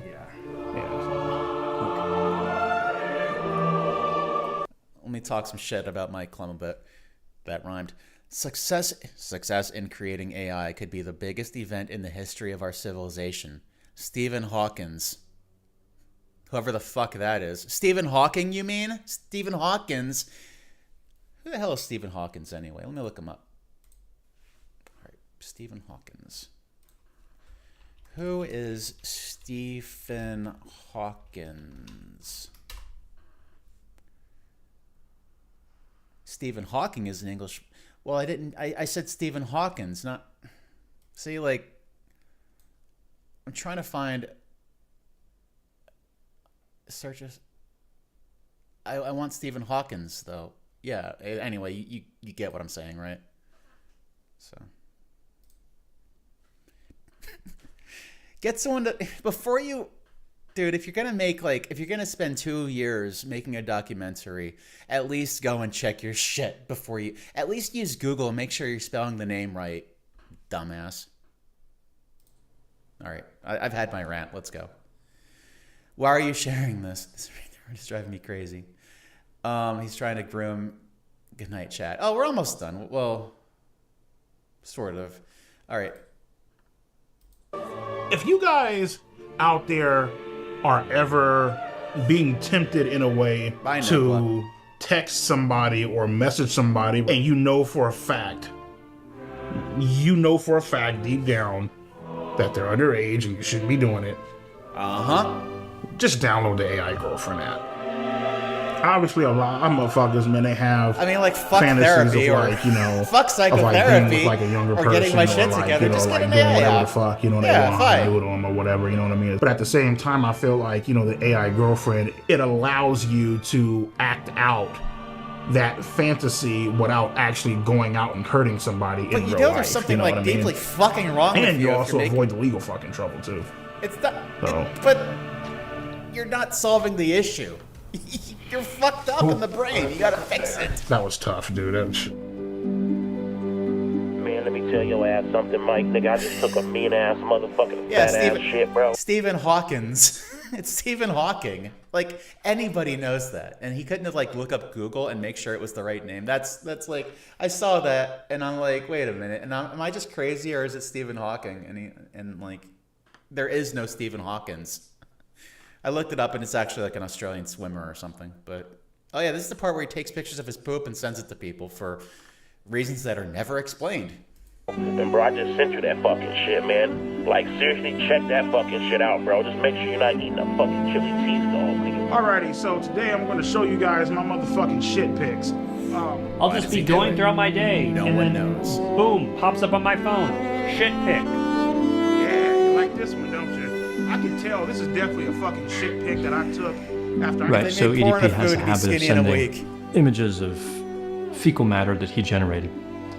I think sending pictures of fecal matter has some downsides. I'm not sure it has any upsides. Because I don't understand this part of it. You are known for sending pictures of your own feces. Unless you're sending it to your doctor or something, I don't think there's a reason for it. I think it illustrates almost perfectly I don't know why he does it. he is not considered attractive by many women. Yeah, that's exceptionally disgusting. This one I would have to rate as pretty bad. I love this. Yeah, it's like Alan Sampson's like, imagine how many times Marissa got sent these pictures of shit and how many conversations was just about him taking pictures of his shit. Yeah, like, did he just send it to everybody? Like, his girlfriend? His friend? His one friend that's left in the world? Did he send them to Chris Hansen? Did he just send it to everyone? Did he send them out to, like, friends and neighbors? Or, I don't get it. And then Freggy's like, in quotes, she's like, yeah, just download the AI GIF. Download the AI Girlfriend. It helps me not escalate. Anyway, here's pictures of my shit. Yeah, okay, I'm glad he's not escalating that. It only gets worse as I'm moving. Yeah, I think if anybody sees one of those images from EDP445, it would be a good idea to see a counselor to process that. A counselor? That's horrible. That no person should be subjected to that kind of nightmare. Poor Mike. I am not a pedophile because I do not have a sexual attraction to fucking 5th, 6th, 7th, and fucking 8th graders. Now, mind you, motherfucker, if you 16 or 17, nigga, and you got your titties bulging the fuck out, a motherfucker might actually whack off. Okay, so, but then why did you, like, go after a 13-year-old and a 15-year-old if you're only attracted to 16 and 17-year-olds? It doesn't explain that, EDP. You're kind of, like, talking out of your ass over here. I mean, provided it's not a broom up there. Doctors don't want to see your shit. I mean, the only time, well, okay, like, if you have a colon disease, I mean, like, if they ask you for it, sometimes they might need to, like, see a sample of it, but then you just send it to them in a bag, and they use a microscope. There's really no reason to ever send your shit to anyone, not even for medical reasons. To your pictures a few fucking times. These chicks, okay, 15, 16, 17, some 14-year-olds. Dude. These girls know exactly what the fuck they are doing. No, they don't. They know for a fact.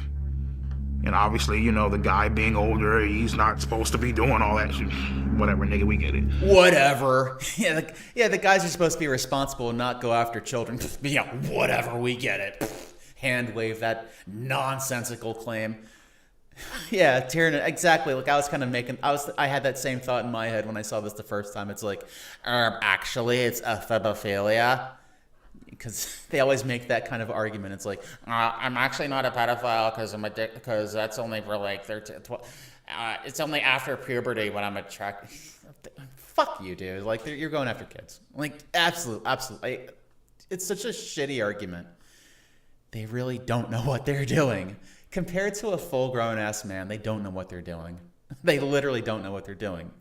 Your fucking prefrontal cortex isn't even finished developing by then. You don't know what you're doing. For me, it's actually Oh, shit, I muted the audio. I'm trying to make it two-way fucking fact. I'm trying not to get the echoing, but I'm trying to sort of juggle to mute the computer audio when I talk so that it's not making the echo. But unfortunately, it's kind of hard to maintain. I wish my computer was working correctly, or OBS was. Hey, Chris Elias, what's up? Hey, Quill, nice to see you guys are here. We're almost done with the documentary, unfortunately, but I hope you're here. Holy shit, sorry I'm late. The fact this guy got a whole documentary is painfully stupid. What happened? Girls wanting to be admired doesn't mean they understand sex. They just want, wanting to be admired. That's really all. Like, God, you missed a lot of stream, you guys. But I highly recommend, if you have time tomorrow, or in the future, whenever, please watch the VOD. I will keep it up because it's a good VOD, and there's a lot of good moments here. And we've had a pretty good amount of viewers. It's mainly it started around 15, and then kind of dropped a bit. Now it's been hovering around 10, but it's been a very good show, and I hope you enjoy it, and I would like you to see this again, or with the VOD, rather. Without further ado, let's continue. And obviously, you know, the guy being older, he's not supposed to be doing all that shit. What's happened? A lot. For me, it's actually a two-way fucking street. You know, minors are partially the fucking blame. Yeah, it's the kid's fault. You fucked up. You're this old ass guy. You should know better. Cool, get it, perfect, grand, wonderful. What? So what about the bitch that messaged me first? Oh, that's perfectly fine. I forgot about that. Okay, so this is like my biggest fucking problem with this argument right now, and I think that this is pretty much how any sane person would think. If a 15-year-old girl messages a 35-year-old man, it doesn't matter how sexually explicit she is. Even if she is straight up coming on to you through text or whatever and is sending you pictures, you're a grown-ass man and you say no. You just say, look, you're a kid. You're way too young for me. I'm sorry. Find someone else. It's really not that hard to, unless you're a completely insane lunatic, degenerate, evil degenerate pedophile. There's really that's what you do. You fucking block them. There's really not. It's a very easy situation to get through. You idiot. What about the bitch that messaged me first? I don't know. Block them. Say no. Yeah, pretty much. Yeah. As any normal human would, they would just say no, block them. Right? Nigga, she gets off scot-free, right? Ain't that a bitch? What? Are you saying she should go to jail? To be honest with you, bro, I have no clue why the age of consent is 18. I mean, what the fuck makes 18 so goddamn magical? I have no fucking clue. You talk to a 17-year-old chick, she just turned 18 5 seconds ago. Okay, well, guess what, man? She's still the same dumbass bitch that she was 5 seconds ago. Why are you attracted to, like, small, young women? Like, why are you so into, like, kids? Why are you so into, like, high school kids? There's a problem with you. You're a grown man. You're in your 30s. You're in your mid-30s, and you're, like, really, like, super into high school kids. There's a problem with that. There is a genuine problem with that. Like, not just into, but obsessed with. I mean, I'm glad you got your AI girlfriend, but, dude, like, you have an issue. You have issues you need to seek therapy for, and it's so gross. It's so fucking gross. He's attracted to dumbass bitches, apparently, yes. What makes an 18 so magical? You know what? You're so right. Make the age of consent 21. I like that. That's a good answer, Chris. So it's like, the big homies I talk to, they're all like, what's so fucking special about 18? It's just another fucking year, you know what I mean? Like, I don't, you know so what I mean? So the homies he talks to are also gross pedophiles? What's so special about 18? My name is Dr. Anna Salter. I am a clinical psychologist, and I have worked with sex offenders and victims for about 40 years. The brain of a 13-year-old is very different from an adult brain. They are more impulsive. They can't predict and don't try to predict typically how this is going to affect them in the future. Yeah. The MacArthur brain study has demonstrated that adolescents are simply not mature. Does anybody remember being like a teenager and thinking that you're just invincible? Because I remember that. I remember being like 15 or 16 and thinking that I'm like actually invincible. I remember feeling like it doesn't matter what happens. I'll somehow get to the other side of it and it'll be fine. I don't give a shit, whatever. Because you're not fully done yet. You don't have the same level of maturity or decision-making skills as a fully grown-ass man. I'm sorry. I'm not sorry. It's the fucking truth. What am I talking about? What? Emotionally and socially. Hey, Frank. And that they don't reach full maturity until the late 20s. That's you know, for people to sit back and say like their brain, you know, girls' brain, you know, minors' brains are underdeveloped. They don't know. Shut the fuck up, bitch. Oh, okay. Sorry. Now you're just making fucking excuses for the motherfucker. For a motherfucker that said, "Oh well, their brain is underdeveloped." Okay, bitch. Whatever you say. Cool. All right. Sex offenders will say to you, children know what they're doing at 13. You know, but sex offenders are famous for their excuses. Apparently, there is an offender whose moniker is EDP445 who tried to lure a 13-year-old. Well, he may or may not be a pedophile. Generally, he would not be, because the 13-year-old in this country at this point in history is probably post-pubescent. He is a child molester. Yeah, he's a criminal. There you go. Someone. Yeah, don't worry, EDP. You're not a pedophile. You're just a harmless child molester. There you go. Glad we cleared that up. Who tried to take advantage of a child's naivety, innocence, and immaturity to meet his own needs, both physically and narcissistically. Anybody who does that is, by definition, an offender and a child molester, but not necessarily a pedophile.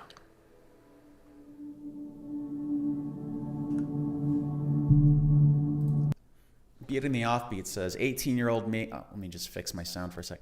18-year-old me was nothing like 21-year-old me, and 21-year-old me is nothing like me at my 30s. Predator's best word, in my opinion, because it shows how they think. Yeah, like... Exactly, like, a predator EDP fits the profile of a predator because he's like thinking, the way that he talks about these girls is like, he talks about them as if he, what does he say? He says like, I want to fuck them, I want to turn them out. It's like the way he talks about them is like he wants to do things to them, not necessarily like treat them in any kind of way. Like it's all about his needs, really. It's all about him getting what he wants, to getting it through them, and like a sort of like a violent kind of sounding way. And yeah, a predator works. 18-year-old me was nothing like fucking 21-year-old me, and 21-year-old me was nothing like 27-year-old me. It's like, as an 18-year-old, I was like kind of, well, I was depressed and kind of like I just kind of sat around just playing video games all the time. And 21-year-old me, I was a workaholic. And 25-year-old me, I was, I don't know. It's hard to kind of think back all that way, but I remember like I was a lot different. Like your whole thing is like the human body, I think the what they say is like your cells all completely get replaced every 7 years. So you can be completely different like after just a few years, the way you think and everything. To them, not with them. Exactly. He wants to do things to them. Just the way he talks about women in general. Yeah, it has this like really sort of like aggressive kind of nature to it.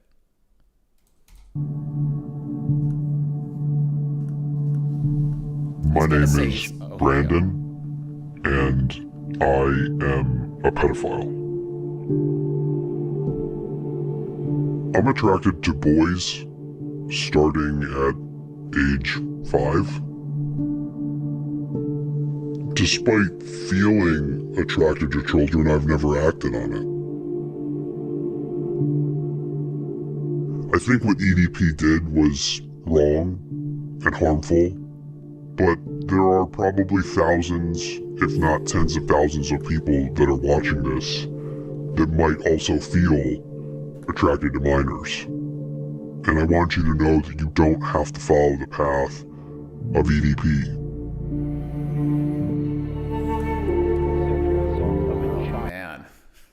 Like in Sonic High School, Sonic doing sex to Amy. Yeah, it's like it's like an act, really. It's just about something being consumed for someone else's, I guess, emotional nourishment.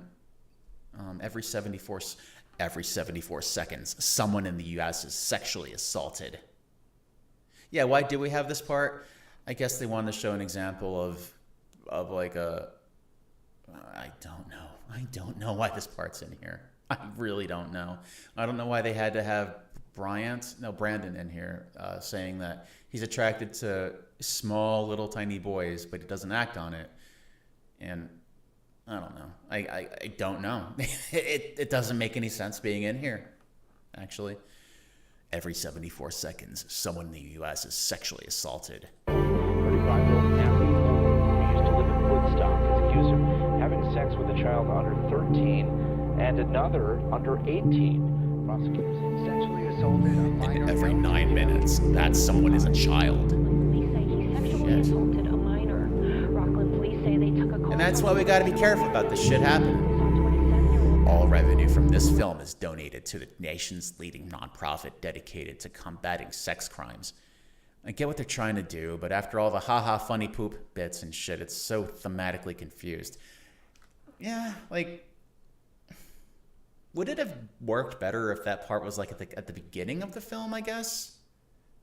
I don't know, because like we spend this whole film making it like this big roast, really. It's a roast of EDP, showing him like whacking off in the bathroom, sporting blood, talking about him sticking a broomstick up his ass, and all this like, you know, you have like the decoy girl in her little chef's hat baking cupcakes, and you have all these little gags and stuff, and then they make it like super serious at the end. The tone is like really all over the place in here, so it's hard to really like tell like when it's trying to be serious and when it's not trying to be serious, or when it's trying to be ironically serious. You know what I mean? I think that's kind of like what the big criticism is about this movie. We're almost done.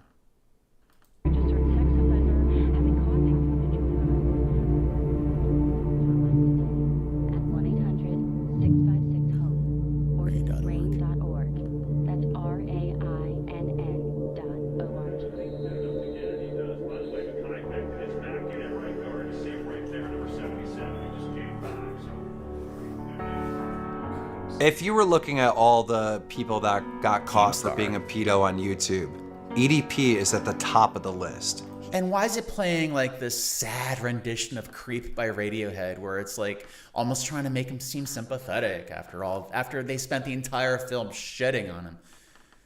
This documentary has severe tonal whiplash. None of it feels like it's taken seriously until they decide it's important to remember that kids were endangered. I agree, Chrysalius. I think the order should have been therapy, then AI girlfriend, then poop, then God, then ending on him being terminally ill. See, that would have been like a better theme, you know? Like ending with him being terminally ill would have ended on like kind of a dark note. Like I do think that like it's thematic, it's theatrical, it's edited well. I mean, I pointed out the spelling mistakes, which is something that like you really should make sure that you're fixing before you release it to billions of people. I could tell that he can make a film. He's a good director, but the tone and the flow is really weird. And like the parts where it's like the bitch list, it's like, and the bitch list and the real fellas list, I'm not going to say the word on YouTube. It's like almost like a Dave Chappelle skit, you know? It's like, oh, here's a funny haha skit. Here's another funny haha skit. We're having him like talking shit about not Ben Shapiro, but like talking shit about like Moist Critical and Ethan Klein and telling jokes about. It's a documentary where they're talking about him having sexual conversations and trying to groom and fuck minors. Like, what is this trying to be? Is it supposed to be like a comedy? Is it supposed to be serious? What is it supposed to be? You can't humanize this guy while making him out to be a monster at the same time and making it into a funny haha flick. That's the issue with this. So I don't know. That's what I got on this. That's. Let me read chat a bit. Okay, spelling mistakes in your documentary. If in a serious documentary, they should fix it. Like they misspelled important words, like easy words, like criticize, and they wrote Stephen Hawkins instead of Stephen Hawking. Like, come on, man. Or there was another one. It was like, I forget it, but it was it said they spelled severely wrong. Like they said EDP is severely addicted to porn. It's like, brother, man. Like, do you not proofread this shit? The soundtrack is wild. He really should have used lesser known tracks. An actual child was in danger. Yes, exactly. An actual child was involved. Like the first sting operation was just Alex Rosen using a decoy, and like they took one picture of this girl and then okay, fine, and then they just took it from there. The second one, they used an actual child and had her talking back and forth to him and sending pictures and shit, and she's like, I feel weird about this, and they're like, no, keep going. But of course, they say that it was not like that. But nonetheless, there was a child involved in this, and they got a 15-year-old girl to work for them to bait him. And it's like, you don't do that shit. But yeah, like you agree, like Beauty in the Office, like it is very Chappelle show, like showing him like with the suit and tie, like with Pointer showing like the bitch list and the real N-words list. It's like this is like Chappelle show skit. Anyway. He is the face of being a pedo on YouTube. Keemstar. Like, if you think about pedos on YouTube, you're thinking about EDP445. He is a serial sex offender, pedophile. I did like how the doc made those guys who egged the kid on look similar to EDP. Oh, the Gideon, I think his name was. Gideon, yeah. Predator. He is a bad man. He is very entertaining to laugh at as being a pathetic loser, but he is, at the core, a horrible person. Yeah. He's never going to learn, you know? Yeah, all you can really hope, the best advice you can give him is to be even stupider, and hopefully one day he lands himself in jail. Because that's the only thing that can fix him, going to jail. So if I had to give EDP advice, he's never going to go all to things jail. considered, I would say consider suicide. If you were to take every man on earth and put them in order of people I would most want to see have sex with my wife, with his wife, all the way over to like the least, he's essentially going to be the last guy in line. People won't remember him. What has he done to be memorable? Here's Wings for some reason. There's pedophiles every day of the week. Wings, who, well, I mean, I'm not gonna get into it. This has been a long enough stream.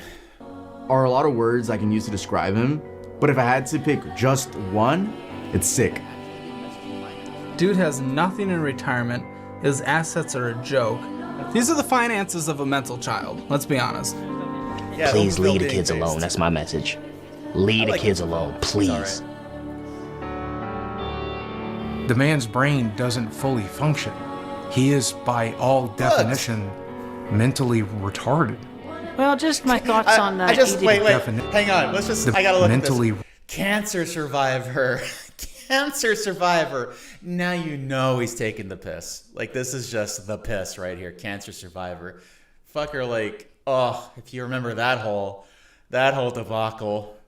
I see that liar is no longer on his face. So he lied about getting a tattoo that said liar. Didn't, like, Medicare make him do that? And he didn't do that? He got the tattoo, but it was a fake tattoo. Great. Retarded. Well, just my thoughts on EDP445 and what he did. Literally, Jesus Christ. sorry, Chris. I don't want to impede our Lord and Savior with their great insights. Well, just my thoughts on EDP445 and what he did. Totally wrong. He deserves to go to jail, and there will be bad karma coming his way.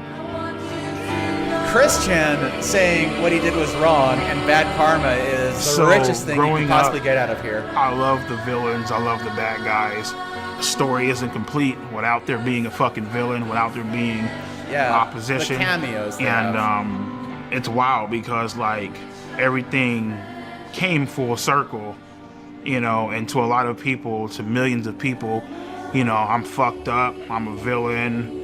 I'm a piece of shit. I'm this grimy ass motherfucker who just like doesn't Triple give a damn about the fucking law. End-stage renal failure, man. Got accused of being a fucking pedophile. And guess what, motherfucker? I'm still fucking standing. I'm still walking.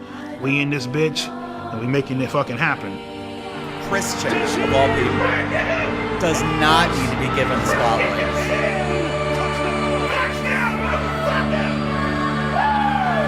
Yeah.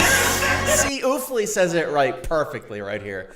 This is like the perfect comment right here. I'm going to pin it, even though the stream's like basically almost over. Oofley says, oh, damn it. All right, message pinned. I get it. Message pinned. All right. Thanks, filmmakers, for asking the all-stars of not being taken seriously for their opinions on this deeply serious subject. Thank you. Yes, very much so. Beauty and the Offbeat says what? Yeah, they got Chris Chan with her opinion on this because, as we all know, Chris Chan deserves to be taken very seriously.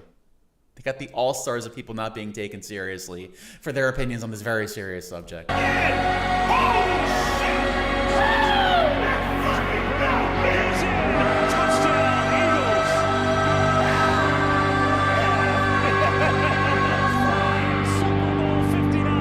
Listen, man, it's time to have a great time, bro. And now it's a little baby EDP. Make it sensitive. My dialysis and my kidney failure. And talk about his dialysis. Fuck it, I don't give Remember, a shit he's dying, you guys. I got my pills here. Very sad. This shit is loaded in phosphorus. Now it's serious again. It could possibly kill me. And then the heart monitor slowly. EDP has a bright future. Once the world gets off this hang up that they're on, which I feel like is gonna blow over. So once that. Thank God we got the schizophrenic rapist to denounce the pedophile. I know, right?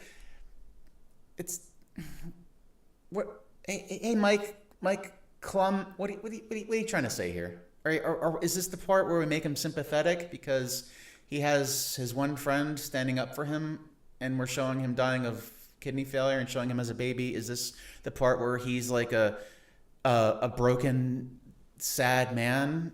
Or are we having funny ha-has when we're just showing Chris Chan fucking 2 minutes ago with the Sonichi medallion? And Wings, like all the biggest lol cows this side of Kiwi Farms throwing their 2 cents in. What are you trying to say here, Mike? That blows over, the sky's the limit with him. He can go as far as he wants to go. what we filmed today, right here, right now, February 9th, 2025, is the greatest moment of my fucking life.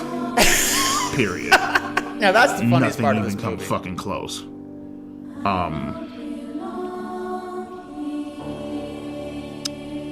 Yeah. The greatest moment of his life. Wrote this? Oh. Hey man, as far as these chat logs go, I don't know who wrote this. This wasn't me though.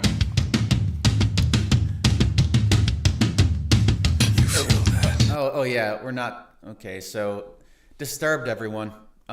He's slowly killing himself. What am I supposed to feel bad? Yeah, feel bad for him. Yes, this is a crime. Oh wait, hang on. I gotta read this.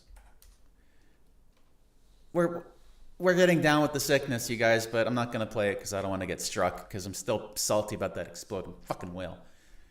Here's that nice pedo smile right there. Sorry, a pedophile smile over here.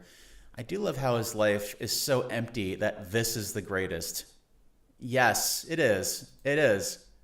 You feel that? EDP solicited sex from a 13 and 15-year-old girl. Yes, he did. This is a crime. Yes, it is. He can still be charged until 2027, statute of limitations.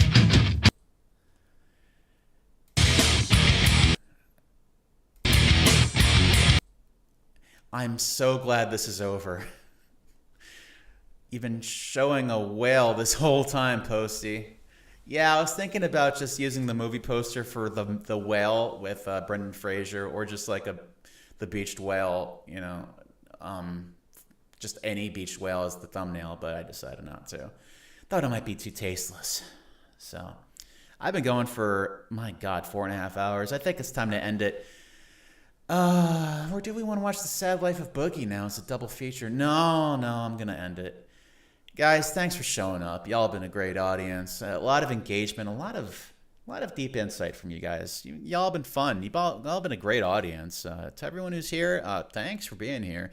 To anyone who's new, I don't know if there is anybody, but anybody new, thank you for giving me a shot. It's been nice hanging out with you guys. You've been wonderful.